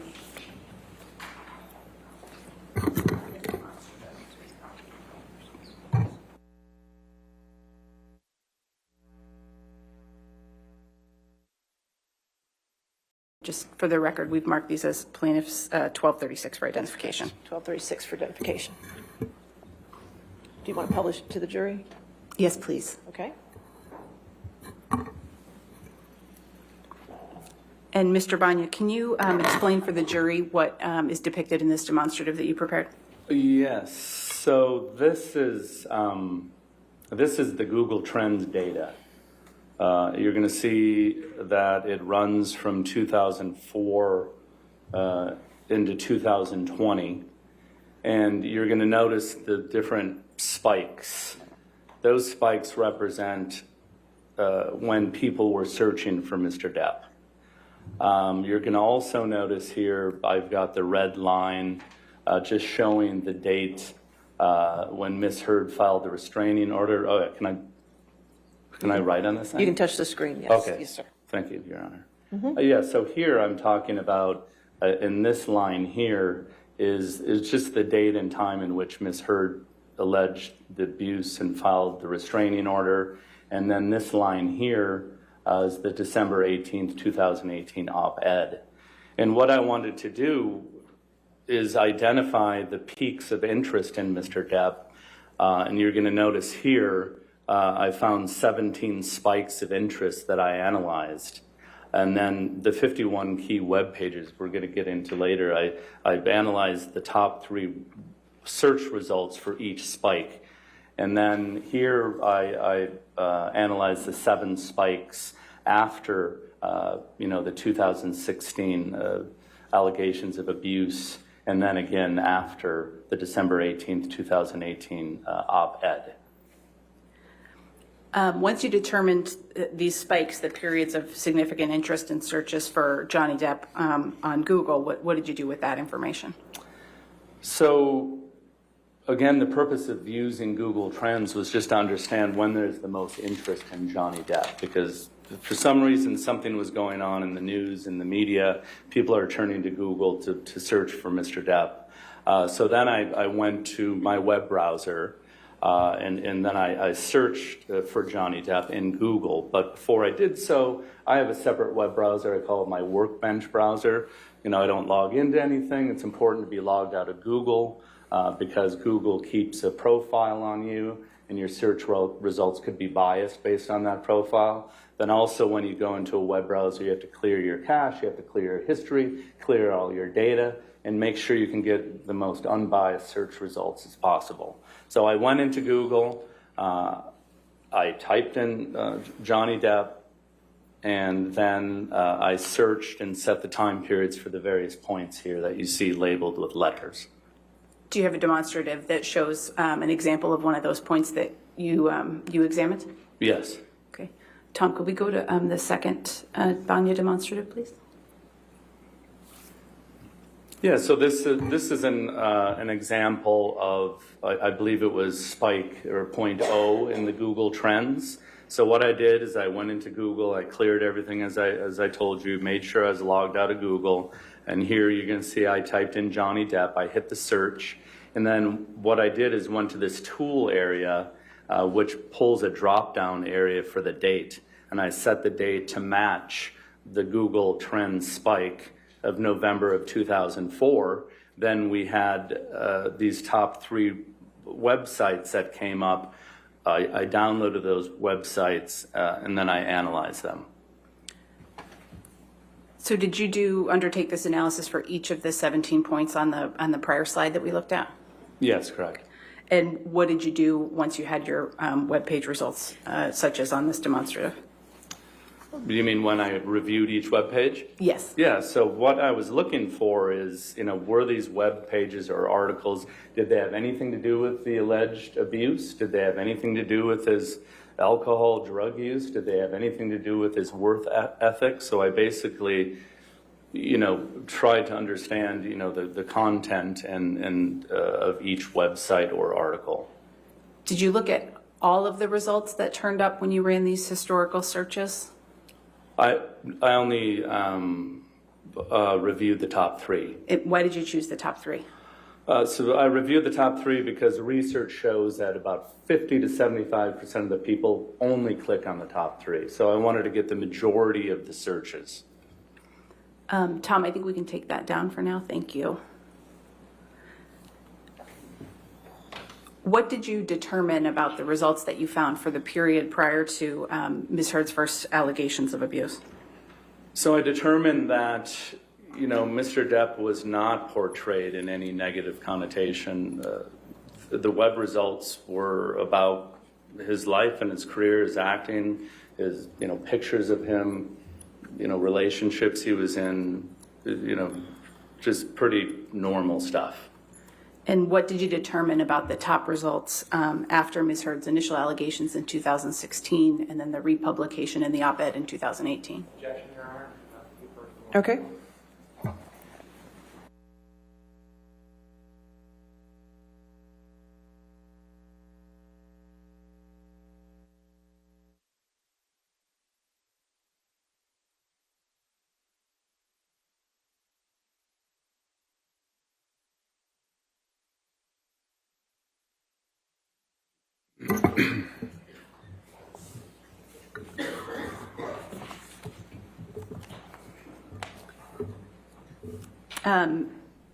Mr. Banya, what did you find about the results of the top web pages that you determined after Ms. Heard's initial allegations and then again after the publication of the op-ed? Yeah, so after the initial allegations in 2016, I found that the majority of them had to do with the alleged abuse. And then after I realized that the web pages that were dealing with the alleged abuse then started talking about is drinking and drinking and doing drugs. So it appeared to me that they became negative after 2016, but then after 2018, they even included the alleged abuse, but also included the drinking and drug use.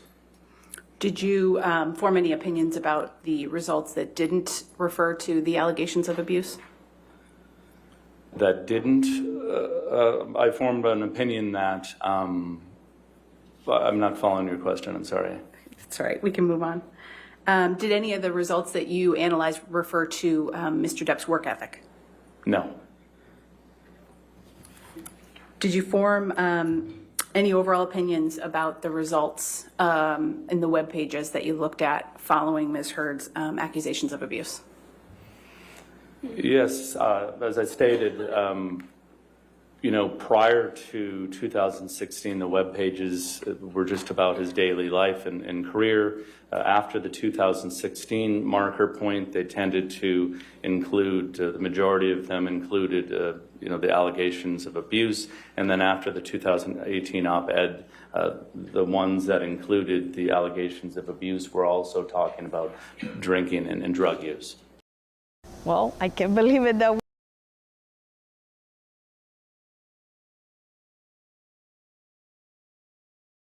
What was your overall view of the connotation of those results then?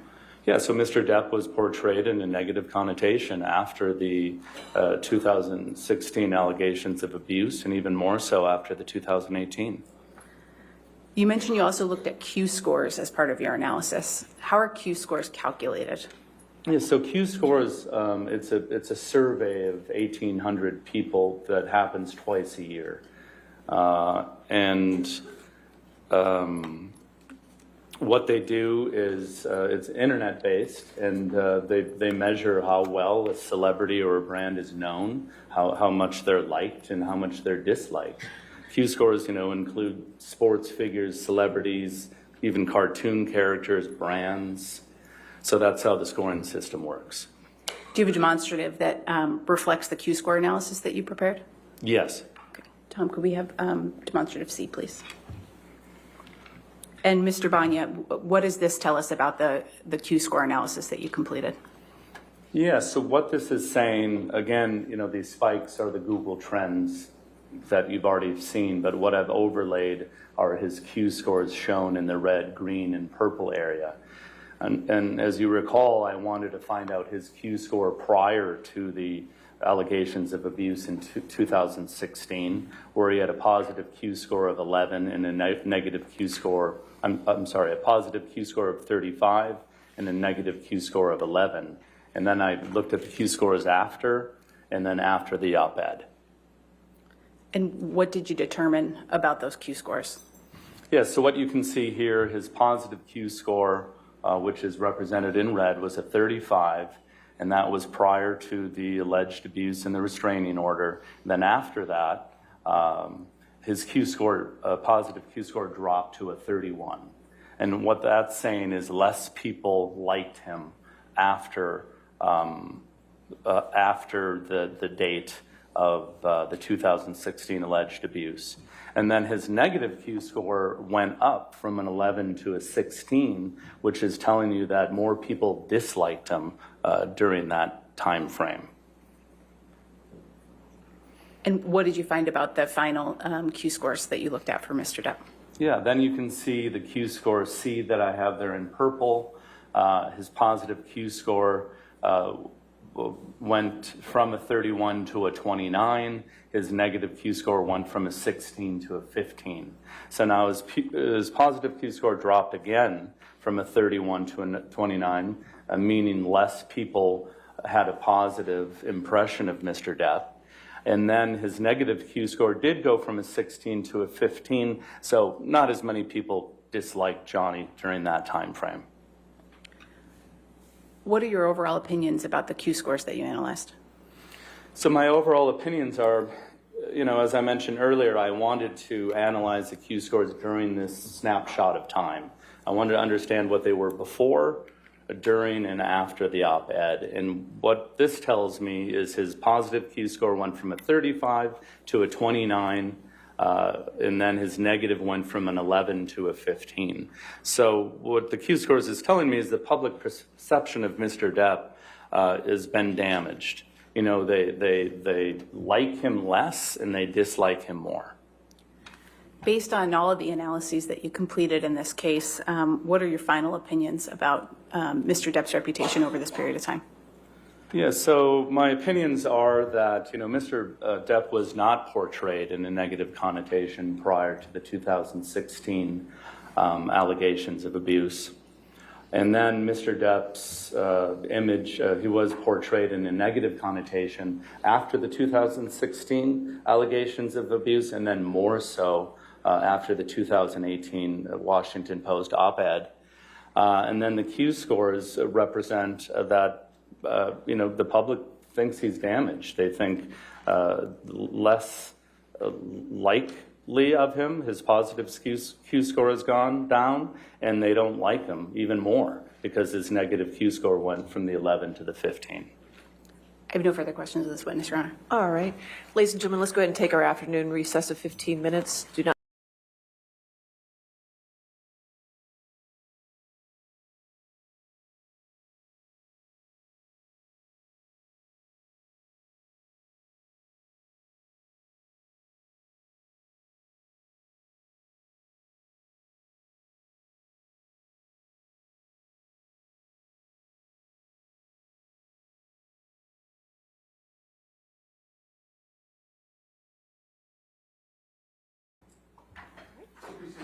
All right, we ready for the jury? Okay. Good afternoon, Mr. Banya. Good afternoon. Mr. Banya, you understand that this case is about the op-ed in December of 2018, correct? I understand this case to be about the allegations of domestic abuse, both as it relates to the 2006.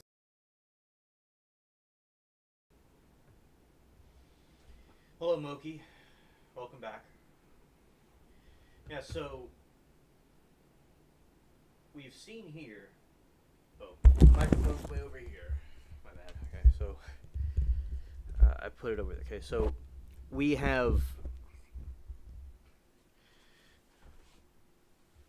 So that is some of the analysis on Depp, and I had a blog at one time in the past. I understand like what he's talking about because there's certain analytics you could use to look at like how somebody is gauging the content and ranking stuff on Google and how searches can get ranked like that. So that was interesting analysis. I've done that before. And Anna says, is Miranda here? I don't know if she could be in the background somewhere. Maybe she had to do something. But shout out to her wherever she is. Yes. Now, soon I'm going to have to get some things done, and I would have to end it a little bit earlier than I would usually do when I do these long streams. But we're gonna go on a little bit more, but there's some things that need to get done. But yeah, this is a more of that part of the testimony from the intellectual property consultant. Glad to have you back, Moki. That's all right, Moki. I mean, Miranda, I figured you were lurking around. All right. 16 and the republication of that in the 2018 Washington Post op-ed. You understand that Mr. Depp is only suing Amber about the op-ed from December 2018, correct? My understanding is, I can base my understanding on my analysis, which includes the 2016 allegations of That's abuse. your analysis, but do you understand what Mr. Depp is suing Amber for in this case? Objection, Your Honor, to the extent it calls for a legal conclusion. All right, I'll sustain the objection. Next question. Did you read the complaint in this case? Yes. Did you understand that Mr. Depp was only suing for the op-ed, about the op-ed? Yes. Okay. And Mr. Depp was not suing Amber in this case from his complaint about the accusation she made in 2016, correct? That is my understanding. And you're not able to separate out how Mr. Depp's reputation was impacted from the op-ed in 2018 versus how it was impacted when Ms. Heard filed for divorce in 2016, correct? That is not correct. Okay.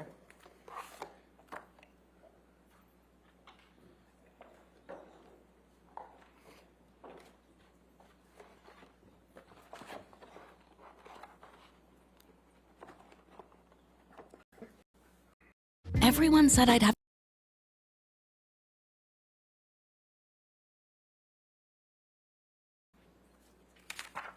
Mr. Bond, you took that deposition on March 21st, 2022? That is correct. Okay. And you were under oath at the time, correct? Yes. Okay. And you're under oath to tell the truth, correct? Correct. Okay. Can you turn to page 83 of your transcript, which is on the 21st page of the... I'm here. Okay, and you see line 9? Yes. And I asked you, are you able to separate out how Mr. Depp's reputation was impacted from the op-ed versus how it was impacted by when Ms. Heard filed for divorce? And your answer was no, correct? Correct. Okay. And you're not able to separate out how Mr. Depp's reputation was impacted from the op-ed in 2018 versus the publicity surrounding when Mr. Depp sued the Sun newspaper in the United Kingdom when a Sun writer called Mr. Depp a wife beater, correct? Are you still reading from my deposition? No, I'm asking you a question now. Please repeat that. You're not able to separate out how Mr. Depp's reputation was impacted from the op-ed in 2018 versus the publicity surrounding when Mr. Depp sued the Sun newspaper in the United Kingdom when a Sun writer called Mr. Depp a wife beater. Objection, compound, Your Honor. Sustained. You're not able to separate out how Mr. Depp's reputation was impacted from the op-ed in 2018 versus the publicity surrounding when Mr. Depp sued the Sun newspaper in the United Kingdom, correct? My analysis shows that the web documents that I reviewed after the 2018 allegations. Respectfully, this is a yes or no. This is a yes or no question. Please repeat the question. You're not able to separate out how Mr. Depp's reputation was impacted from the op-ed in 2018 versus the publicity surrounding when Mr. Depp sued the Sun newspaper in the United Kingdom. That was not part of my analysis to carve that out. And you didn't. You were not able to separate it, correct? I didn't try to. Okay, and so you couldn't. I didn't try it. Okay. And you understand that the article Mr. Depp sued the Sun over had the headline that said, "How can J.K. Rowling be genuinely happy casting wife beater Johnny Depp in the new Fantastic Beasts film," correct? I don't recall if that's one of the articles I reviewed. Do you know if that article came out before Ms. Heard's op-ed? I don't know. Okay. Now, you're not offering an opinion as to how the op-ed from Ms. Heard in December 2018 impacted Mr. Depp's career, correct? Repeat that, please. You're not offering an opinion as to how the op-ed from Ms. Heard in December 2018 impacted Mr. Hey, G, it is great to see you. Welcome. Oh, welcome to the chat. I'm glad to have you here. My rare pearl. Very nice. I hope everything's going well with you, G. Thank you for being here. Gotta have AC someone coming out tomorrow to fix it. Oh, yeah. Alright, there we go. Well.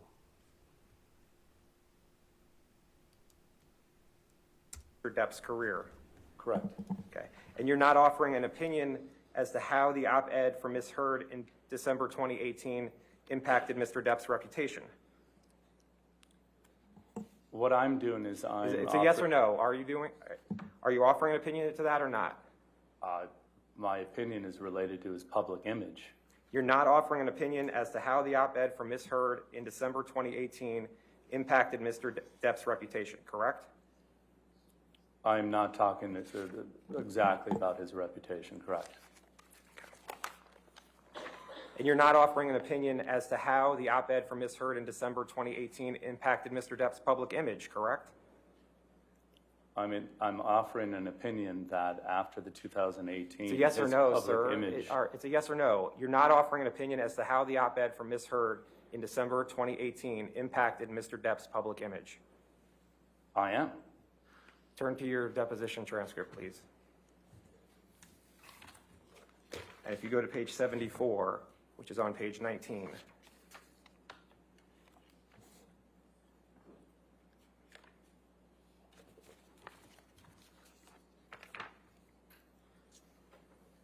And you see line, are you there? Yes. You see line 1, starting on line 1. I asked you, and you're not going to testify how the December 2018 op-ed impacted Mr. Depp's public image. Answer, that's correct. That was your testimony at the time, correct? Well, that was Johnny your answer Depp's at the time, perception, correct? is Sir, a that was negative your answer at the perception. time, correct? Okay, yes. And that was your answer on March 21st, 2022, correct? Yes, the date of the deposition. So that was a month and a half ago, Right. correct? Okay. And you're not offering an opinion as to whether the op-ed from Ms. Heard made Mr. Depp more hireable or less hireable, correct? Correct. Okay. As to the articles that came up in the Google searches that you spoke about, it was you made the determination whether the articles had a, quote, negative connotation or not, right? Correct. And so that's just your view if an article had a negative connotation about Mr. Depp, right?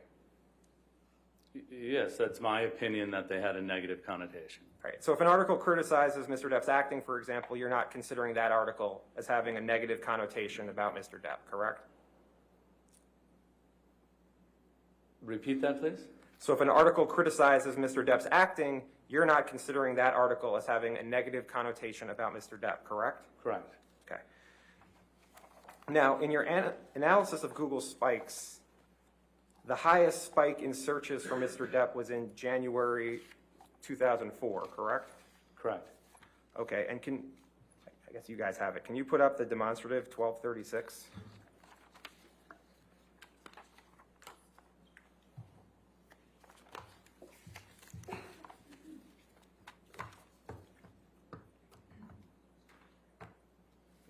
It's published. And can you see that, Mr. Yes. Bank? Can we make it just a little bit bigger?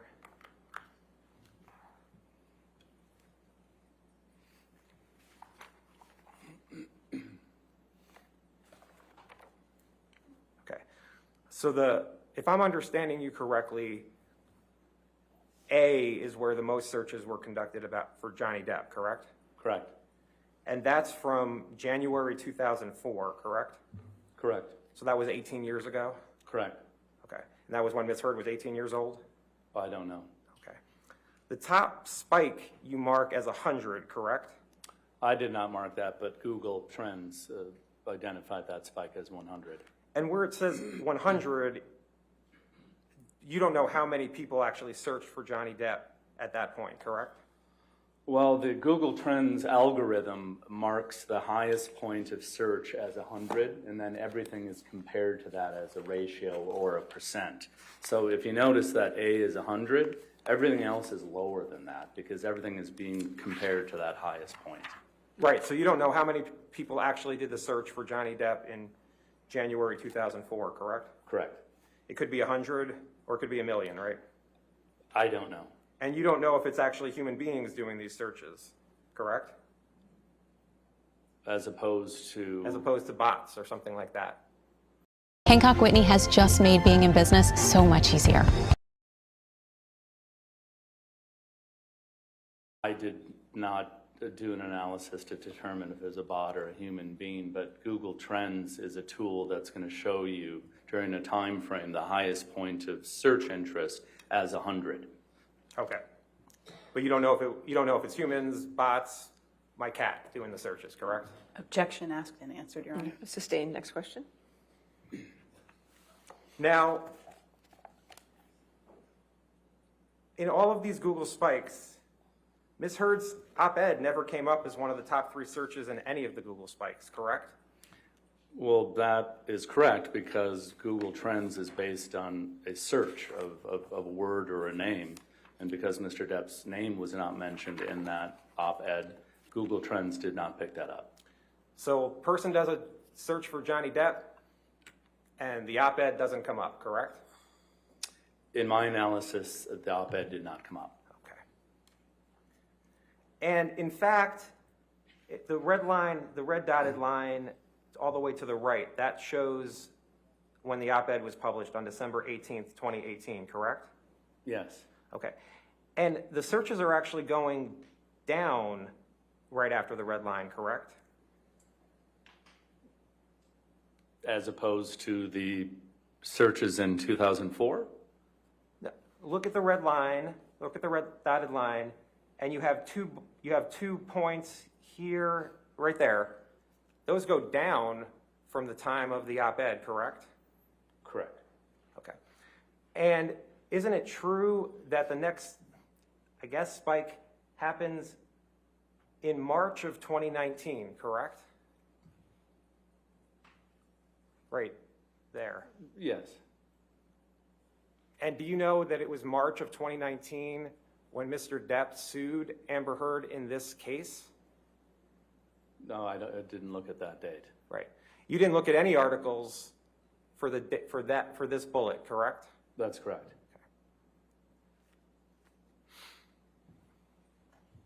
And since Ms. Heard's op-ed came out on December 18th, 2018, you would agree with me that by definition, all the spikes you analyzed before December 18, 2018 could not have been caused by the op-ed, right? Correct. So articles about Mr. Depp's drug use before December 2018 could not have been caused by the op-ed, correct? Correct. Okay.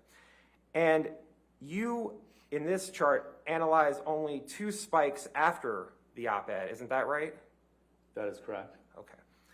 And the first spike you analyzed after December 2018 is V, correct? Yes. And is that January 2020? Roughly, yes. Okay. So that's January 2020 is over a year after the op-ed by Ms. Heard, correct? That's correct. Okay. And then the next spike you analyzed was T, correct? Yes. And that was in approximately July 2020? Correct. Okay, so that was a year and a half after Ms. Heard's op-ed, correct? Yes. Okay. And again, none of the articles, and then for V and T, if I understand it, you then analyze the top 3 searches that came up, or the top 3 websites that came up after a search? Correct. Okay. And none of the articles you analyzed in those Google spikes after the op-ed were the op-ed, correct? Correct. Okay. And isn't it true that the headlines of the articles over a year after the op-ed that you analyzed were about Mr. Depp suing the Sun in the UK for a Sun writer calling Mr. Depp a wife beater? You would have to pull those articles back up. I don't have those in front of me. Isn't it true that the article, and just so I understand it, V and T, that would mean there were 6 articles, correct, that you analyzed? Yes. Okay. And isn't it true that the article on February 26, 2020, the headline was, quote, Johnny Depp's disturbing alleged text messages read aloud in court as libel lawsuit begins? Again, I don't have that article in front of me. I did produce those as part of my analysis. I don't have that in front of me, if you'd like to show it to me. And you understand that that was about the lawsuit against the Sun in the UK, not about the op-ed, correct? Again, I do not have that in front of me. And another article that came up on February 27th, 2020 is one of the top 3 hits when you search for Johnny Depp. What the headline was, quote, let's burn Amber, text allegedly sent by Johnny Depp about X read in court. Ignite the fairways.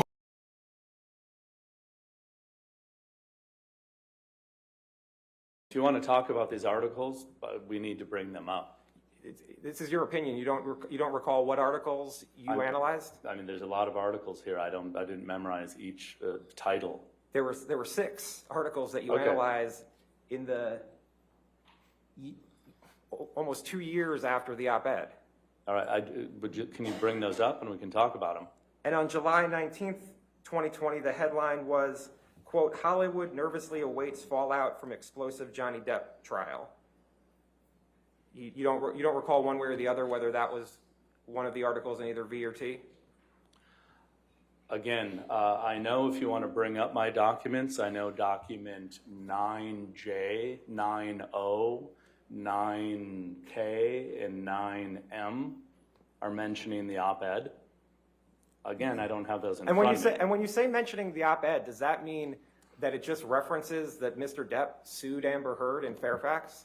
No, it talks about how he's alleged to have abused her as it relates to the op-ed. Doesn't it say, I mean, another headline from July 19th, 2020, the headline was, quote, Hollywood nervously awaits fallout from explosive Johnny Depp trial? Objection asked and answered. I'll sustain the objection. Next question. You understood that was about the lawsuit against the Sun in the UK, correct? Objection asked and answered. I didn't ask about that. Overruled. Again, I would like to talk about these articles, but I need to see them.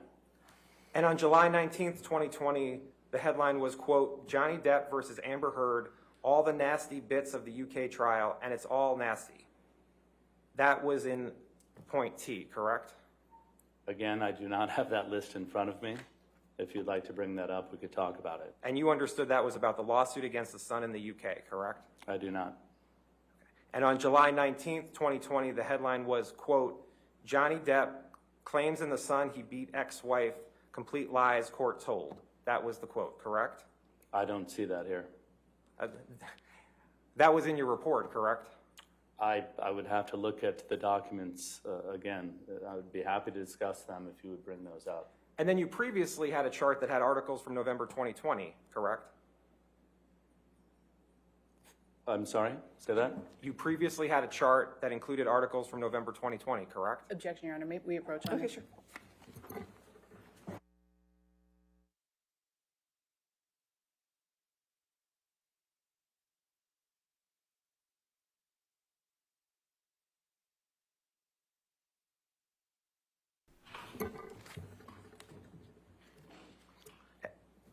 You understood it was Mr. Depp's decision to sue the Sun, correct? I don't know. That's not part of my analysis. Now, you talked about Q scores in your direct testimony, correct? Correct. And you testified about 3 particular Q scores for Mr. Depp, right? 3 periods of time are the Q scores that I analyzed. And you're not offering an opinion as to why Mr. Depp's Q scores changed, correct? That's correct. And Q scores can go up and down for actors for any sort of reason, correct? That's possible. You recall testifying that they could go up and down for any sort of reason in your deposition. Yeah, they can go up and down for many different reasons. So you're not offering an opinion that Mr. Depp's Q scores were damaged because of Ms. Heard's op-ed, correct? That's correct. Okay. And in comparing the Q scores from before the op-ed to the Q scores after the op-ed, Mr. Depp's Q scores dropped by 2 points, correct? I don't have those Q scores in front of me, but if you're looking at them, I believe we can show the 3rd page of this demonstrative. What was your question, please? Mr. Depp's positive Q scores from B to C dropped by 2 points, correct? Yes. You're not an expert on statistics, correct? Correct. And even though you're not an expert, you have an idea about what the term statistically significant means, correct? Yes. And statistical significance is a measure of whether your findings are meaningful, right? Yes, I don't think you need statistics to understand Q scores. And you don't know if there's any significance to a drop in 2 points in positive Q score, correct? Well, there absolutely is. When you're ordering Q scores on points at time. Mr. Banya, go to your deposition, page 113, which is on 29.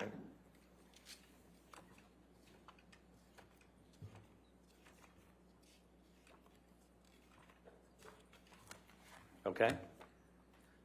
At 10, page 113, line 10, it says, so you're not offering an opinion as to the significance of a change in Q score, correct? Answer, correct. Well, you're talking about statistically a difference. What I'm talking about is how we use Q scores in the industry. When you see a Q score from dropping from a 31 to a 29, there's an issue. Is this somebody you really want to hire to endorse your products or your service? No, you probably not. You want to look into why, what is going on in the public to make these Q scores drop like that. And you don't know exactly the significance between 5 or 6 points of drop in Q score, correct? Correct. Okay. Now, and it shows here that Mr. Depp's negative Q score actually got better from point B to point C, correct? Correct. So that's actually better for Mr. Depp, correct? Correct. Okay.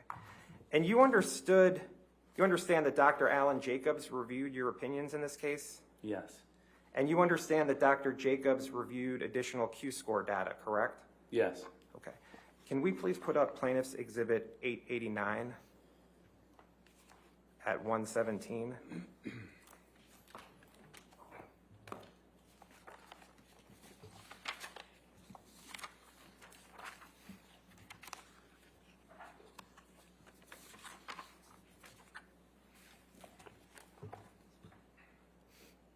Mr. Banya, do you understand this as a chart of Mr. Depp's Q scores from winter 2012 through summer of 2021?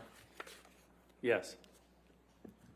Do you have any reason to question the Q scores that are shown in this chart?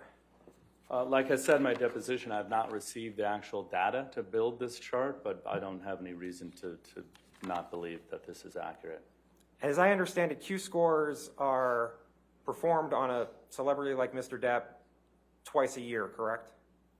Yes. So there's winter of a particular year, and then there's summer of a particular year? Yes. And the winter scores come out around February, is that right? I don't have that information in front of me, but it sounds right. And so would you know when the summer scores come out? I don't. Okay. And this chart shows, well, permission to publish this chart as a demonstrative, Your Honor. Any objection? I don't think this witness has laid an appropriate foundation for it, Your Honor. He said he has no reason to question the Q scores. I'll allow it as a demonstrative. That's fine.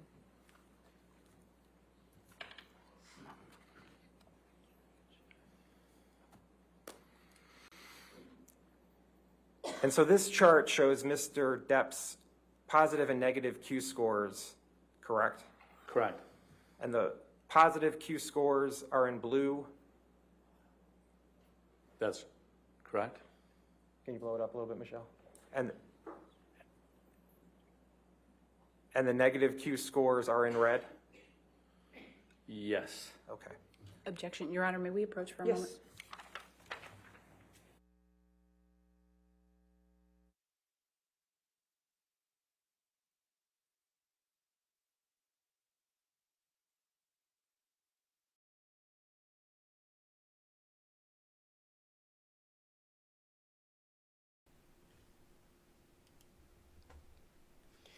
Yeah, food prices are going up. Egg prices are going up. Everything's going up. And it needs that people need to be able to afford their groceries, and it's about we're overdue when it's supposed to end. So it's quite cringe now.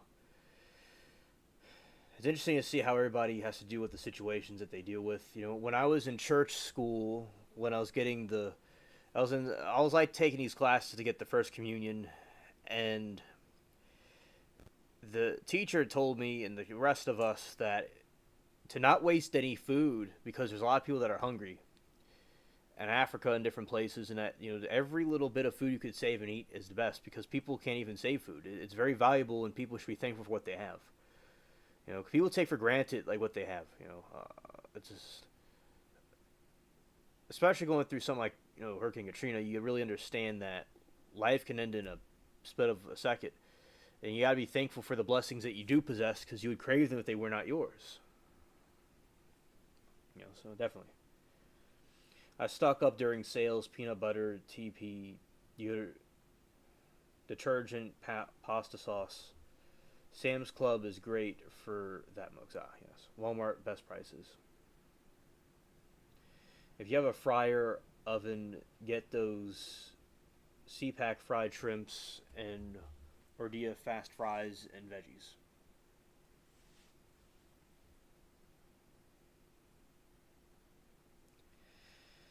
Right on, Cat TV. Yep.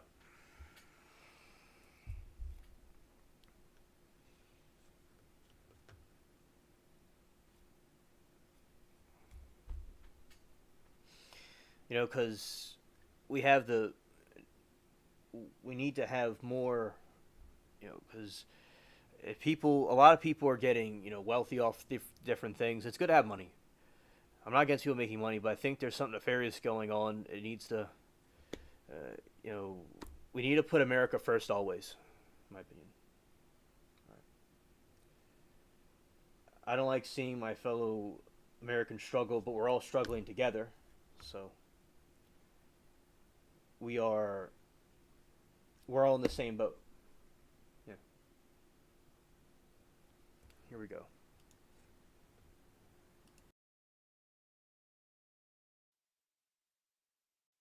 Winter of 2012 is 42, correct? It's in between, yeah, it's in between 40 and 45. Okay. And did you check the actual Q scores that Mr. Jacobs demonstrated in his report? No, my analysis was a snapshot of time. I wanted to know Johnny Depp's Q scores directly before the 2012 allegations, the 2016 allegations of abuse, and after. Okay. And you see here that the positive Q scores for Mr. Depp dropped from 42 in the winter of 2012 to 35 in the summer of 2016, correct? Yes. That's a 7-point drop, correct? Yes. And that's before Ms. Heard had her divorce filing, correct? That's correct. Okay. And that drop in Mr. Depp's positive Q scores could have nothing to do with Ms. Heard's op-ed, correct? Correct. And that drop could have nothing to do with the allegations Ms. Heard made after the divorce filing, correct? Correct. And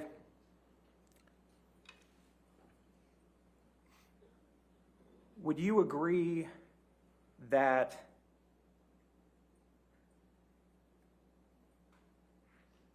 the positive Q scores actually start to show an increase for Mr. Depp after the op-ed?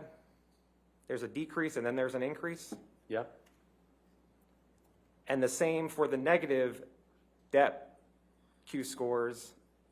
There's a bit of a positive and then it goes down, correct? Yes. So really the op-ed had no effect on Mr. Depp's Q scores, correct?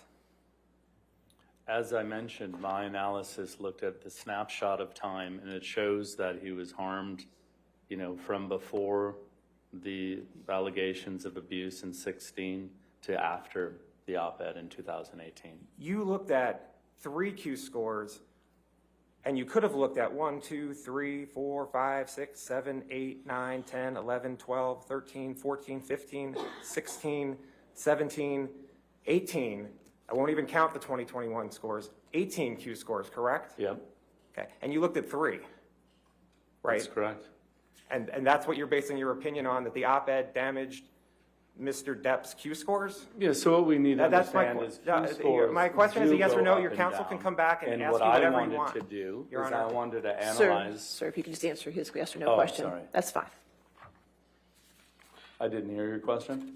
You looked at 3 Q scores instead of 18 Q scores, correct? That's correct. And did you look at the Q scores at all?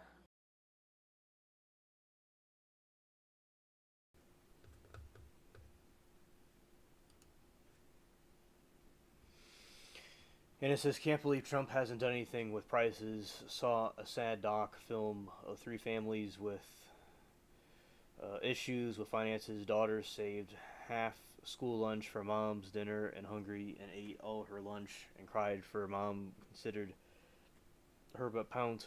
Yeah, a lot of people are really suffering right now, and I don't know if America's being put first, unless there's some long-term plan that will work out later.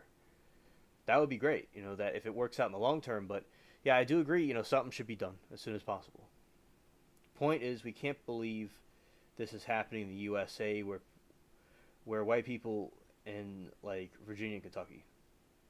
Yeah, and those regions usually have struggles. Yeah, it's all over, really, everywhere. But and also those parts are maybe problems too, and there's certainly, it's kind of coming like the Great Depression, type situation could be heading towards that. Yeah, so we have to. Thank you, Anna, for letting us know. Oh yeah, and it is a very sad situation. It is a very tearful topic. Yeah, definitely.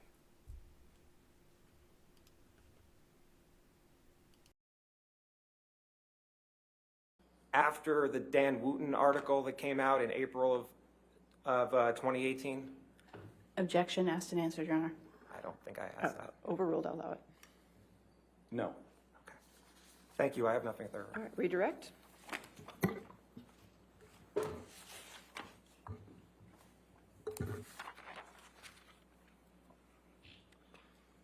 Mr. Banya, on cross-examination, you were asked some questions about the fact that you made a determination about which of these articles had a negative connotation. Do you recall that? Yes. Is that something that you do in situations other than in your analysis in this case? Yeah.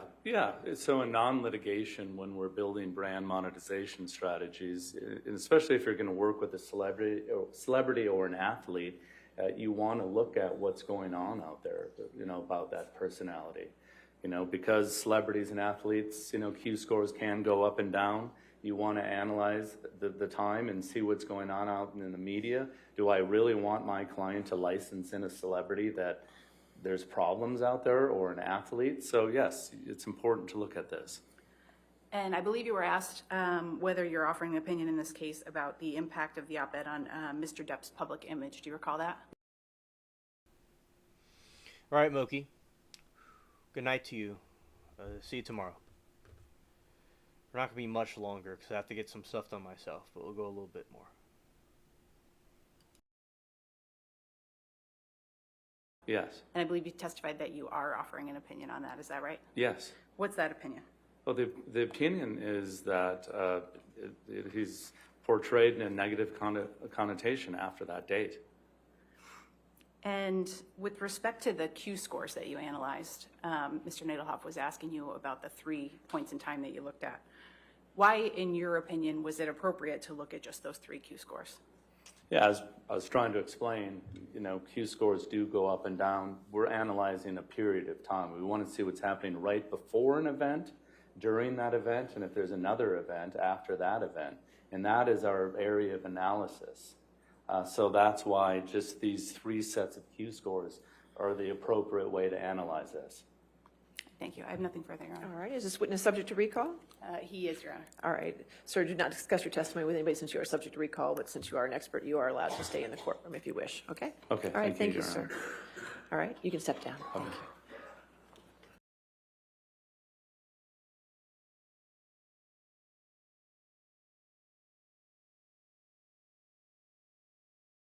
Honor, plaintiff calls Erin Filati, also known as Erin Borem Filati, and Ms. Hurd's counsel begins the questioning.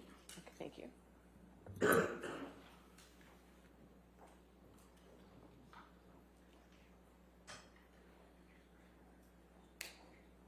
Provide your full name. Erin Filati. And is Borum your maiden name? Correct. Okay. So Borum was your last name in the 2014 to 2016 timeframe, correct? That's correct. Have you communicated with anybody else from Mr. Depp's counsel other than Ms. Vasquez? Not that I recall. Oh, excuse me, I do. I don't remember his name. I'm so sorry.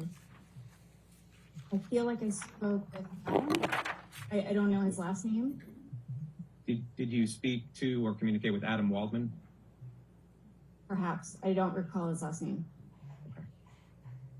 And do you recall when that occurred? That would have been 2019 because I had a newborn at that time. So maybe May, June, July, something like that, 2019. So this is a text exchange between you and Mr. Waldman? It appears so. Okay. And do you recall speaking to Mr. Waldman at all? Yes. And do you recall that when you were communicating with Mr. Waldman was Mr. Depp's attorney? Yes. Ms. Filati, you're a trained nurse, is that correct? That's correct. Do you have any specialties? Well, I haven't been working, like I used to, but previously I was trained in addictions and mental health. And when you say addictions, are there a specific type of addictions you were trained in? All, but I primarily worked with chemical dependency. And where did you receive training for addiction and mental health? Different employment places, and then I became a certified registered addictions nurse.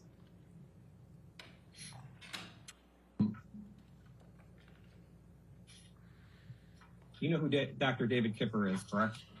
Correct. Did you work for Dr. Kipper? Not directly, but he would hire the agency I provided nursing services for, which was Turning Point, I believe. So I worked under his guidance, but not specifically for him. Most of the time. There have been times where I've worked specifically for him.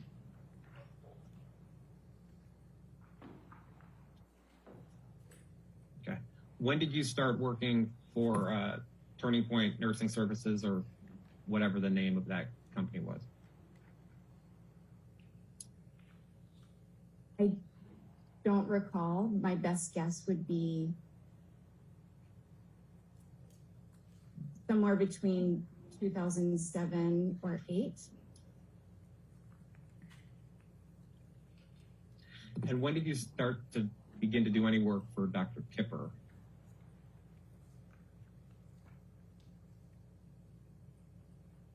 I believe 2014.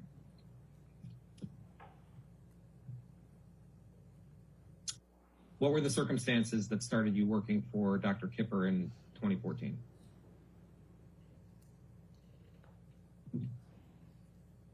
If I recall correctly, it would be for services for Ms. Heard.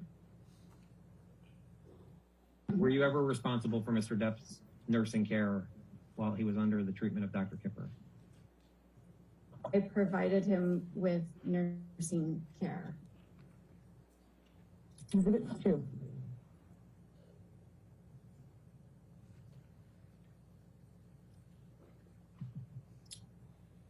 So, Ms. Filati, I'm showing you what's been marked as Exhibit 2 to your deposition. And these are AHTPD 16929 through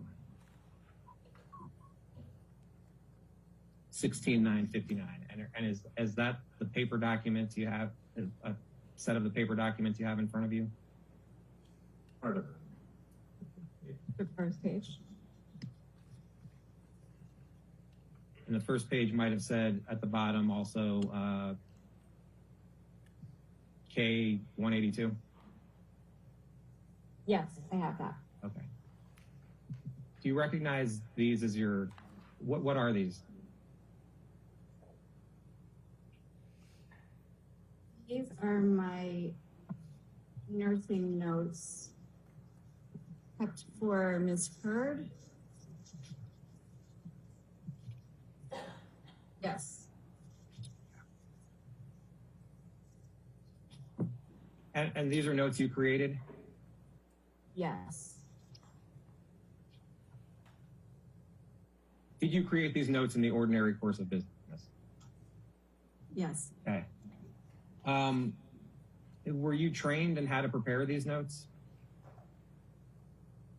Yes. Would you write these how long after the visit would you write up these notes? Would depend. Sometimes I would keep notes on my phone that I would transfer to the Word document.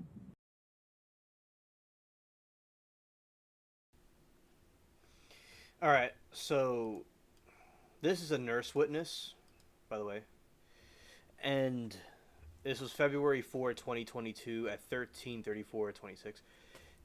Yeah, Roxy, I'm glad that you're able to come by us for a moment. All right, so Roxy, I hope you're having a good time at the gym. It all goes well. Now, at this point in time, I will be ending it. And some stuff that needs to be done on my end. And I want to thank everybody for being here, and those that were here earlier, and those that are lurking and were lurked earlier. I appreciate everybody. And we'll continue this at some point tomorrow. And it's been a very great stream. I appreciate everybody's commentary. And, all right. Everybody have a good evening, and peace.